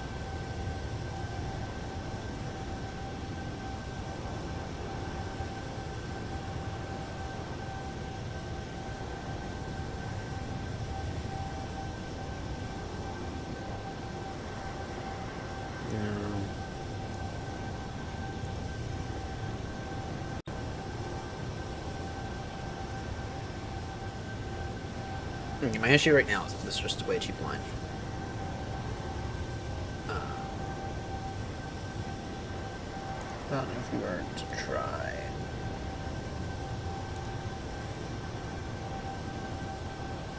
No. Yep.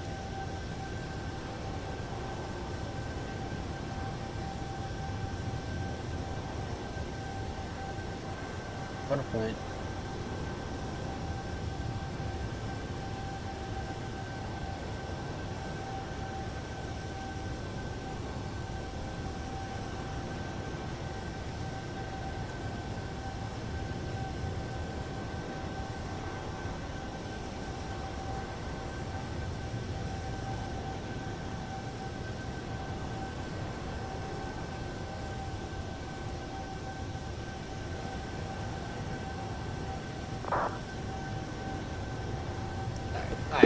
I'll figure this out in a moment. Right now, let's go ahead and proceed with the step climb right now. Because we are due for one.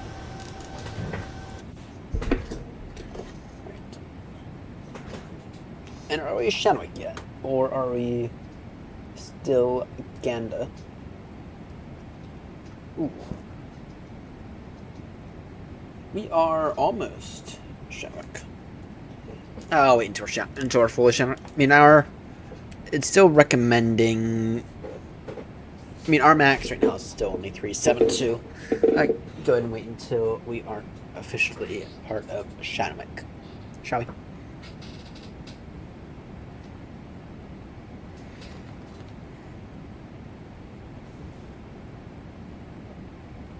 Or not. They just disappeared. They went by us. They decided, you know what? We're done. That's what they decided.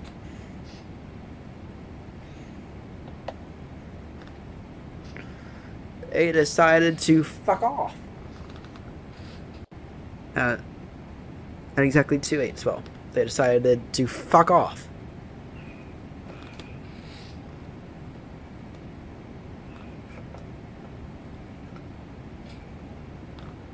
Bummers.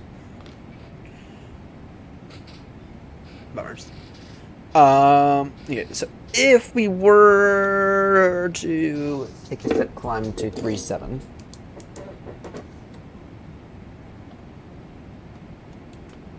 what would that look like in terms of our speed?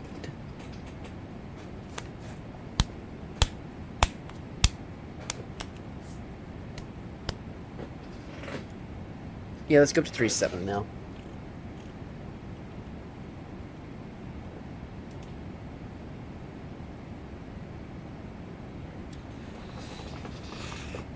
Speedbird 2 Lima Juliet step climb now 370 traffic. I know Seb just told me that you shouldn't have to communicate everything, but you know what? It is still good airmanship too. It is still good airmanship. Bum bum ba bum ba da da da da da.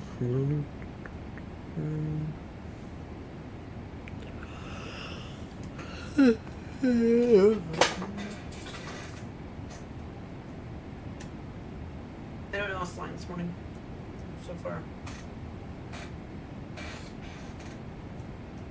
Not seeing anyone yet, unfortunately.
So I just saw one of those.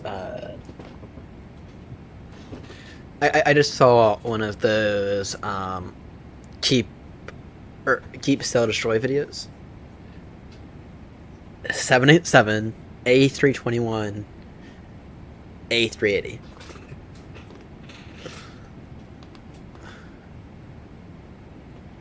Now that one's a tough one.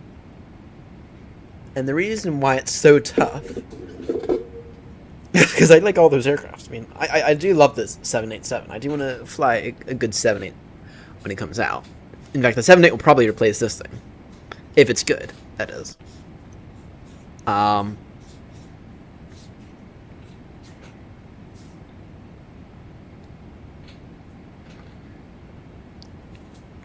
that's a tough one.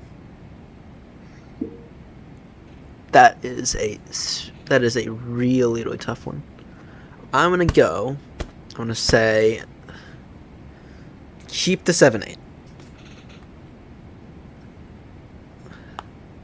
Sell the A380 to BA because they need it more than I do. And then I'm gonna say destroy the A321, but out of the money you get for the A380, get an A321. Buy yourself an A321, or a few A321s. Well, out of the money you get, because yeah.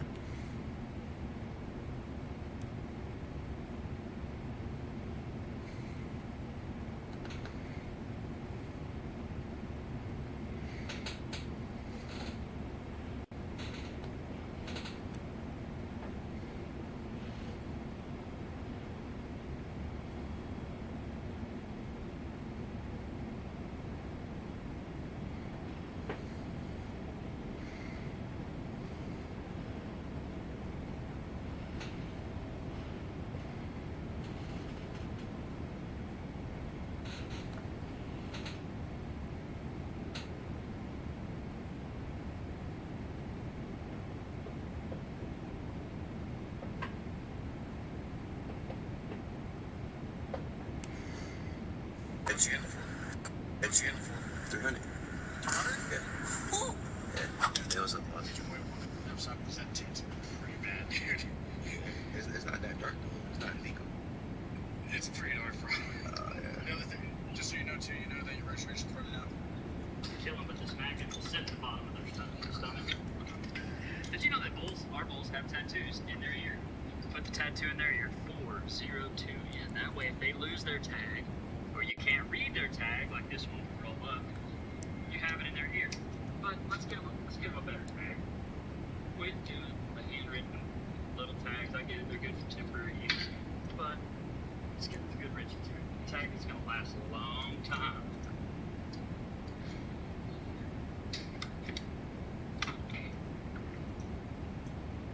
We give them a magnet, that way if they eat any metal, then it won't kill them, won't go through their stomach. Kill them with this magnet, will sit at the bottom of their stomach, and keep that metal from going through. There you go. Kill them with this magnet, will sit at the bottom of their stomach.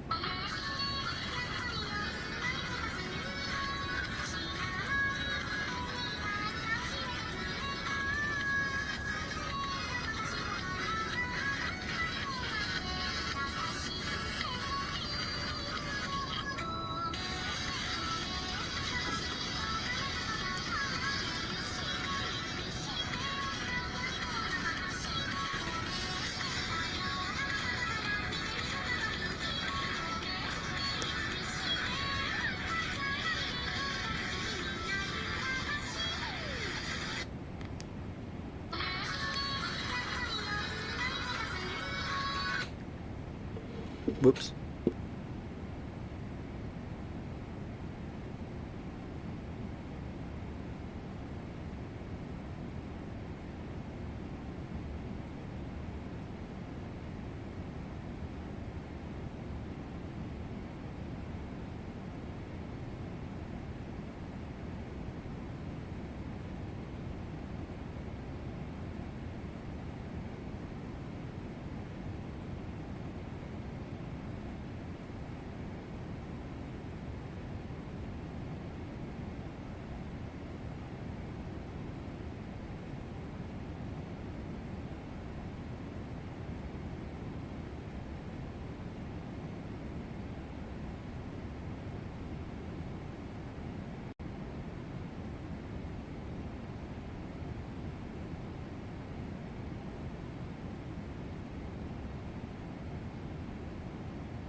Alright, we're gonna continue working on this plug in a moment.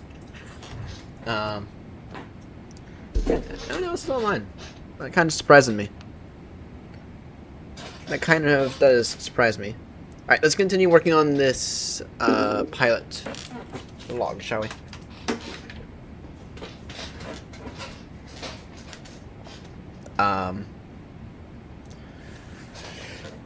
We can stuck there.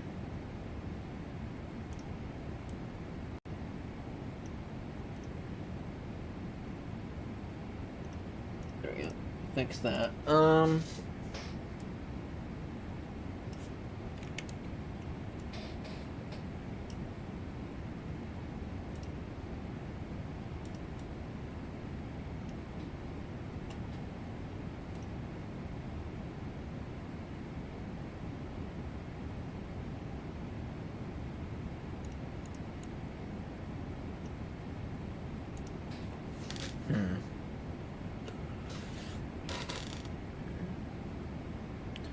I feel like that's not bad there.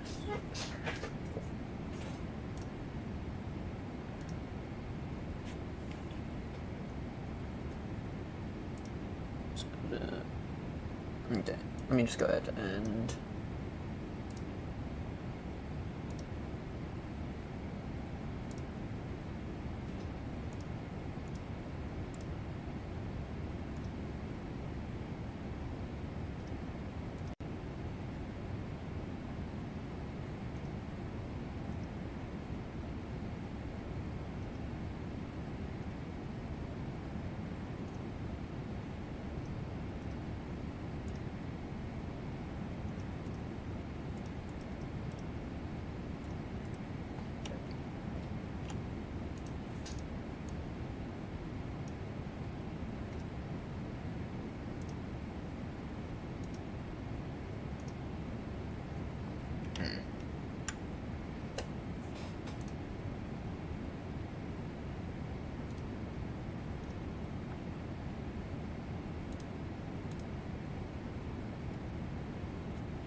oh, that's the issue.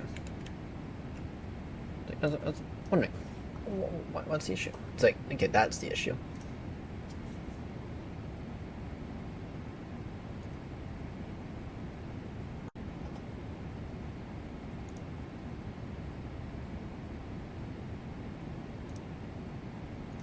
Okay, there we go.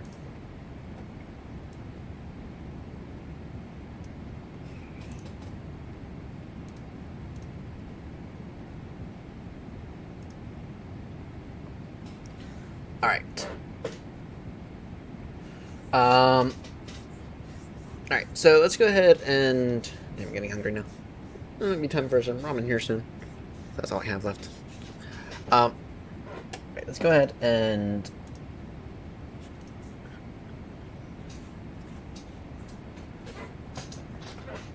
work on this bit here then.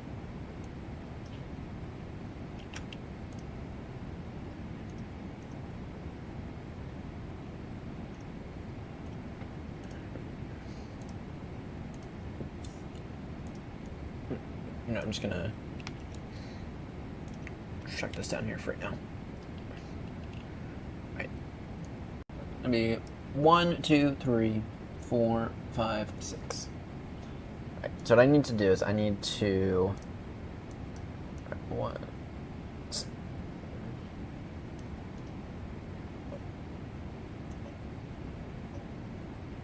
I'm gonna split all these cells here.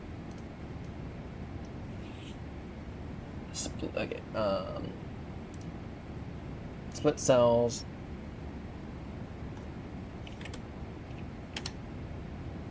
Name.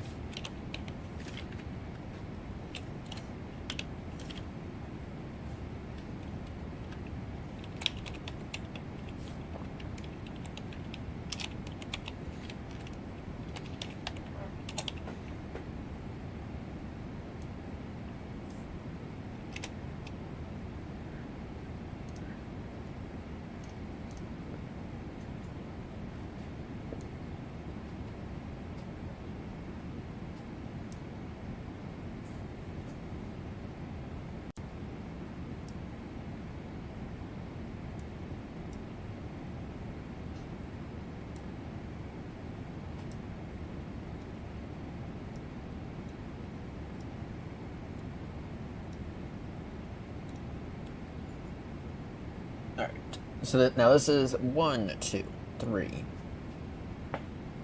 4, 5, 6, 7, 8, 9, 10, 11, 12, 13, 14, 15, 16. So this here, 16?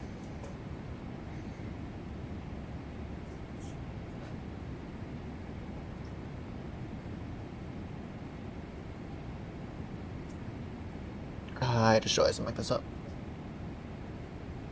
But it's fine. It's actually fine. And the reason why it's fine is because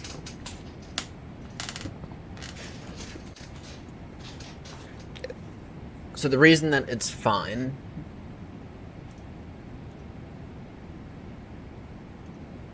no, it's not. Damn it. I might have to restart all this.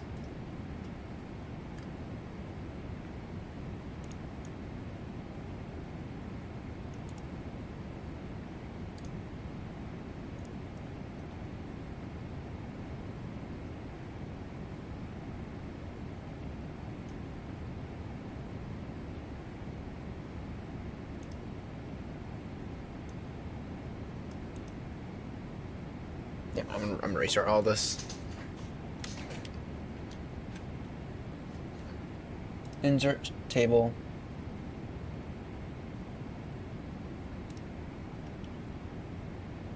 A number of columns.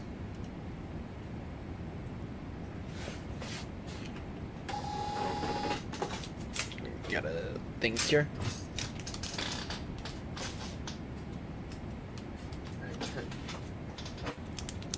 So, 1, 2, 3, 4, 5, 6, 7, 8, 9, 10.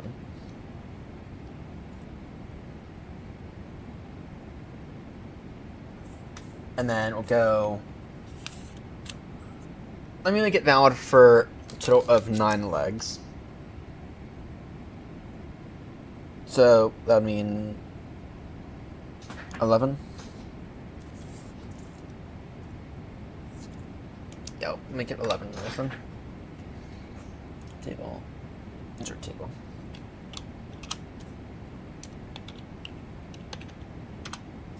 There we go.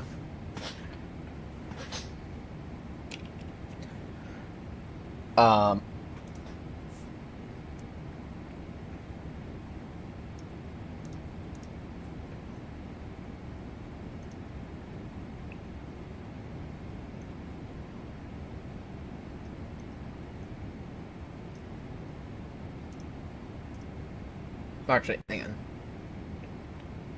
4, 5, 6, 7, 8, 9, 10. 1, 2, 3, 4, 5, 6. Actually, that should have been 16.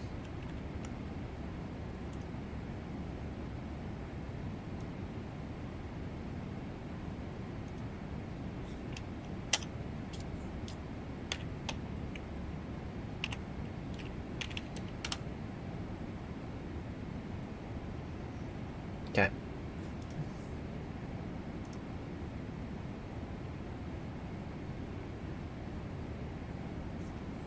Leg.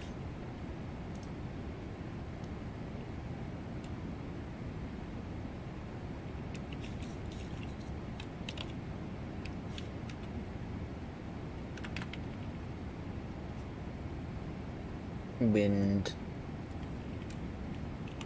Track.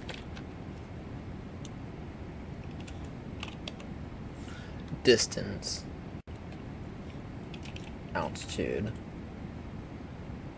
Oh no. Oh yeah, we can do we can put actually let's put altitude here. And wait. I'm forgetting MSAs.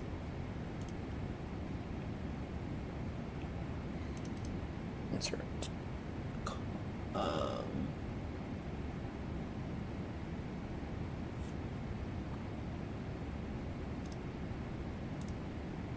Left.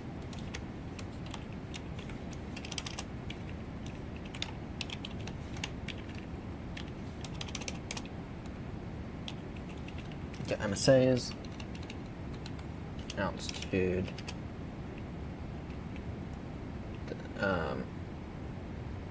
Then we'll go ahead and put in. Okay.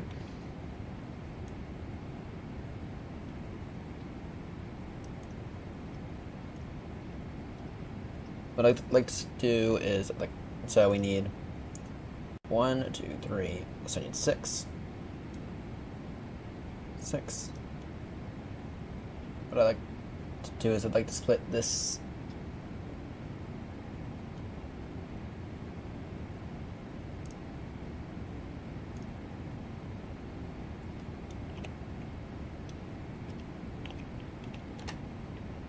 Two rows, and I'd like to merge up here.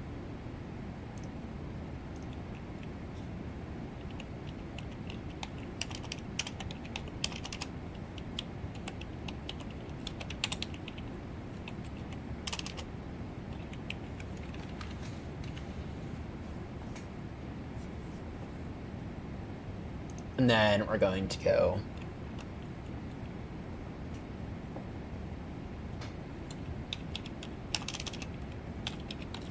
heading, time,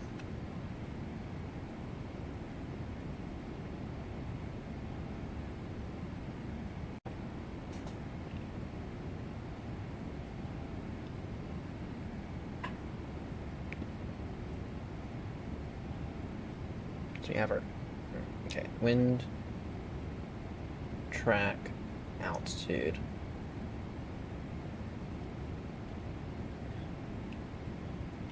ETA, ATA.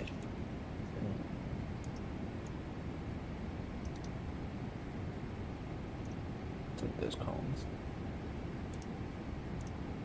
Okay, and then for these reference points,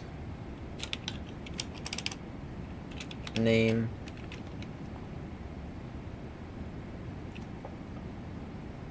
time, or sorry, name, distance. Missing distance. That's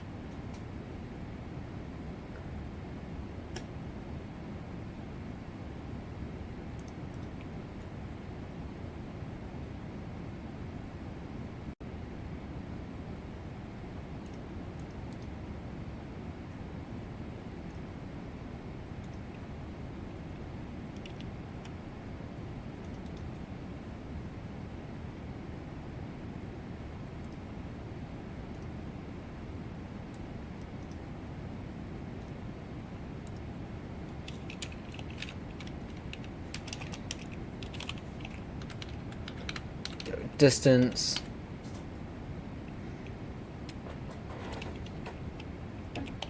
feature 1, feature 2, feature 3, and then time, right?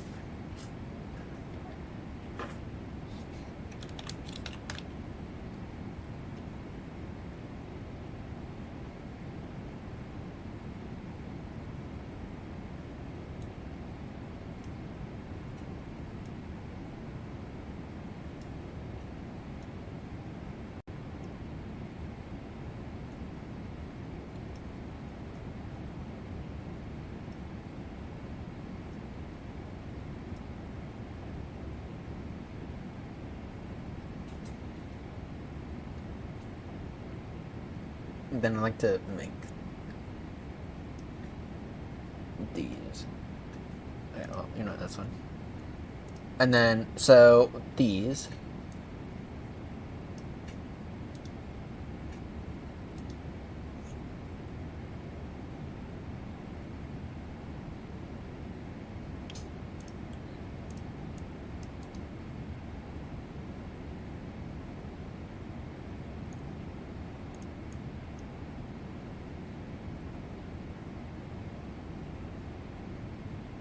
Oh, no. Okay, so what I said I was going to do is... I'm just going to split those, right?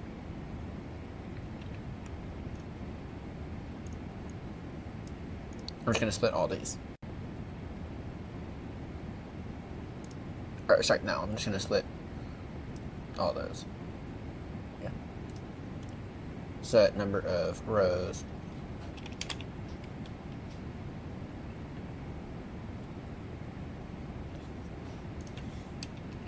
20 rows.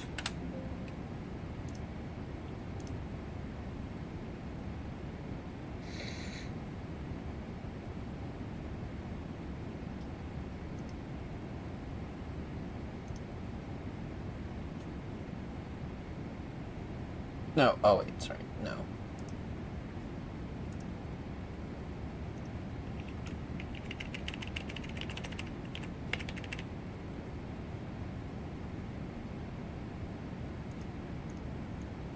I'm gonna delete all that.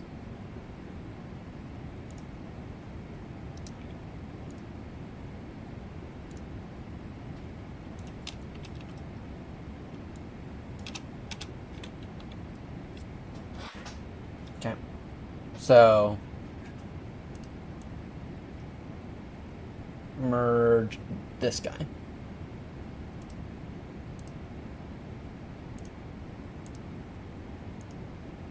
Oh, wait, no.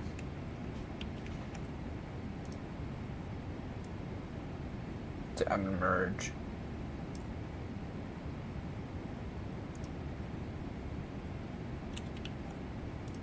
No.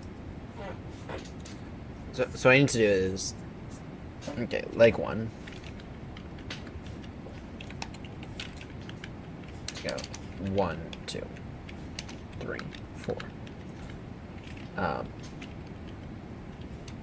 5, 6, 7, 10, right? Yeah, so I just need to merge these.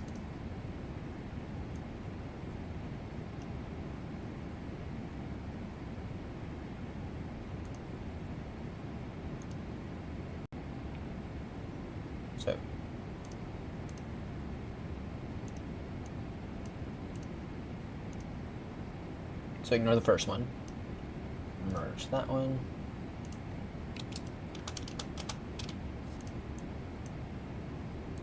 Merge that one. Merge that one. Merge that one. Merge that one. Merge. Merge.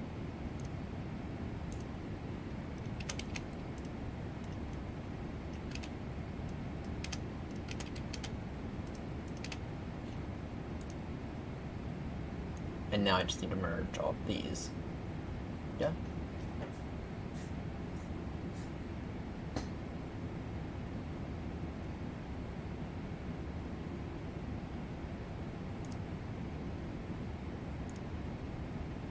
Number of columns, that we get 1, 2, 3, 4, 5, 6. No, that's not good. I should not do that.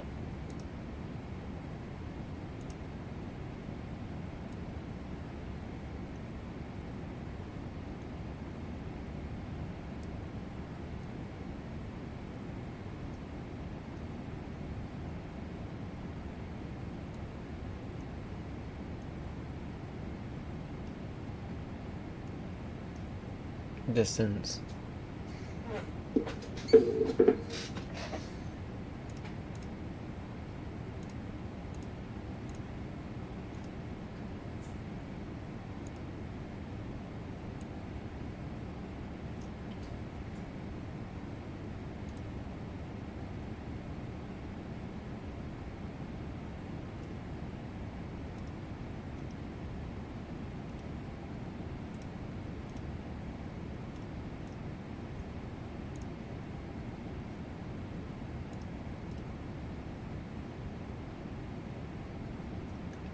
Let me see here. Because all these, because I need to merge these rows.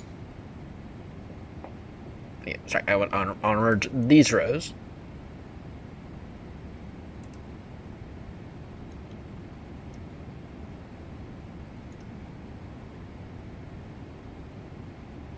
Yeah, maybe this will be easier in Excel.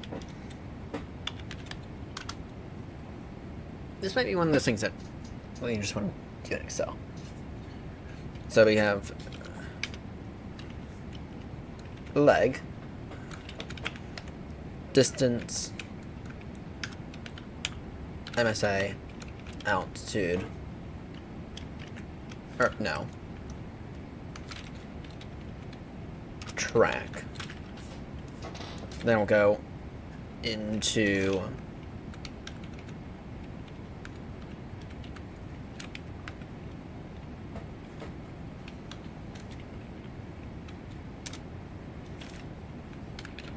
name,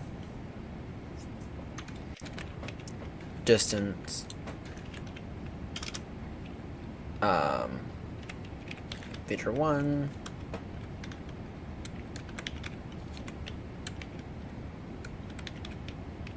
two, 3, time. Then we go into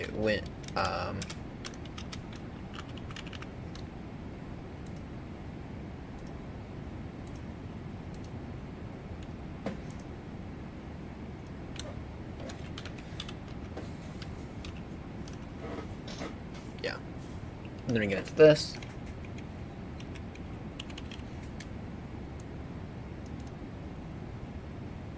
Then we can go ahead and merge those.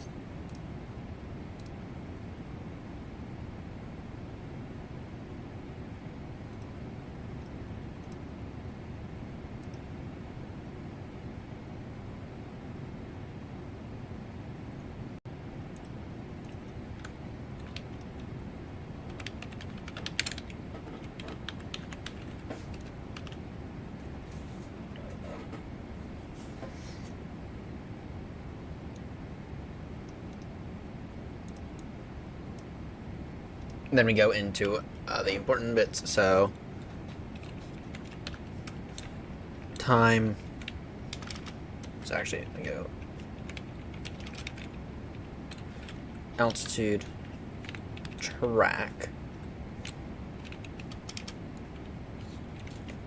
time, and then ETA, ATA. Okay.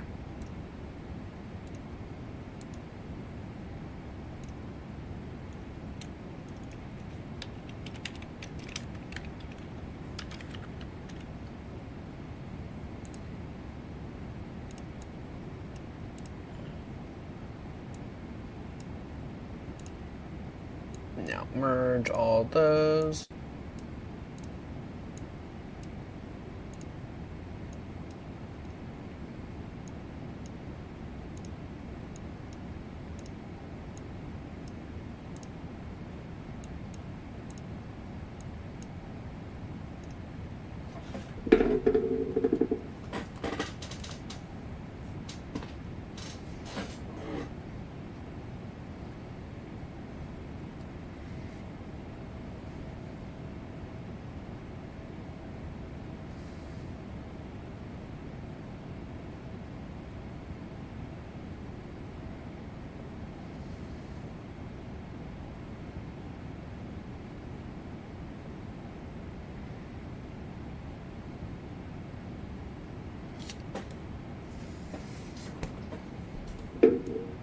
Alright, and then merge them. Okay.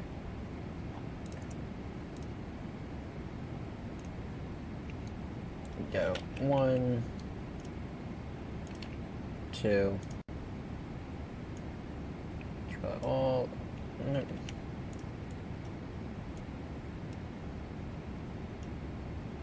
Yeah, there we go.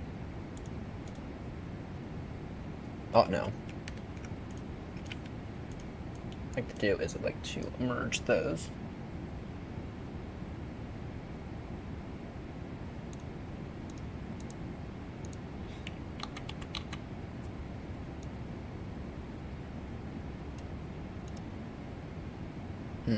I actually don't know. Might be easier.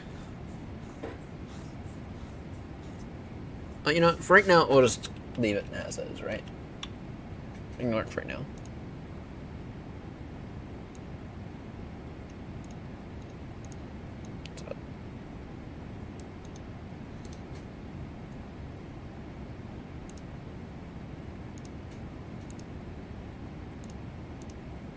I don't know. You know, I'm gonna focus on this a little later. It's a bit boring now, isn't it?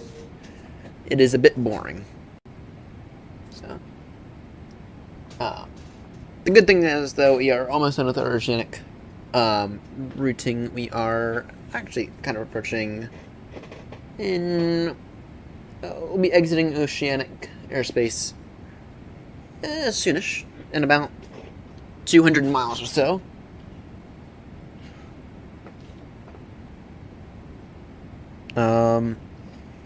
Yeah, we're doing pretty boring stuff. So, all right. Anyway, yeah, don't save. Don't need to save.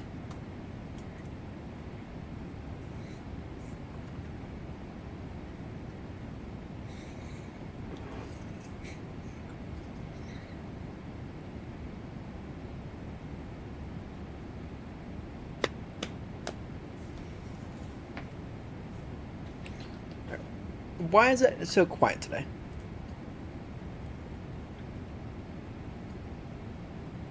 Why is it so quiet today? It seems...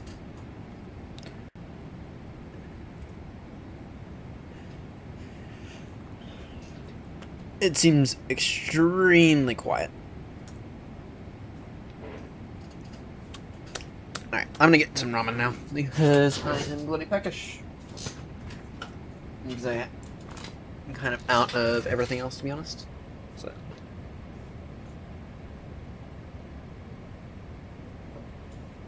Actually, I was going to try to get something on order today, and I completely forgot about it. I was going to try to get some,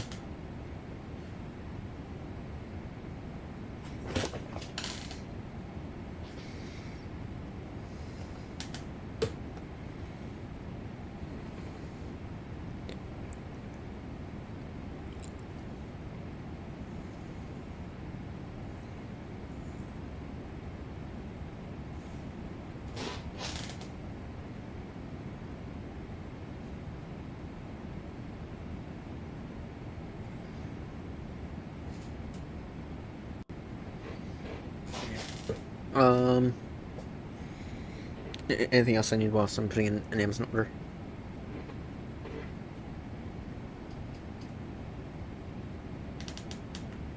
I don't think so.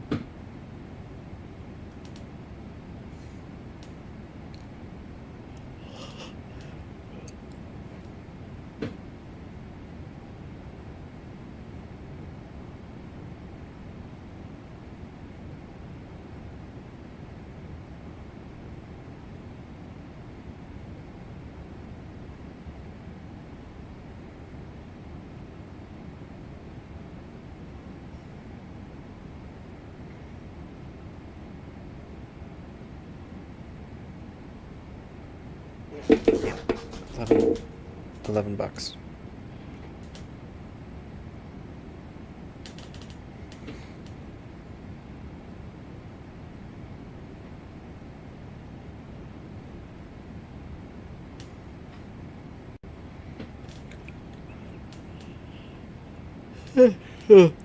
Hmm.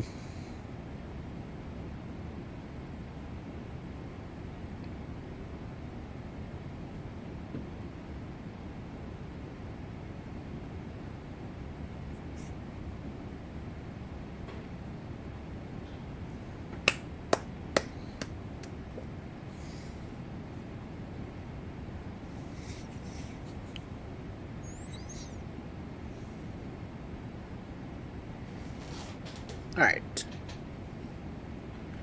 Oh, we'll do the Wordle in a few minutes.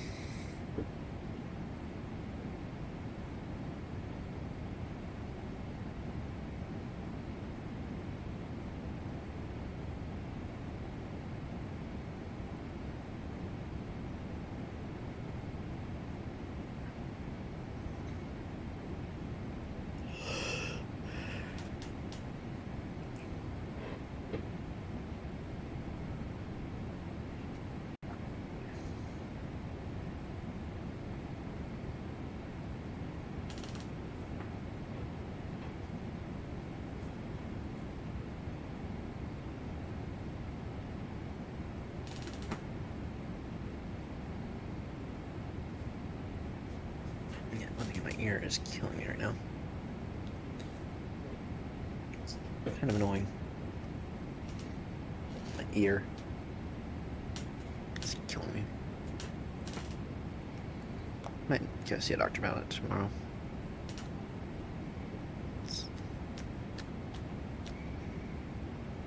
For those who are interested in what's going on with my ear,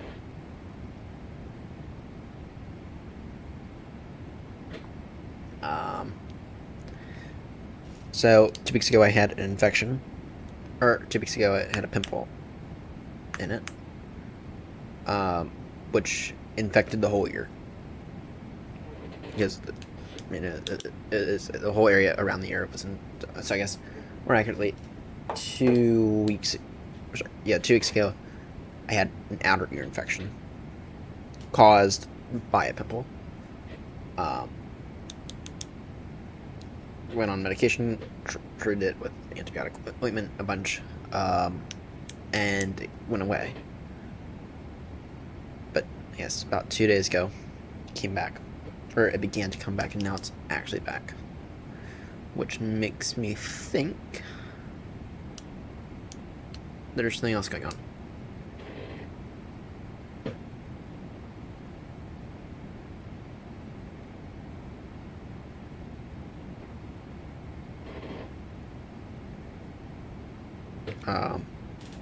I don't know. It is kind of annoying. That's what I can say.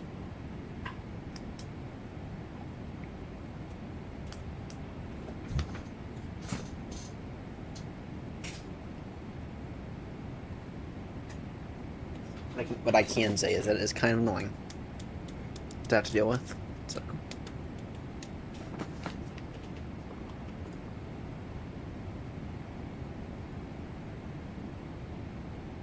It's been a very, very smooth flight so far. It's been a very, very smooth flight.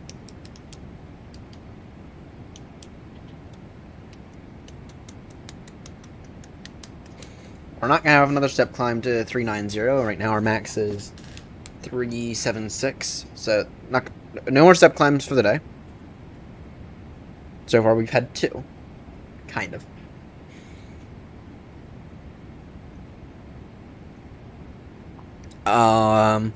Currently estimating Heathrow with 20.6 tons of fuel. It'll be a 2.7 right day. I can almost guarantee it. That'll be 2.7 right. Actually, I think it'll be 2.7 right this week.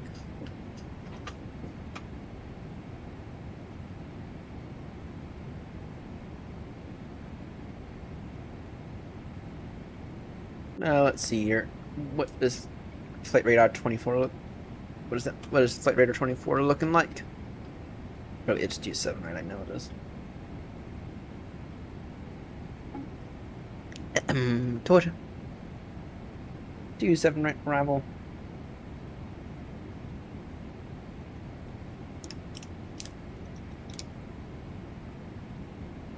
Yeah. Lovely Heathrow. I have to.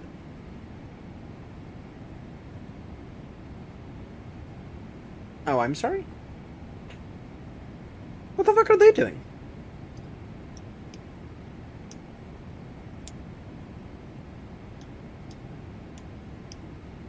I beg your pardon? What the fuck are they doing? What's their altitude? It's 9,000 feet. But I mean, what the fuck are they doing? They swing them around for the north? Because, yeah, okay, that American's doing it seems to be what I would expect that version to do. Unless there's something major going on with the airspace right now, but...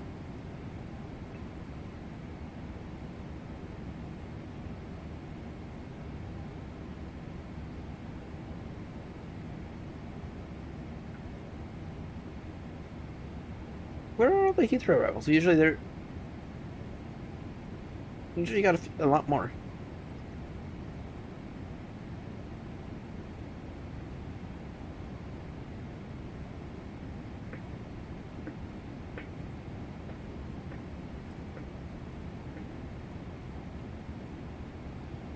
Yeah, usually you got a lot more. Any NOTAMs for Heathrow? Let me check the NOTAMs chart.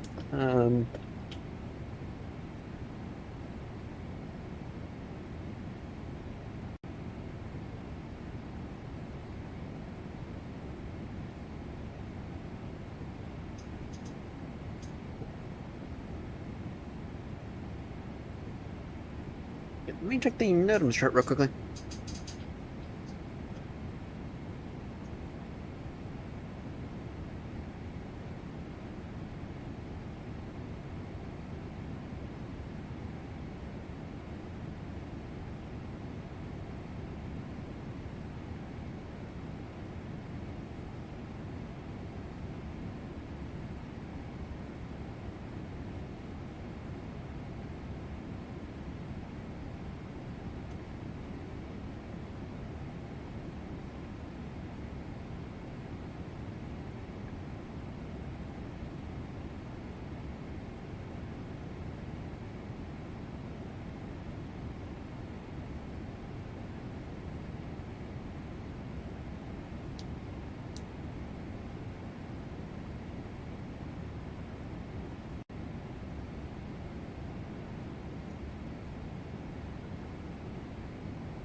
There we go. Seems to have given me access back.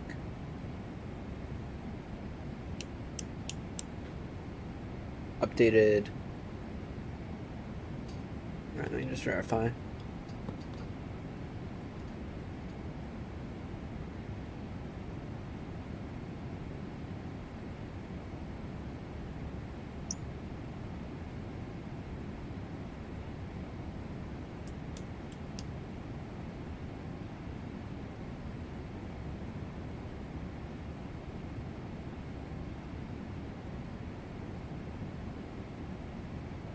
Sorry, just reading.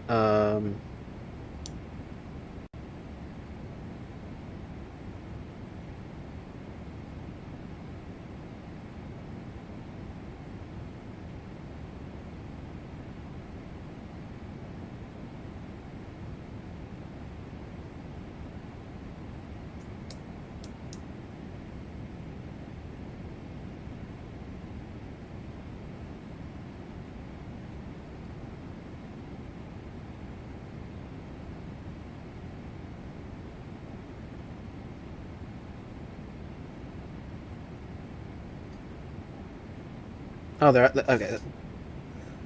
And this was reviewed when? Okay. Sorry, they're actually putting in some better requirements, some expectations and procedures, so like activity requirements and whatnot. All right. Let me just take a quick look.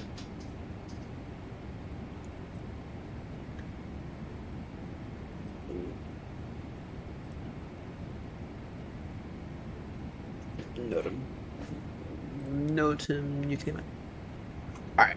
So I'm curious. What's going on with Heathrow right now? Is there like Notum?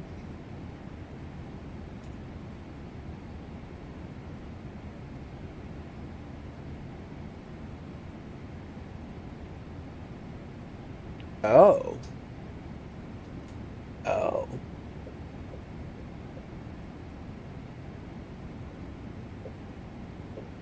Oh. For reference, that's not always supposed to be there.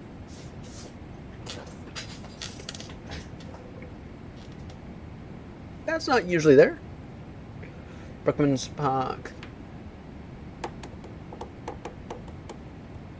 From 10:30 British Standard Time. Okay, what about?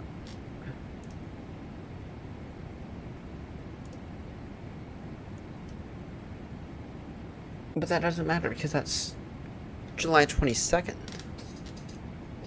over Brookman's Park. Wow. Air Canada is doing the same thing, going up here. What? Actually, no. No, that's a lie. I don't know what the fuck Virgin Deader was doing by going up there. Because that's not standard procedure. Standard procedure is, okay, you hold here at Occam, 1 orbit, approximately. And then you come in like this. Alright. That's standard times procedure. I don't know what the fuck they were doing. Alright, I'm gonna go ahead and grab my ramen from the other side of the river. 1 second.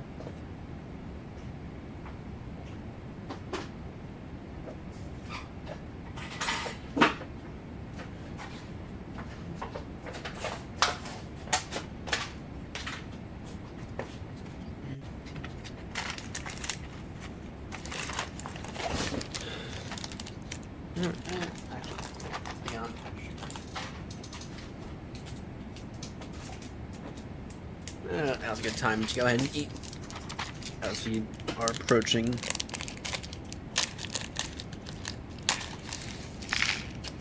the appropriate airspace.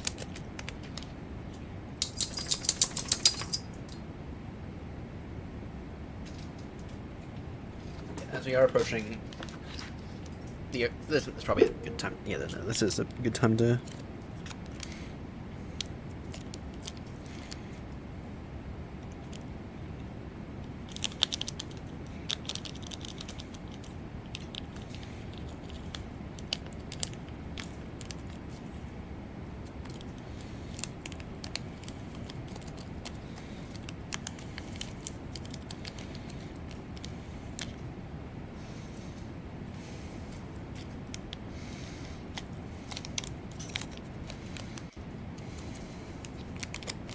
Alright.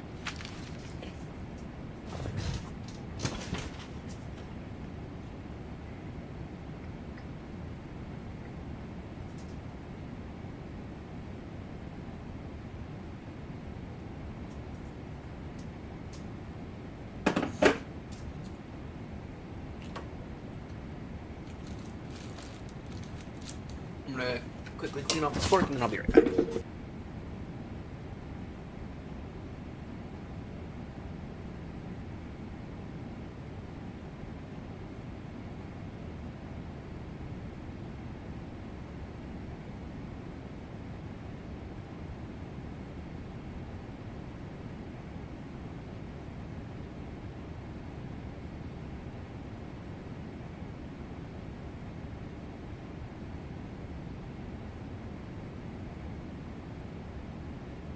Back.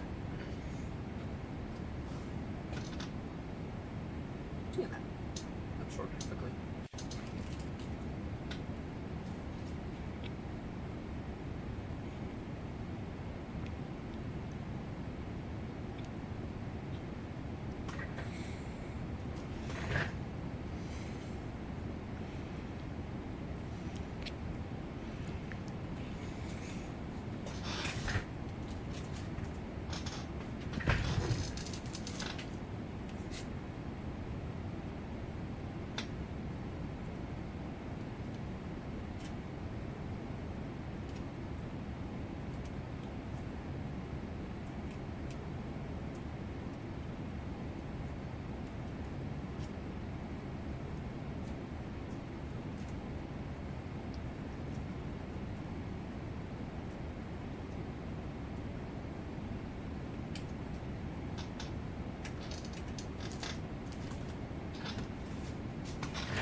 Yeah, I really don't know what Virgin was up to.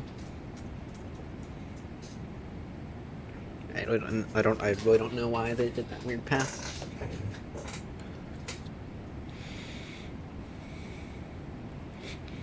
Yeah, well. Okay, I suppose it's a good thing.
Awesome getting here. I'm going to go ahead and throw in an arrival, ILS runway 27 right, from Bovington on a Nugra 2 hotel arrival.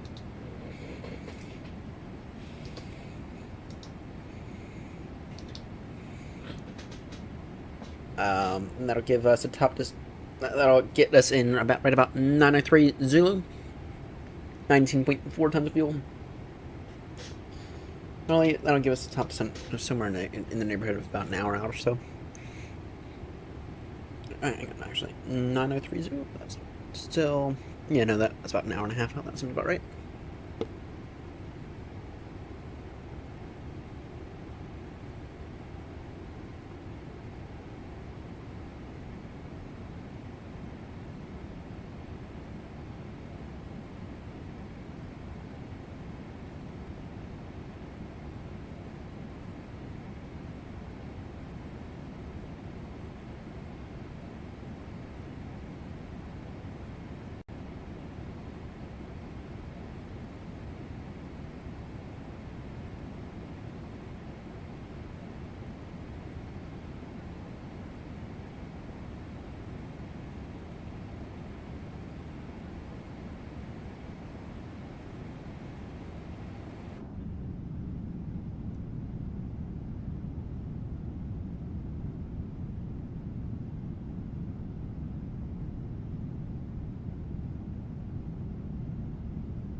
ETA Heathrow 903 Zulu.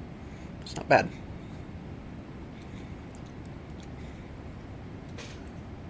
Anyone online yet for Heathrow? Why does it feel like such a quiet morning? No, nothing yet. Nothing yet. Bummer. Bummer.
bloody delicious. Bloody delicious. So we are approaching Ireland here soon. Let's see here. We should have a Virgin off our side here. Let's see here if we can see him. Oh yeah, we got him. We got him. Virgin most likely off to Kennedy, I think. No! Look at that, that's another interesting route. Manny to Atlanta. Manny to Atlanta.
Okay. That wasn't bad. That was not bad at all. 1 second.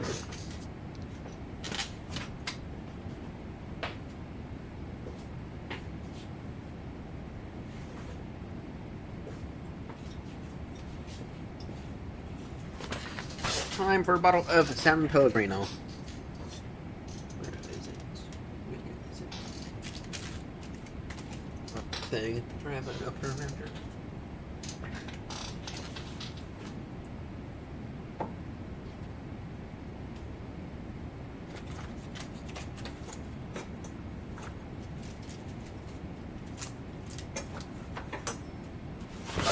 I'll use the spare amount as a opener.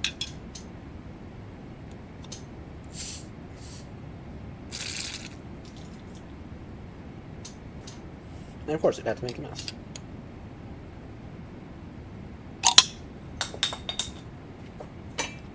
Never.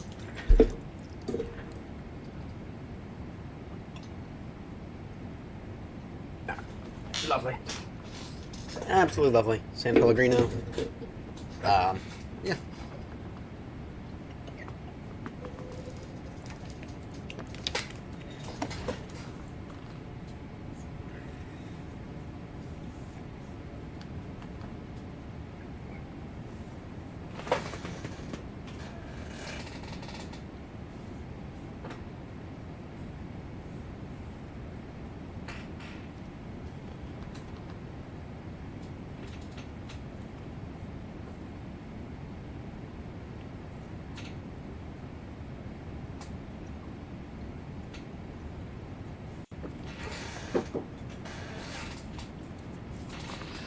Let me see here.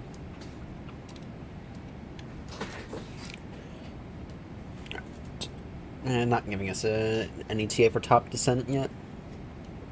We will be descending. I know just by gut feeling that we'll be descending in about an hour. Oh, yeah, roughly an hour. Let's do the whirl. Let's do the Wordle, shall we?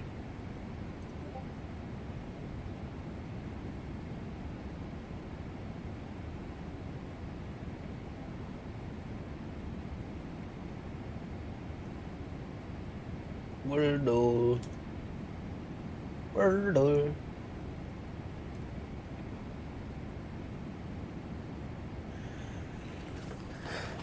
All right.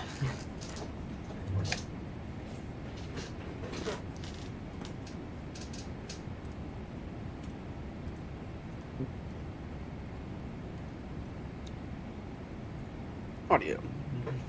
That wasn't that great. What about slate?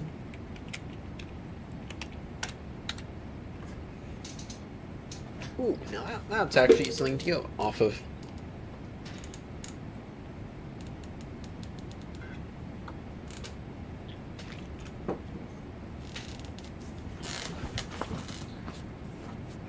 That's actually something to go off of.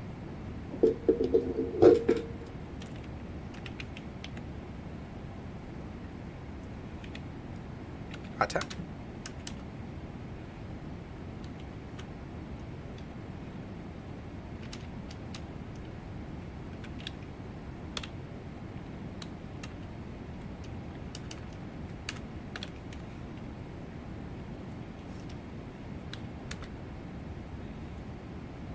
Damn.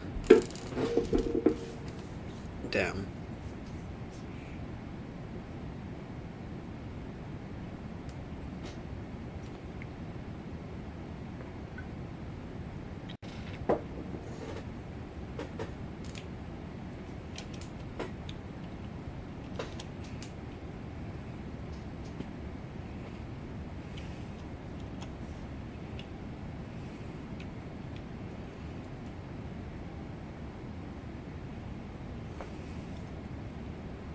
No, it can't be feared.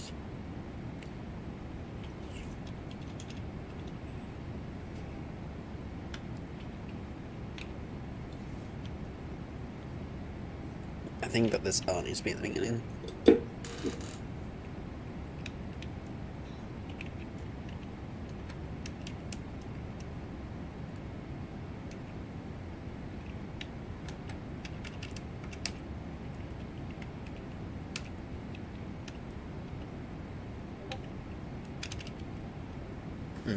I actually don't know. I do not know. I'm at a bit of a loss here, to be honest.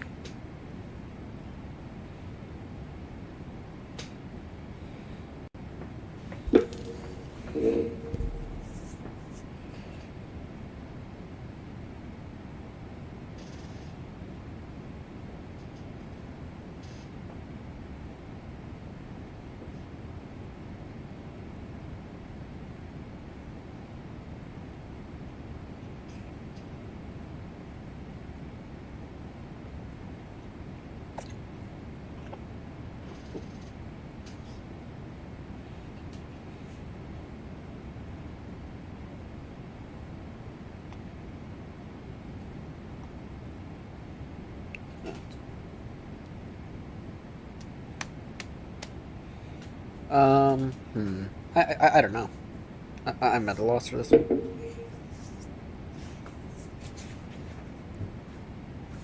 I'm at a bit of a loss, to be honest. I don't know. I don't know. I really don't know. So.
I don't know. All right. Oh wait. What?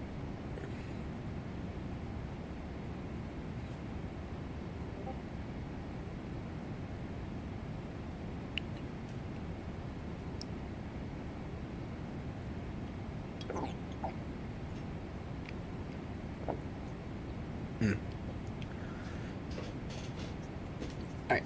Top descent will be in about 50 minutes, if I had to guess.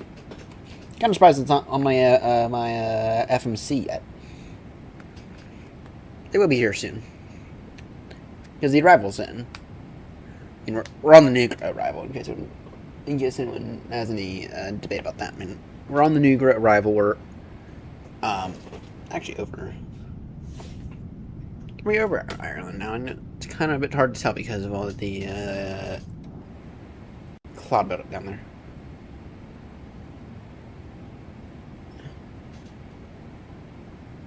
No. No, not yet.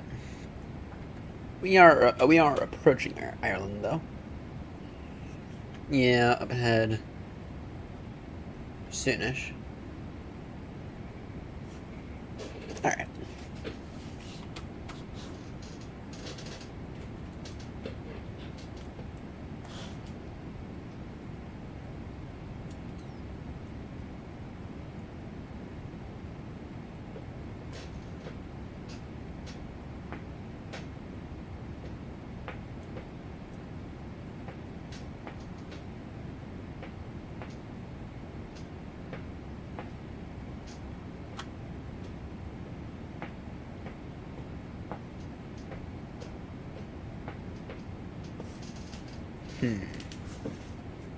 Oh, there we go. Top descent is on the thing. Time 3-2 for top descent.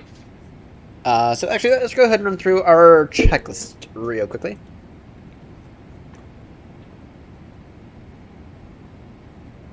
Alright, checklist. Checklist override. We did that one. Override that one. Override that one. Override that one. Alright.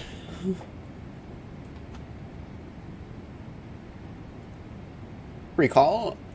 Checked. Nothing. Notes. None. No notes. I'll go auto break 2 for Heathrow.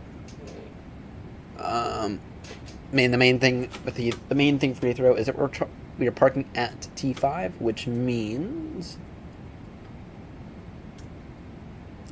so we're parking at T5, and because it's a 2-7 right.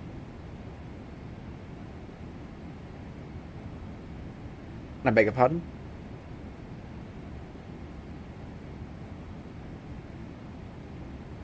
How many hours do I have?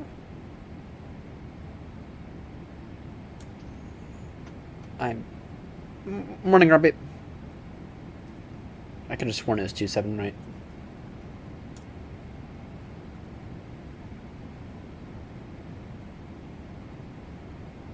That's because it is 2-7 right. Well, it's both right now, but what are the wins? What are the wins for Heathrow right now? I know that they were kind of iffy a little earlier, but didn't think they were bad iffy for Egypt. Okay, well I can see why he'd want to take 09 0406. Come on. Okay, in that case I want a control service. I want a radar control service, please. To sort it out, because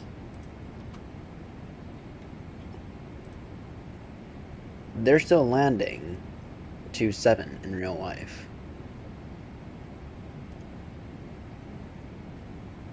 That guy's going for 27 by the looks of it.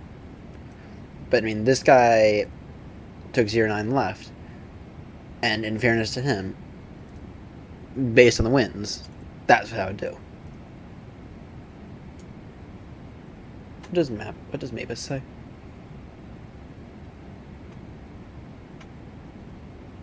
Just gonna update everything.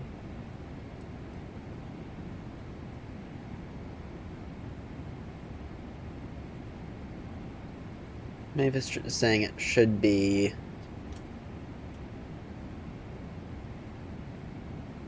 that, or it should be the 27s. Then again,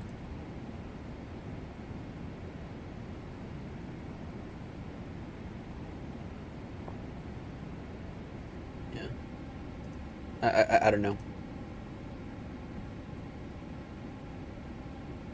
I don't know. We'll figure out when we figure it out. Hopefully that we get a controller.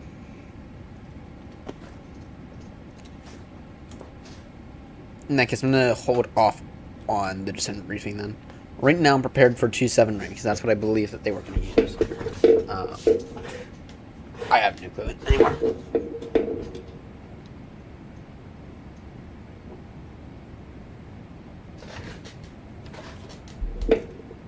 Robbie, how's the Phoenix? I noticed you were back in it. Is it being good to you this morning?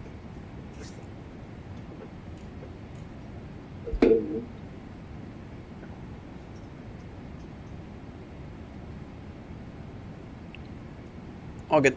Oh, you got ATC at Muscat. That's a first. Granted, I've only been to Muscat a few times.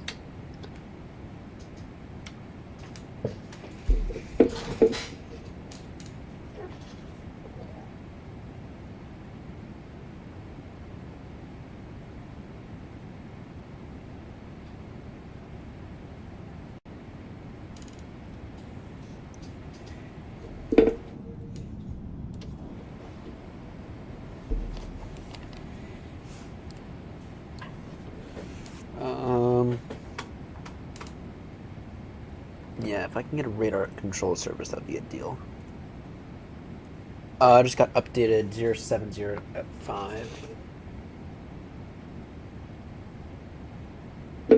This is turning into a very 09 right day. This is turning into a 09 right day because 070 at 5 was 040 at 6. Wonder what they're doing right now in real life. Are they switching?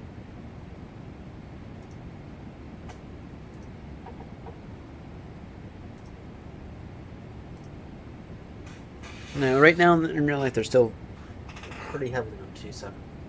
On 2-7, right?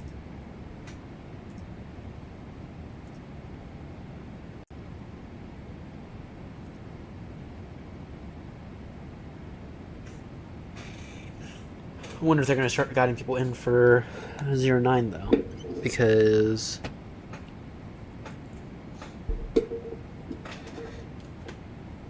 what are they doing? Virgin? Oh, Virgin's holding.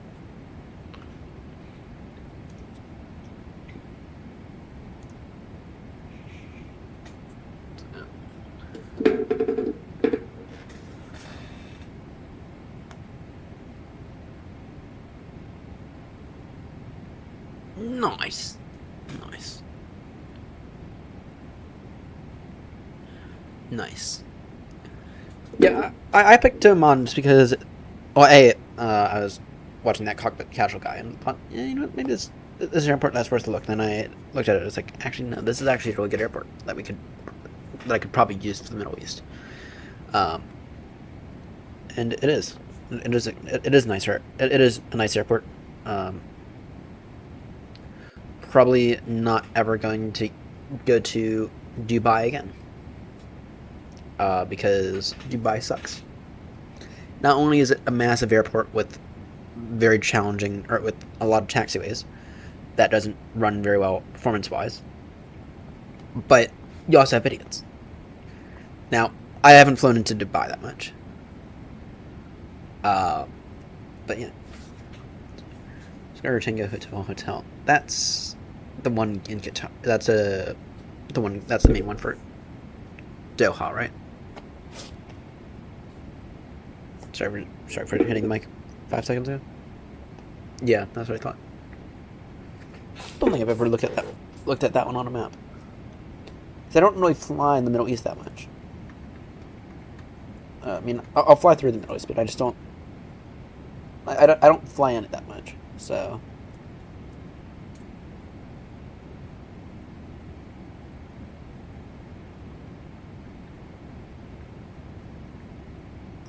Oh, that looks like a nice. Oh, wait. That's Dubai. I'm an idiot.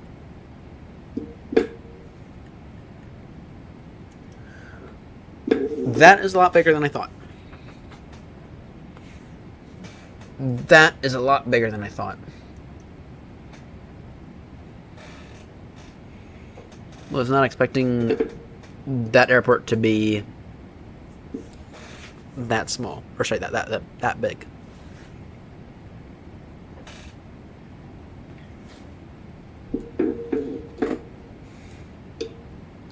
Yeah, I noticed. You see, the Middle East, they never expand their airports. They just build new ones because they have loads of space. Now, if only the Heathrow could learn to add a third runway, please. Thank you. All right. Yeah, this is recommending 09. But it's not going to be 09 left. Oh, actually, it will be 09 left.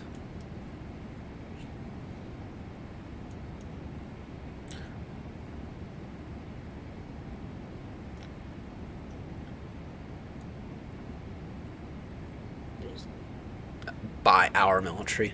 Oh, great. Great. Now I know never to fly to Doha. Because now I know it's a massive target. I would like to see a day where we have peace in the Middle East. And where we can maybe go and see the places where humans were first found, or where humans first started. I do dream of that day. Don't know if it's going to ever happen, though. But I do look forward to a day where maybe the Middle East is a little bit more stable than it currently is. Once again, probably won't happen for a very long time.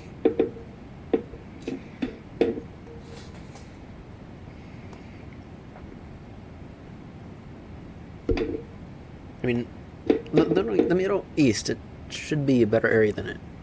Well, like the deserts and everything, it should be an area that you can put solar farms on, get loads of electricity. Right? It should be a nicer area than it is, but just because of all the wars and everything, it's awful. So.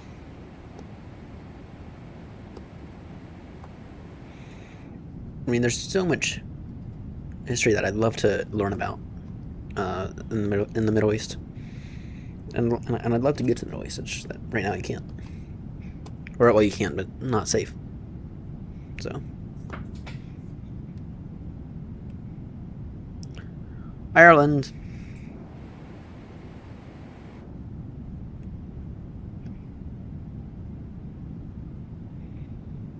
Nice.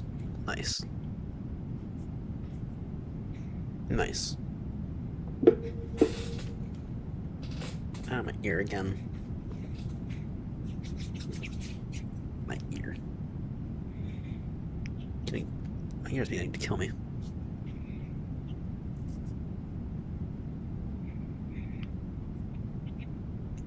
Anyway.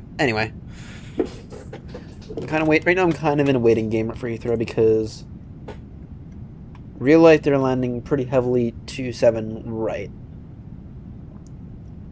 Kind of curious on whether or not they're going to change. Now the winds, the TAF did call for later today the winds to change to being more in favor of the 09s. And right now, they're certainly in favor of the 09s. That said, though, I don't know.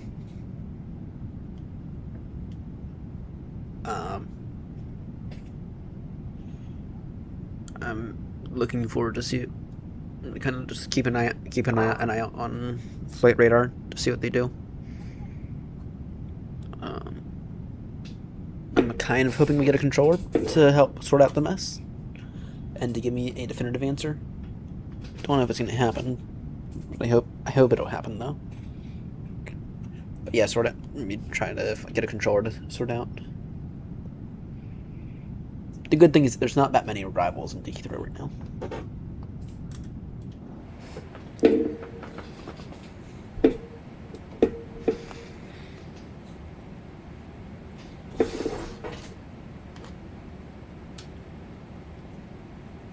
That said, I need to make a decision here soon because top descent's not that far off. Top descent's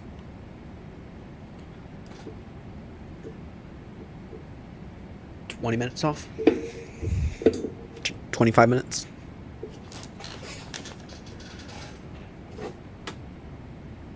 Yeah, well, here, the winds right now, as of 15 minutes ago, 0703 is 5 knots. Variable 360100. So by that margin, it's a 09 day. However, in real world, they're using the opposite, which is where the issue is. Because now I'm conflicted because I could go, and I could be. So I have two options. I could be good, and I could go based on what they're doing in real life, or I could also go and say, okay, I'll be taking 09 left because the winds are favorable for that.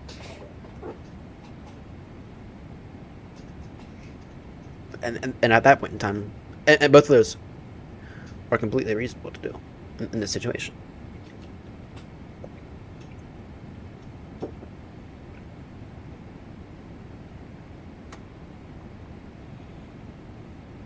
Yeah, but once again, in real life, they're using 2.7 right now. For right now, anyway.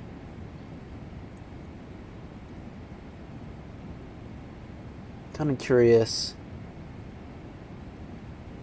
Are they even? No, they're going to be departing pretty heavily on 09 left as well.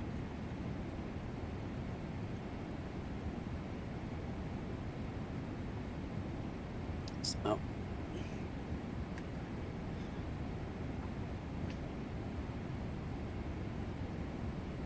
Yeah, we're not wrong. Either way, I'm hoping that maybe we can get a controller within the next few minutes. I mean, surely we'll get Gatwick online here soon. Let me look at the back UK calendars to see if we can expect anyone here soon.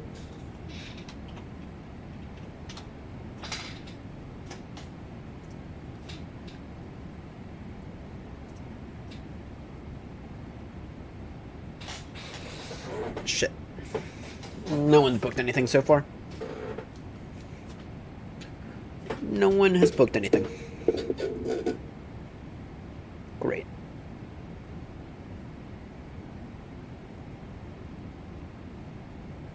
I mean, someone booked Tower for 11 to 12. That's no use. That's no use to me. Okay, what are people actually using then?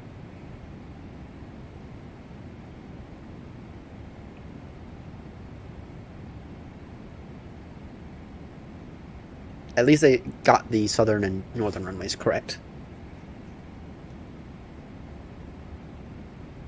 Let's see what this Finnair does. It only has 147 hours. He appears to be going for 09. Oh! Speaking of ATC. And it's a good one. Kill him. Oh, he'll sort out the mess. He'll sort it out.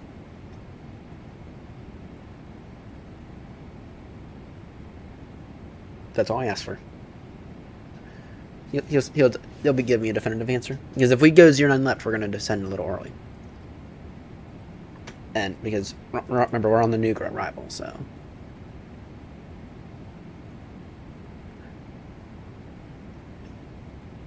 Yeah, we are going to see what Callum tells us to do.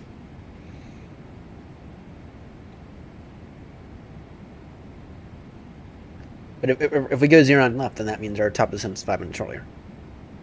Because we'll just go direct from Soppet or something. From Soppet or Wesco.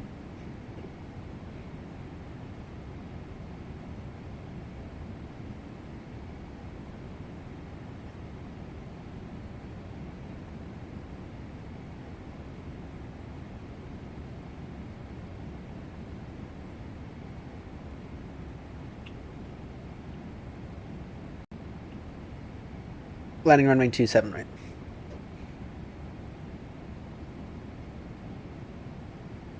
Alright, 27 right. Then 27 right it is. Which means there is going to be a slight tailwind. That's fine. I guess let's go ahead and quickly get our performance data.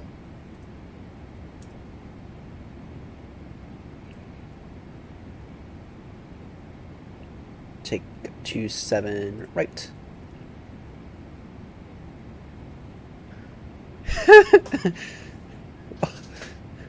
You're not wrong.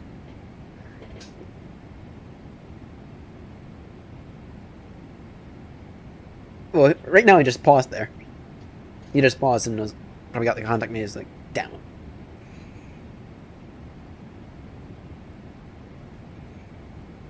The crazy thing is that ground sets ATIS. You can still, if you wanted to depart via, let's say you're in a situation like this. Ground can taxi you to 27 left. But if you wanted to, you could theoretically depart 09 left if you wanted to. Because remember, the runways are uncontrolled. So really that ATIS is more for guidance. Now, I think basically everyone would consider it to be awful of someone to not listen to the ATIS. But theoretically speaking, even on VATSIM, if ground is online, you could, and they're landing 27 right, you could still technically arrive 09 left. Technically.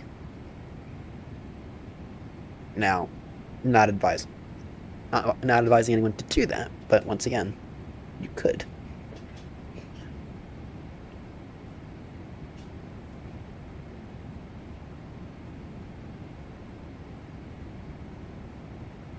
Alright. In that case, we're going to continue with our descent briefing. Yeah, 36 days, that's insane. I mean, I don't go 36 days without flying the Phoenix. It just doesn't happen for me. 27 right for arrival. ILS approach runway 27 right. Radar vectors for final.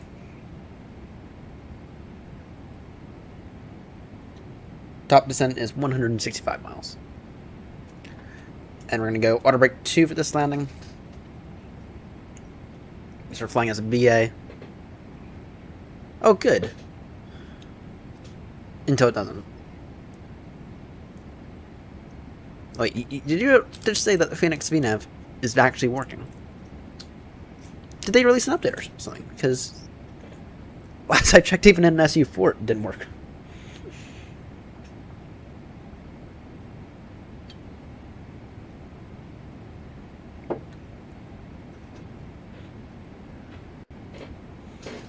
Good trick, Nukra.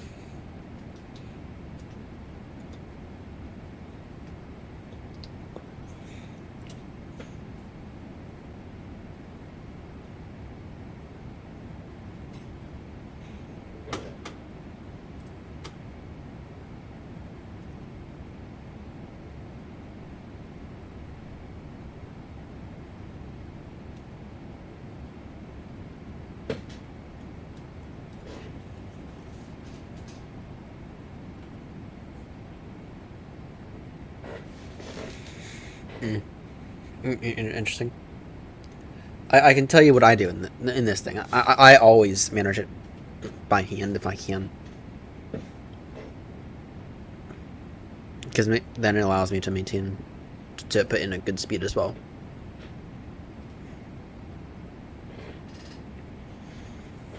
So maybe I want to maintain 320, or maybe I want to maintain high speed until I begin descent. So. Or sorry, until I reach like 10,000, then I reduce to 250, right?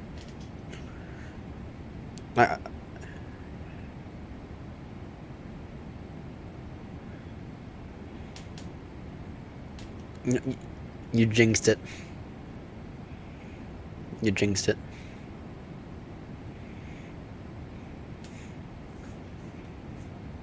Yeah, when is that VNAV update gonna come out? Because surely it's not. Surely it doesn't take 8 months to do a VNAV update. Surely it doesn't take 8 months to figure out VNAV. I mean, any build spends 8 months on their planes before they release them.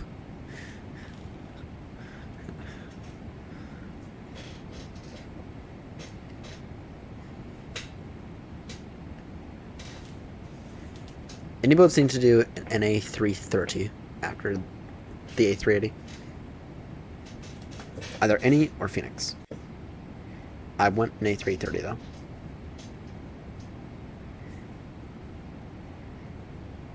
Right now I'm going to put more into any.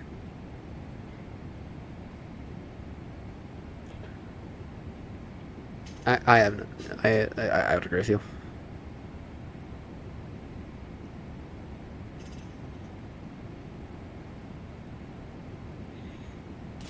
I mean, yeah, they need to be a bit more transparent with things, even if they don't promise anything. Be like, okay, look, we're still alive, we're still working on stuff, everything's fine. Even that would be more than enough to keep people confident in the company.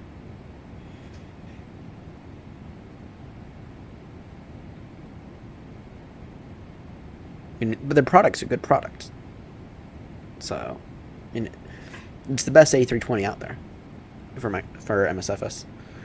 I mean, they had the FS projects, or sorry, not the FS projects. The Flight Sim Studio stuff for the Neo, and that was awful. That was a waste of money.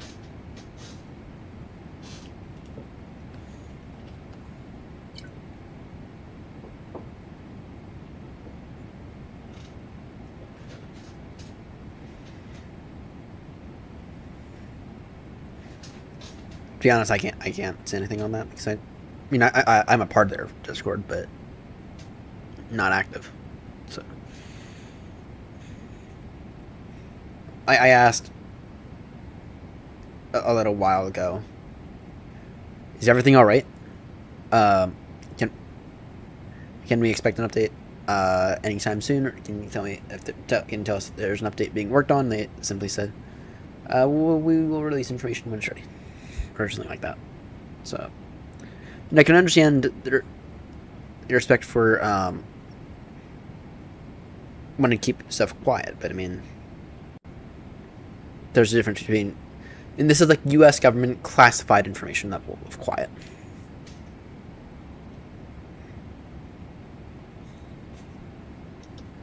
Alright, anyway, we'll be landing with flaps 30, which means our final approach speed is going to be 148 knots, which is actually quite fast. Let's go ahead and put in our final bits of descent information. Ooh, we're getting London South control on.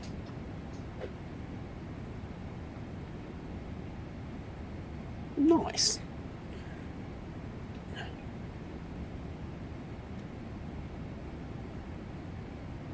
278 on the bar.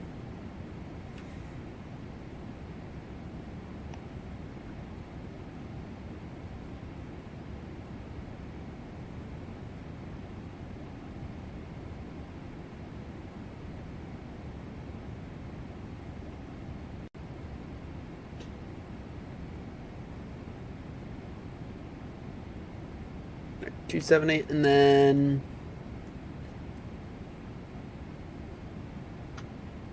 let's see here. Anything else we have to keep in mind? QNH 1017.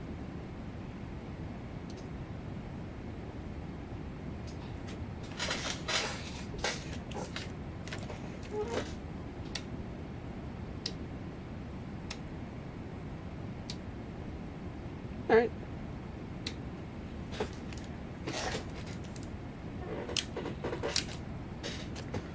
Switch that around because it's easier on me. All right, let's do this. Let's finish up this checklist here because this thing has built-in checklists. So recall. We'll go and recall again. Checked notes. In terms of notes, in case of go around, it is going to be climb to 3,000 on a track of 315. So that those notes, and then also a cautious of a tailwind. We have auto brake 2 for this landing. Landing data, we have VREF 143, minimums 278. And then we'll, in terms of our briefing here, you can expect radar vectors beyond Buffington. And we can expect, if for some reason we don't get clearance beyond Buffington, then we can go ahead, then it'll be an immediate enter the hold. Right. And then we're gonna want to establish, or we're gonna most likely establish about 10 miles at 3,000. At 3,000, most likely.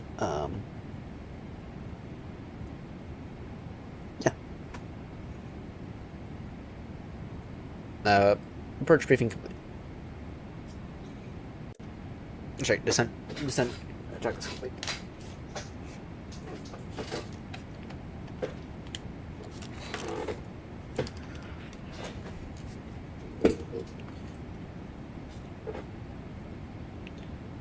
Should be passing Manny here soon.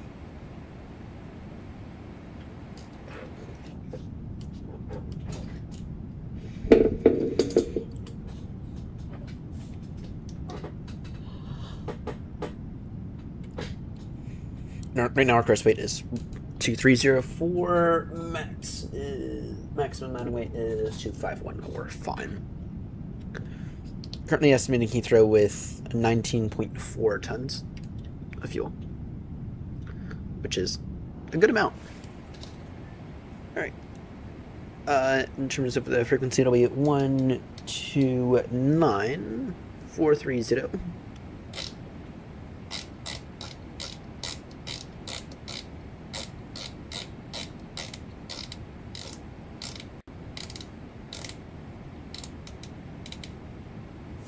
One two nine four three zero. Right. We are fully ready for descent in roughly 60 miles or so. Descent initially down to flight level 200.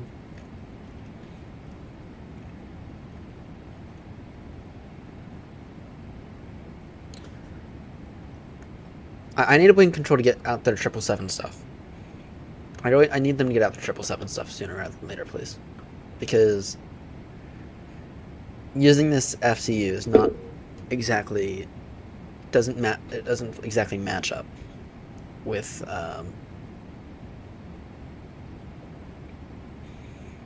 yeah, it just doesn't exactly match up with the 777 very well.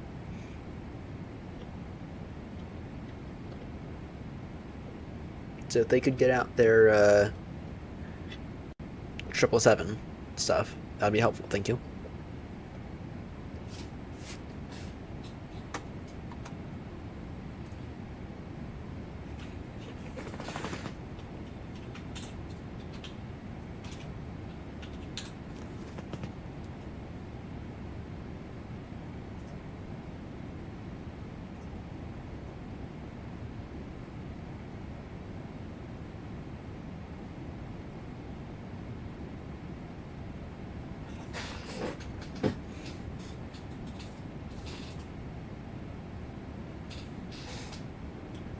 Alright. See you in a bit, mate. Alright. And then, yeah, that's what I thought. I thought the 777 MCP was basically identical to the 787.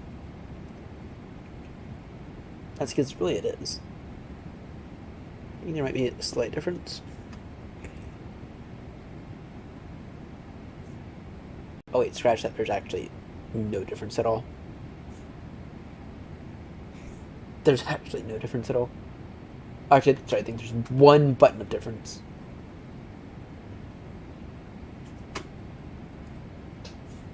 Okay, does anyone sell the 787 MCP then? So I might buy one.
I feel like, so this is like a build it yourself kind of thing.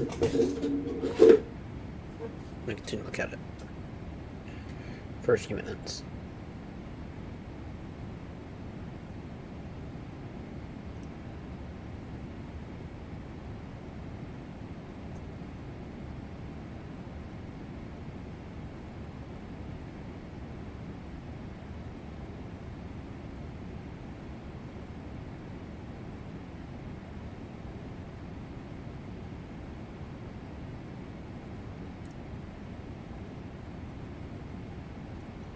DP panel.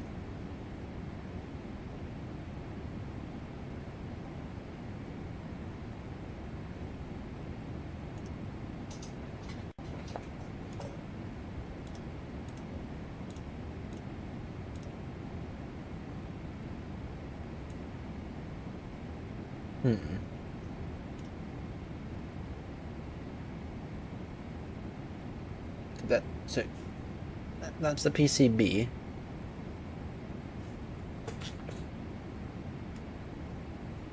Okay, so it's like completely assemble yourself then. Not sure I like that.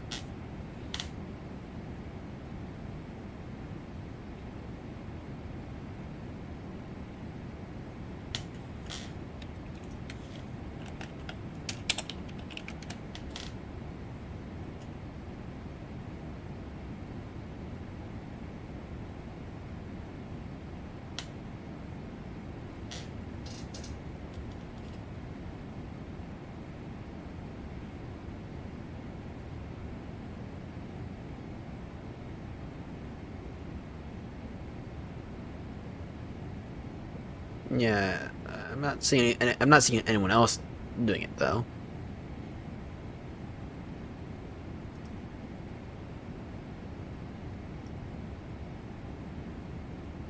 I mean, sure as hell not going to spend that much on it. Well, that's even for the 737. Not. Damn. Damn. It's pretty awful pricing. I mean, yeah. I'll just say that. Yeah, but the 787 and the 777, I mean, they share a common type rating. They're a very, very similar aircraft. Which the 78 is a lot more modern. So, alright, anyway. Descend in 5 seconds, 200 level 2.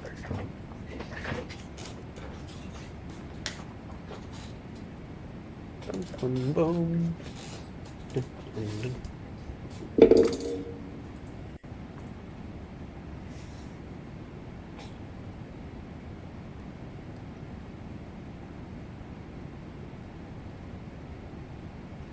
Heathrow traffic, speed 2 Lima Juliet, descending now for 200 level turbid on the Nugra 2 hotel arrival for Heathrow traffic.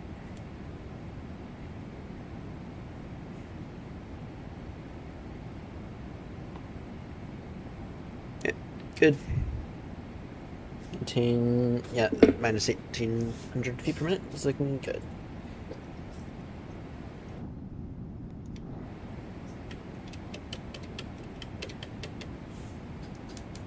And we can maintain. We'll try to maintain 320 for now, and then we'll, if not mistaken, we'll get contacting me from ATC.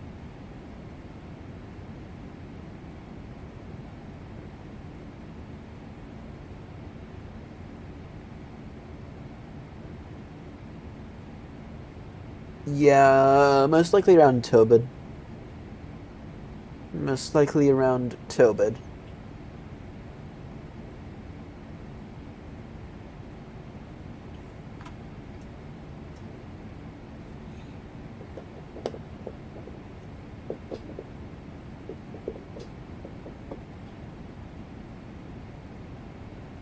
Go. Speed 290 now. Sure, no, 295.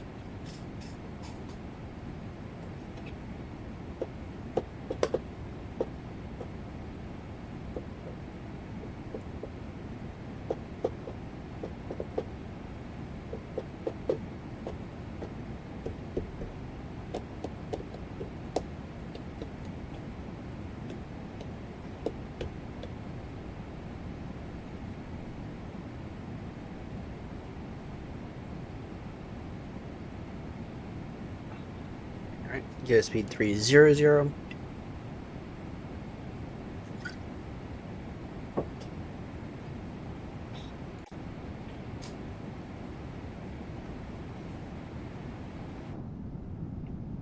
We are flying in a lovely 777-300.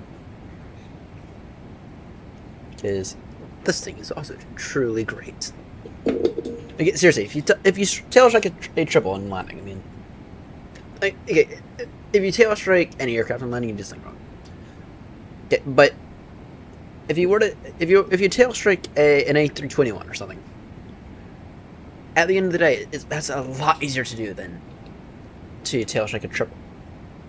Because in those buses, it's like you have to flare so damn much. You have to flare so damn much in those buses.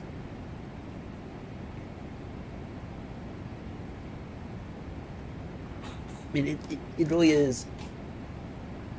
It's a lot.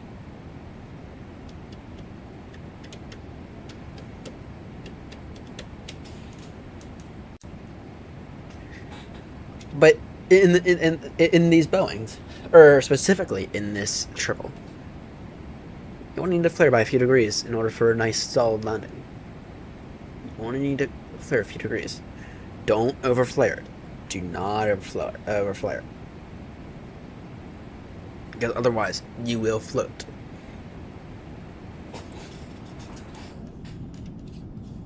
You will float if you overflare this thing.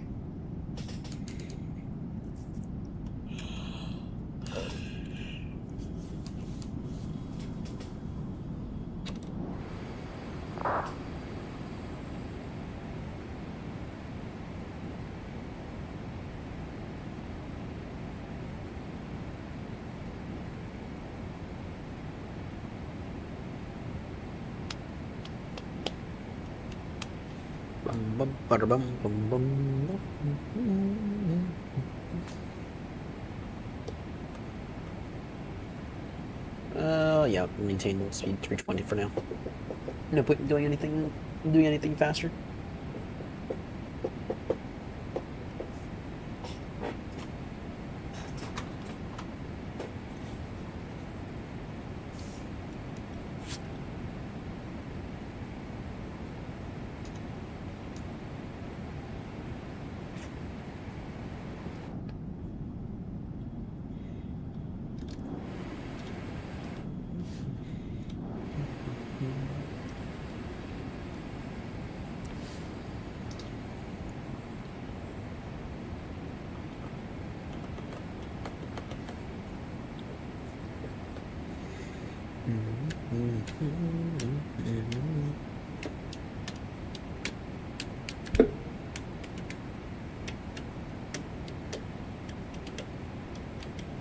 Oh, did either ground noise just or just go offline, or are they doing controls, Bob?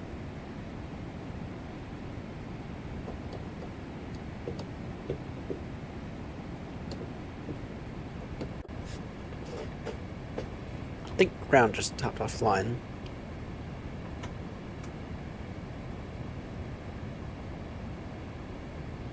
Level 200 level Tobin. 150 level Soppet.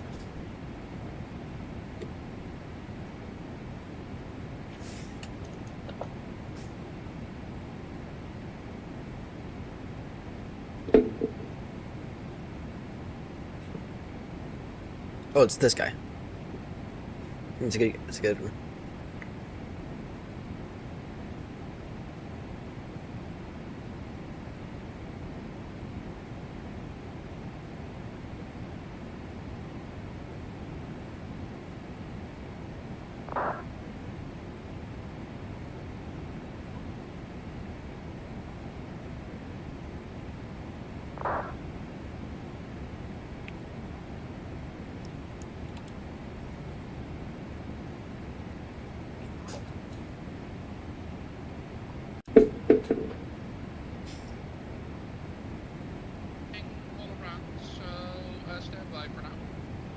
Copy.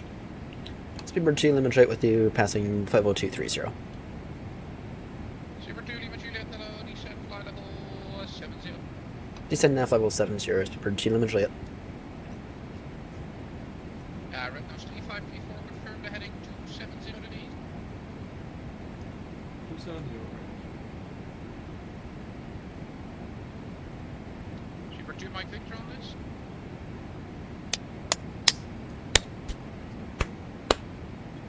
Just a question, nothing. Did you get a perspective clearance from the ground controller? we were pushing.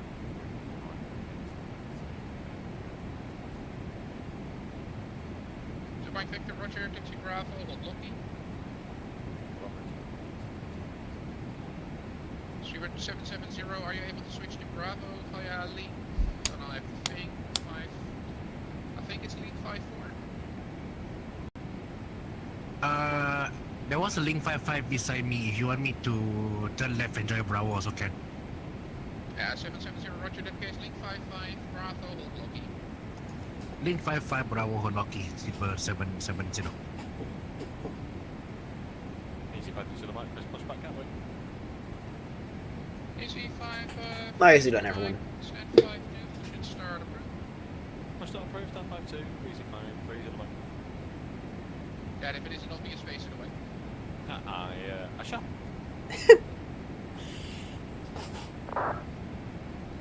Top Swiss 87 Papa Juliet, vacate next left, then Papa Kilo to stand 681. Papa Kilo 681. JetBlue 2104, descent flight level 70, fly heading 040 degree. Descent 70, fly heading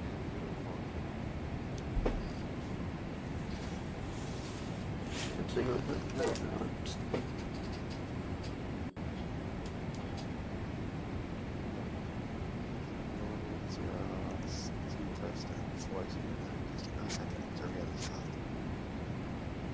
Okay, 110, clearance via PDC.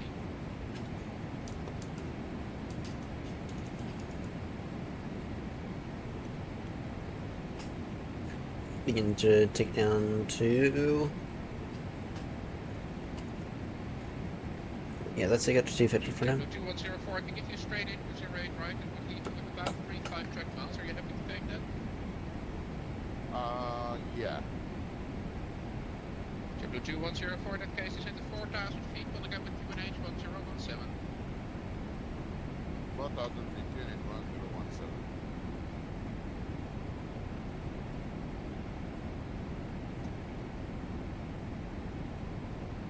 Jenner 7673, taxi right on Alpha, November 4 Echo, cross runway 27 left, and then it's Shera and Tango to stand 408. taxi Alpha, right turn Alpha, close to St. Latin, flag and Sierra into stand 708, catches 673. And the stand 408. 408, sorry, 673.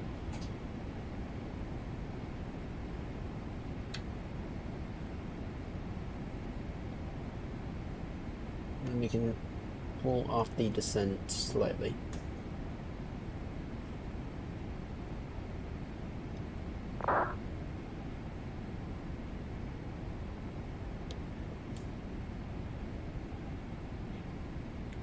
Literally just had an offer for the PC upstairs for gaming laptop, PS4, and 2 PS5 controllers.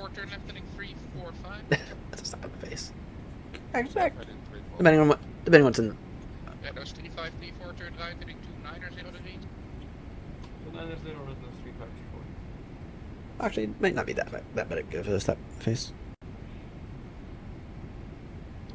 G18 Echo Zulu, you ready for departure?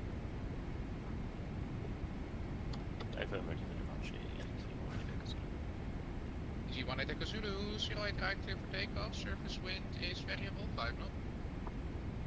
For takeoff, 08 right. 8530 back, go to taxi. 530 back, taxi on depot Juliet 1, 08 right, via Lima, Romeo and Juliet. 1 Juliet, 108 right, Lima, Romeo, Juliet, TZ 530 back. Speedbird 468, you're ready for taxi. Seabird 462, taxi Alpha, Old Loman. Alpha program, Speedbird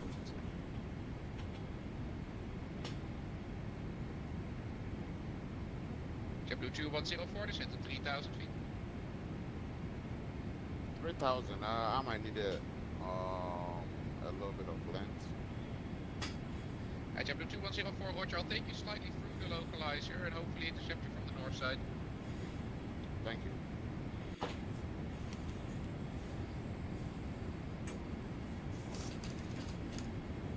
Question red nose, 3534, 30 miles to go, descent to 4000 feet, Cuban H 1017.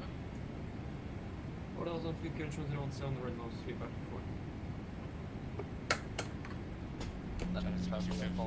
Bravo will hold south finish 1717 frequency B589 focus clearance. Right, the clearance request will be via PDC and China 7673. I see your gate just got occupied by a new aircraft. You can take 407 instead, or any stand of choice there really. 407 will take it to 7603, thank you. JetBlue 2104, turn right, heading 160 on the knee. Fly heading 160. Red nose 3534, speed 220 knots or less. 220 less 354.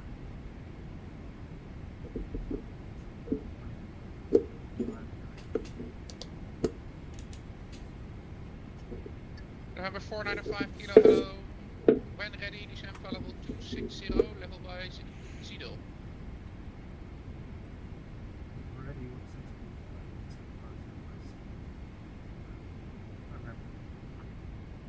November 5 kilo, the level is 260.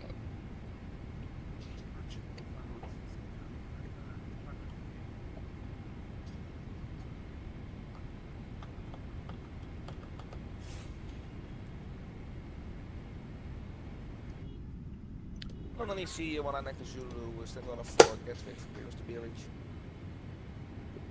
Is you want to next Zulu clearance via PDC? Speaker 2, Lima Juliet, leave Bovington heading 120 degree. Leave Bovington heading 120 degrees, Speedbird 2 limit shot.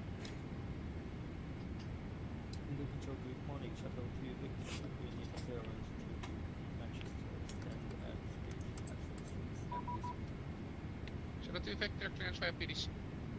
JetBlue 2104, turn left heading 110 degrees, descent to 2000 feet, clear LS, 08 right. Left heading 110 for 08 right, JetBlue 2104. EC18 Echo Zulu, report your passing altitude and climb now, level 250. So we are cleared beyond Bovington now. No hold.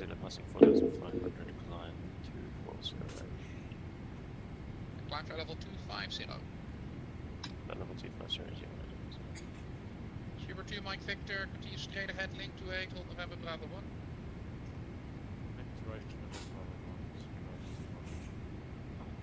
Speedbird 770, hold November Bravo 3.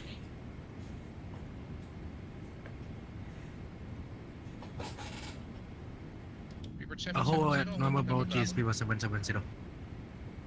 Red nose 3534, turn right heading 345, descend to 3000 feet. 345, 3000, red nose 354.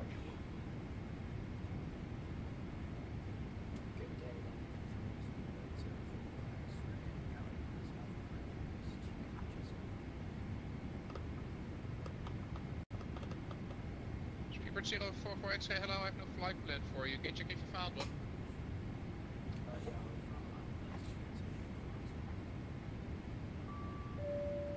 Thank you, Kevin. 08 right, clear for land, surface wind variable, 5 knots. Flat to land, W2104.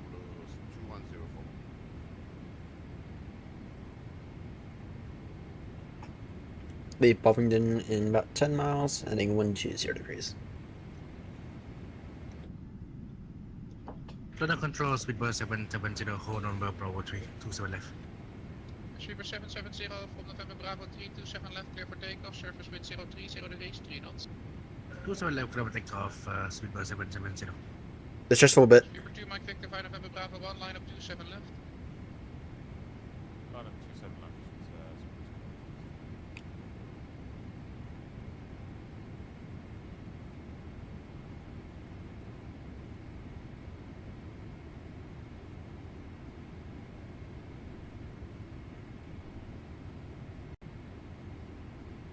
It's the good controller. He's left me high a few times, but it's fine. For flight snake clearance via PDC.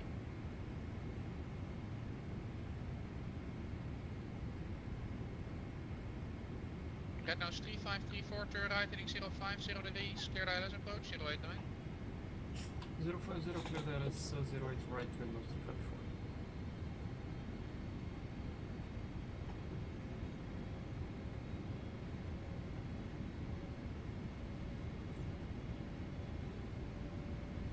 Red nose 3534, speed 160 knots until 4, DME.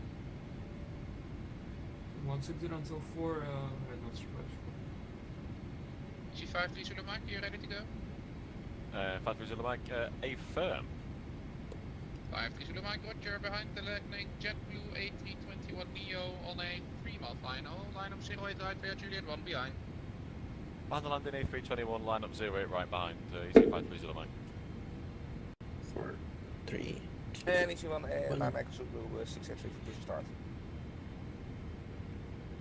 Easy 19 Echo Zulu stand 683, push and start approved, face west. Push start approved, face west 683. Shuttle to Victor at Heathrow, stand at 56, this is where the chest. Shuttle to Victor, stand 566, push and start approved, face south. Roger, push and start approved, face south, shuttle to Victor. Speedbird 2, Mike Victor 27 left, clear for takeoff, surface wind 030 degrees, 3 knots. Radar control, Speedbird 770, airborne passing 1,800 for 6,000. Speedbird 770, roger, climb now, flight level 150. Climb now, follow 150, Speedbird 770, confirm unrestricted. A firm, unrestricted. Okay, climb follow 150, unrestricted, Speedbird 770. Speedbird 1 Echo Zulu, climb level 330. ready for descent. Speedbird 1 Echo Zulu, climb for level 330. Speedbird 2 to Echo Mike, is in a Unicom 1 to decimal 8, bye-bye. 1 to decimal 8, Speedbird 3 come back, bye. G18 Cleared level 3, C1 at Echo Zulu. I wanted to take a Zulu, I think I stepped in your read back there. Climb for level 330. Level 330, AZ 1 at Echo Zulu. Red nose 3534, establish status 0. Shadows 3534, roger, continue approach, 08 drive number 1, 1 to depart ahead. Continue 1 departure, red nose 354. Hello, it's Speedbird 9071, level 170, outside. 09071, hello, squawk 6465, Sierra 1 Hotel. 6465, Sierra 1 outside. Easy 53 Zulu Mike 0 right, clear for takeoff, surface wind variable 5 knot. Clear for takeoff 0 right, easy 53 Zulu Mike. JetBlue 2104, taxi stands 5 to right, via Juliet and Papa. Take that one. 48 right. 48 right is also fine, via Juliet, Papa and Lima. Juliet Papa Lima.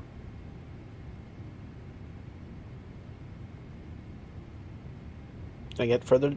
Griffin 26, Papa. Can I request push back from stand 3 for left again, please? Shuttle question Griffin 2 to Papa. Are you able to push facing north on Kilo Alpha? Yes, I can. In that case, push and start approved face north on Kilo Alpha. North on Kilo Alpha, thank you. Red nose 35340 right, clear to land, surface wind variable 5 knot. 0 right, needs to land, red nose 354. Speedbird 2 Mike Victor, report your passing altitude and climb now for level 150. This guy's gonna leave me high again.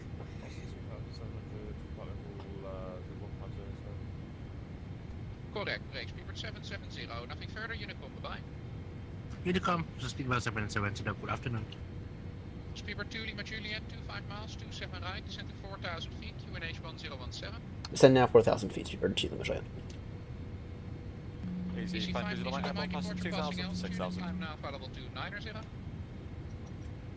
I think I stepped on you. Easy 5 Zulu Mike, report your passing altitude and climb for level 290. 2,200 and for flight level 290, easy 5 Zulu Mike.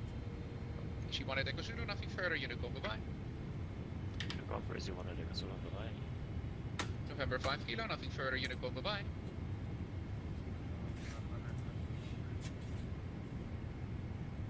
Easy 1 Echo Zulu for taxi. Easy 1 Echo Zulu, taxi report Juliet 108 right, via Kilo, Romeo and Juliet.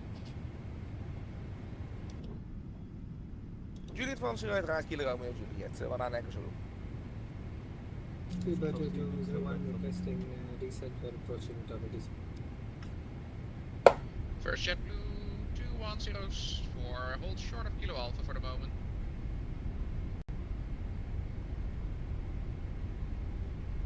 JetBlue 2104, hold short. Yeah, short of Kilo Alpha. Yeah, short of Kilo Alpha on Lima, please. Super 2201, hello, Smog 4777, Zurich 1 Hotel arrival. 4777 Sierra 1 Hotel arrival. Speedbird 9017, descent for level 70. The level 70 is good fine, sir. Station calling at Heathrow, say again? Shuttle 2 Victor, ready for taxi. Shuttle 2 Victor, second left Alpha, hold Loben. Roger, taxi by Delta and Alpha Post Shuttle Roman, Shuttle 2 Victor. Super 2 Lima Juliet, turn right heading 240 degrees, down to 3,000 feet. When established localizer 27 right, descend with the glide path. 3,000 feet, 240 degrees, cleared ILS, 27 right, Speedbird 2 Lima Juliet. Super 2 Mike Victor, there's nothing further, 1 to Unicom, bye-bye.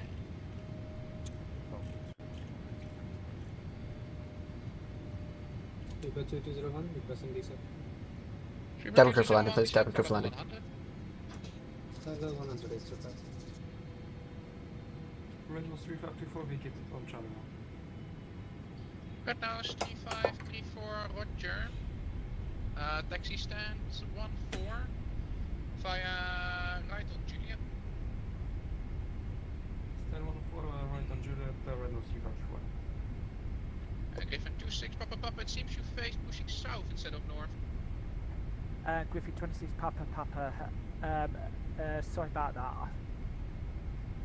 26 Papa, no problem. Just let me know when you're ready for taxi. The JetBlue on your right is waiting for you to move now. Okay, thank you. Alright, cleared ILS approach. Go ahead and get the gear down now, because I could use the drag. Go flaps 20.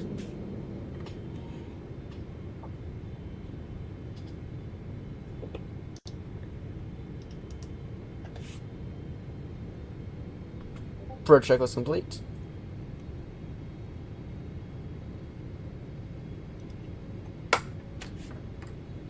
On control, good day, Air Canada 861, stand 237, question push and start.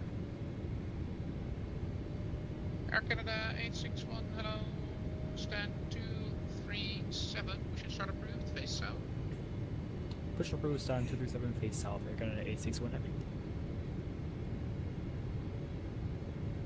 Speedbird 44, activate Gatwick, Concast, please. Stuart 44 X-ray, can you just confirm your stand number? Stand 24. Speedbird 44 X-ray, roger. When you're clear of the Norwegian, Boeing 737, passing behind left to right, push and start approved, face west. After the Norwegian 737, face west. Super 2 Lima Juliet, 27 right, clear to land, surface wind 03, 0 degrees 3 knots.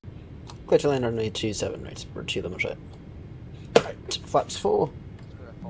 Clear to land. 2500. Noted. Speedbird 42 Bravo. Say again your stand number? 42 Papa, Bravo, stand 518. 518, push and start approved, face south. South and face south, 42 Papa, Bravo. Sure, good morning. It's Harry. 10 Super 8408 at Heathrow. We have Foxtrot on board, British 1017. There is a copy clearance to Doha. Qatari 10 clearance for PDC information, currently is hotel.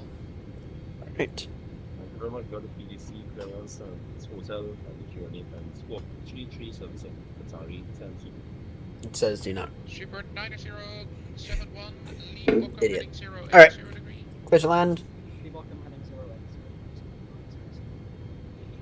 5 miles. Is iemand aan de zullen voor de red jullie het hadden?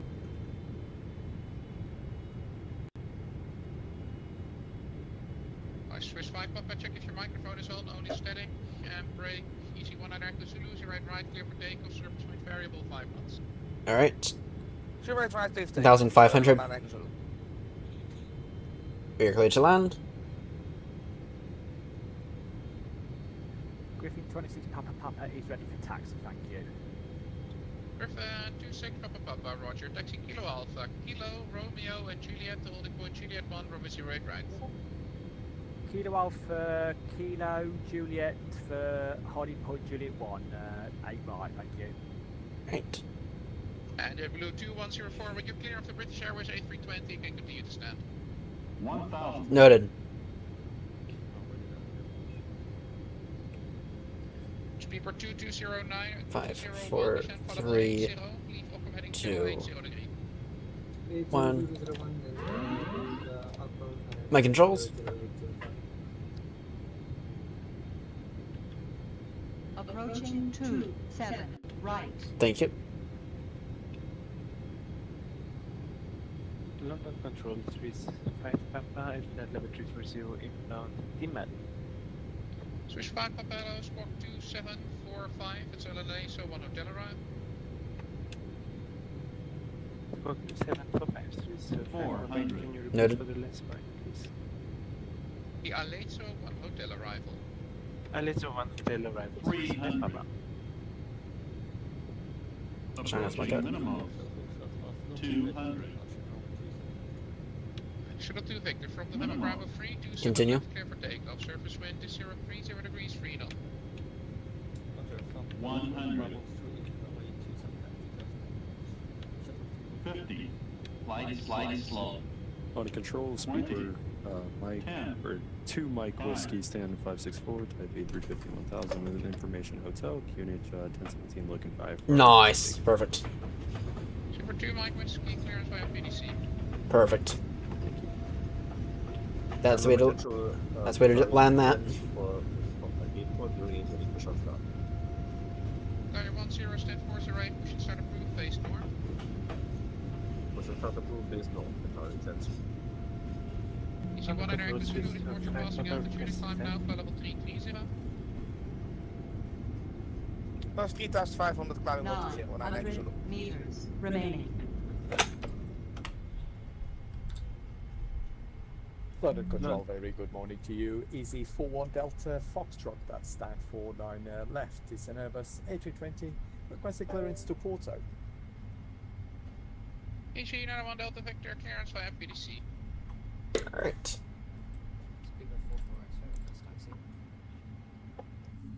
Speedbird 44 X-ray, taxi, holding point Juliet 1, runway 08 right via Juliet.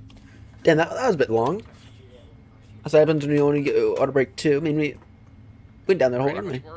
Wondering why Hoppy isn't working, it locked me off at some point. So if you try again, if you want your clearance via Hoppy PDC, that's also fine now. London Control Swiss 5 Papa request descent.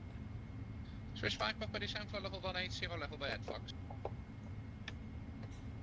Descent flight level 180, Swiss 5 Papa. Easy 5, T Zulu Mike, nothing further, unit go bye bye. Trying to get it. Morning, China. Service, excellent as always, easy 530 Mike, bye bye. Speedbird Team Limited, clear of 27 right. 1000 feet, QNH 1017, 27 miles to go. Speedbird 9071, descent to 4000 feet, QNH 1017, 27 miles for 27 right. 4000, QNH 1017. Speedbird 2 Limited, clear of 27 right. Super 2, Lima Juliet, roger, taxi right on to Bravo, left Charlie, stand 554. Stand 554 via Bravo and Charlie. That's Speedbird 2 Limited. Control Air Canada 861 heavy question taxi. You're there for a minute. Canada 861, taxi left Bravo, hold Locky.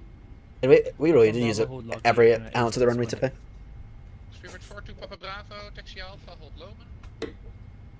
Alright, GSX, do not give me a wasm. Control, Speedbird 1248, mic check. Speedbird 1248, readability 5. Controls, Speedbird 1248, good day. We are in A320 Neo at gate 109 with information Bravo, request clearance to Zurich as 5. Speedbird 1248, clearance via PDC. That landing wasn't a bad landing. Shadow 2 Victor, report your passing altitude. Now that ILS is crazy. Roger, we are now passing 2,600 feet and climb to level 146. That ILS was pretty awful. Speedbird 9071, It's left wildly off. 60 degree. Left 36, ILS showed us too low, but Pappy showed us a high, and I agreed with the Pappies. Royal 999er Zulu Golf, fellow. Route direct Upton, climb for level 200. Climb 200, direct Upton, Ryanair 99 Zulu Golf. It's in 554. Look at that, we have another 777-300 right there. Because we all know how it is. It rules the world. Unlike a certain A350, which does not. In the meantime, landing lights off. Speedbird 2201, 27 miles, 27 right, descent to 4,000 feet, QNH 1017. Turn off lights off. 27 right, descent 4,000 feet, QNH operator to the bank. I couldn't resist there. Rider 999er Zulu Golf, squawk. I'm sorry, I couldn't resist. 5663, Ryanair 99 Zulu Golf. I could not resist. There. I'm sorry. Alright. Stand 554.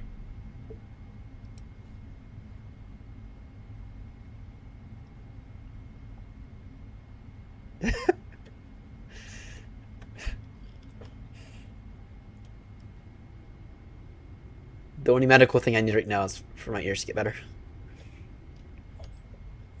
Alright. I will say this thing is a little tricky to park. 9071, turn left heading 300 degrees, down to 3,000 feet, when established localizer, 27 right, descend with the glide path. Left 330, down 3,000, what's established localizer, 27 right, descend glide path, skid it, 9071. This thing is a little tricky to park.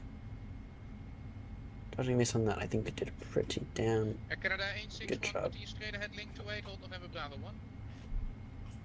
Teacher head, link 28 November Bravo 1. Parking brake sets. Shuttle 2 Victor, nothing further, Unicom, bye bye. Roger, Unicom, bye bye, Shuttle 2 Victor. AP's running. Engine's off. Oh, very good parking.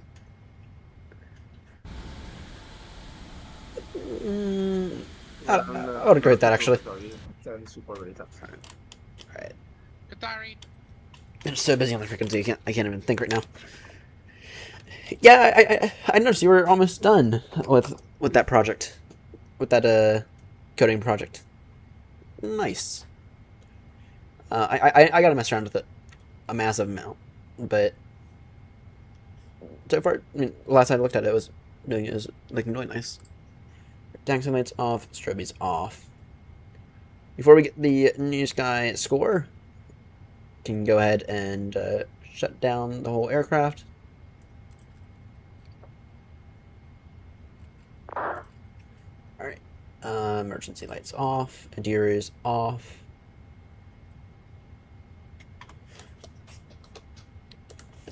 Grab some ground power. Set shocks. Set ground power. Request the jetway. APU off. Those can come off if you're going to leave it for the day. Alright. 9.94. I thought that was off centerline. Really? That did not feel off centerline to me. Anyway, it made 205 grand for the VA. Nice. A massive amount, a massive sum of money. The 777-300 really makes a lot of money, especially compared to the 200. Now the difference is the 200 has a shorter fuselage. Now that means it can fit into more places, but the 300 also looks a little bit better. All right. But anyway, that's all. That's gonna do it for me. I do have a shift later. Thank you all so much for tuning in. It's been an absolute blast being on the bottom of Heathrow's again. And I'll see you all in the next one, which will probably be Saturday night. Tonight I'm gonna try to finish editing Across the Pond. So, all right. Anyway, see y'all later. So long.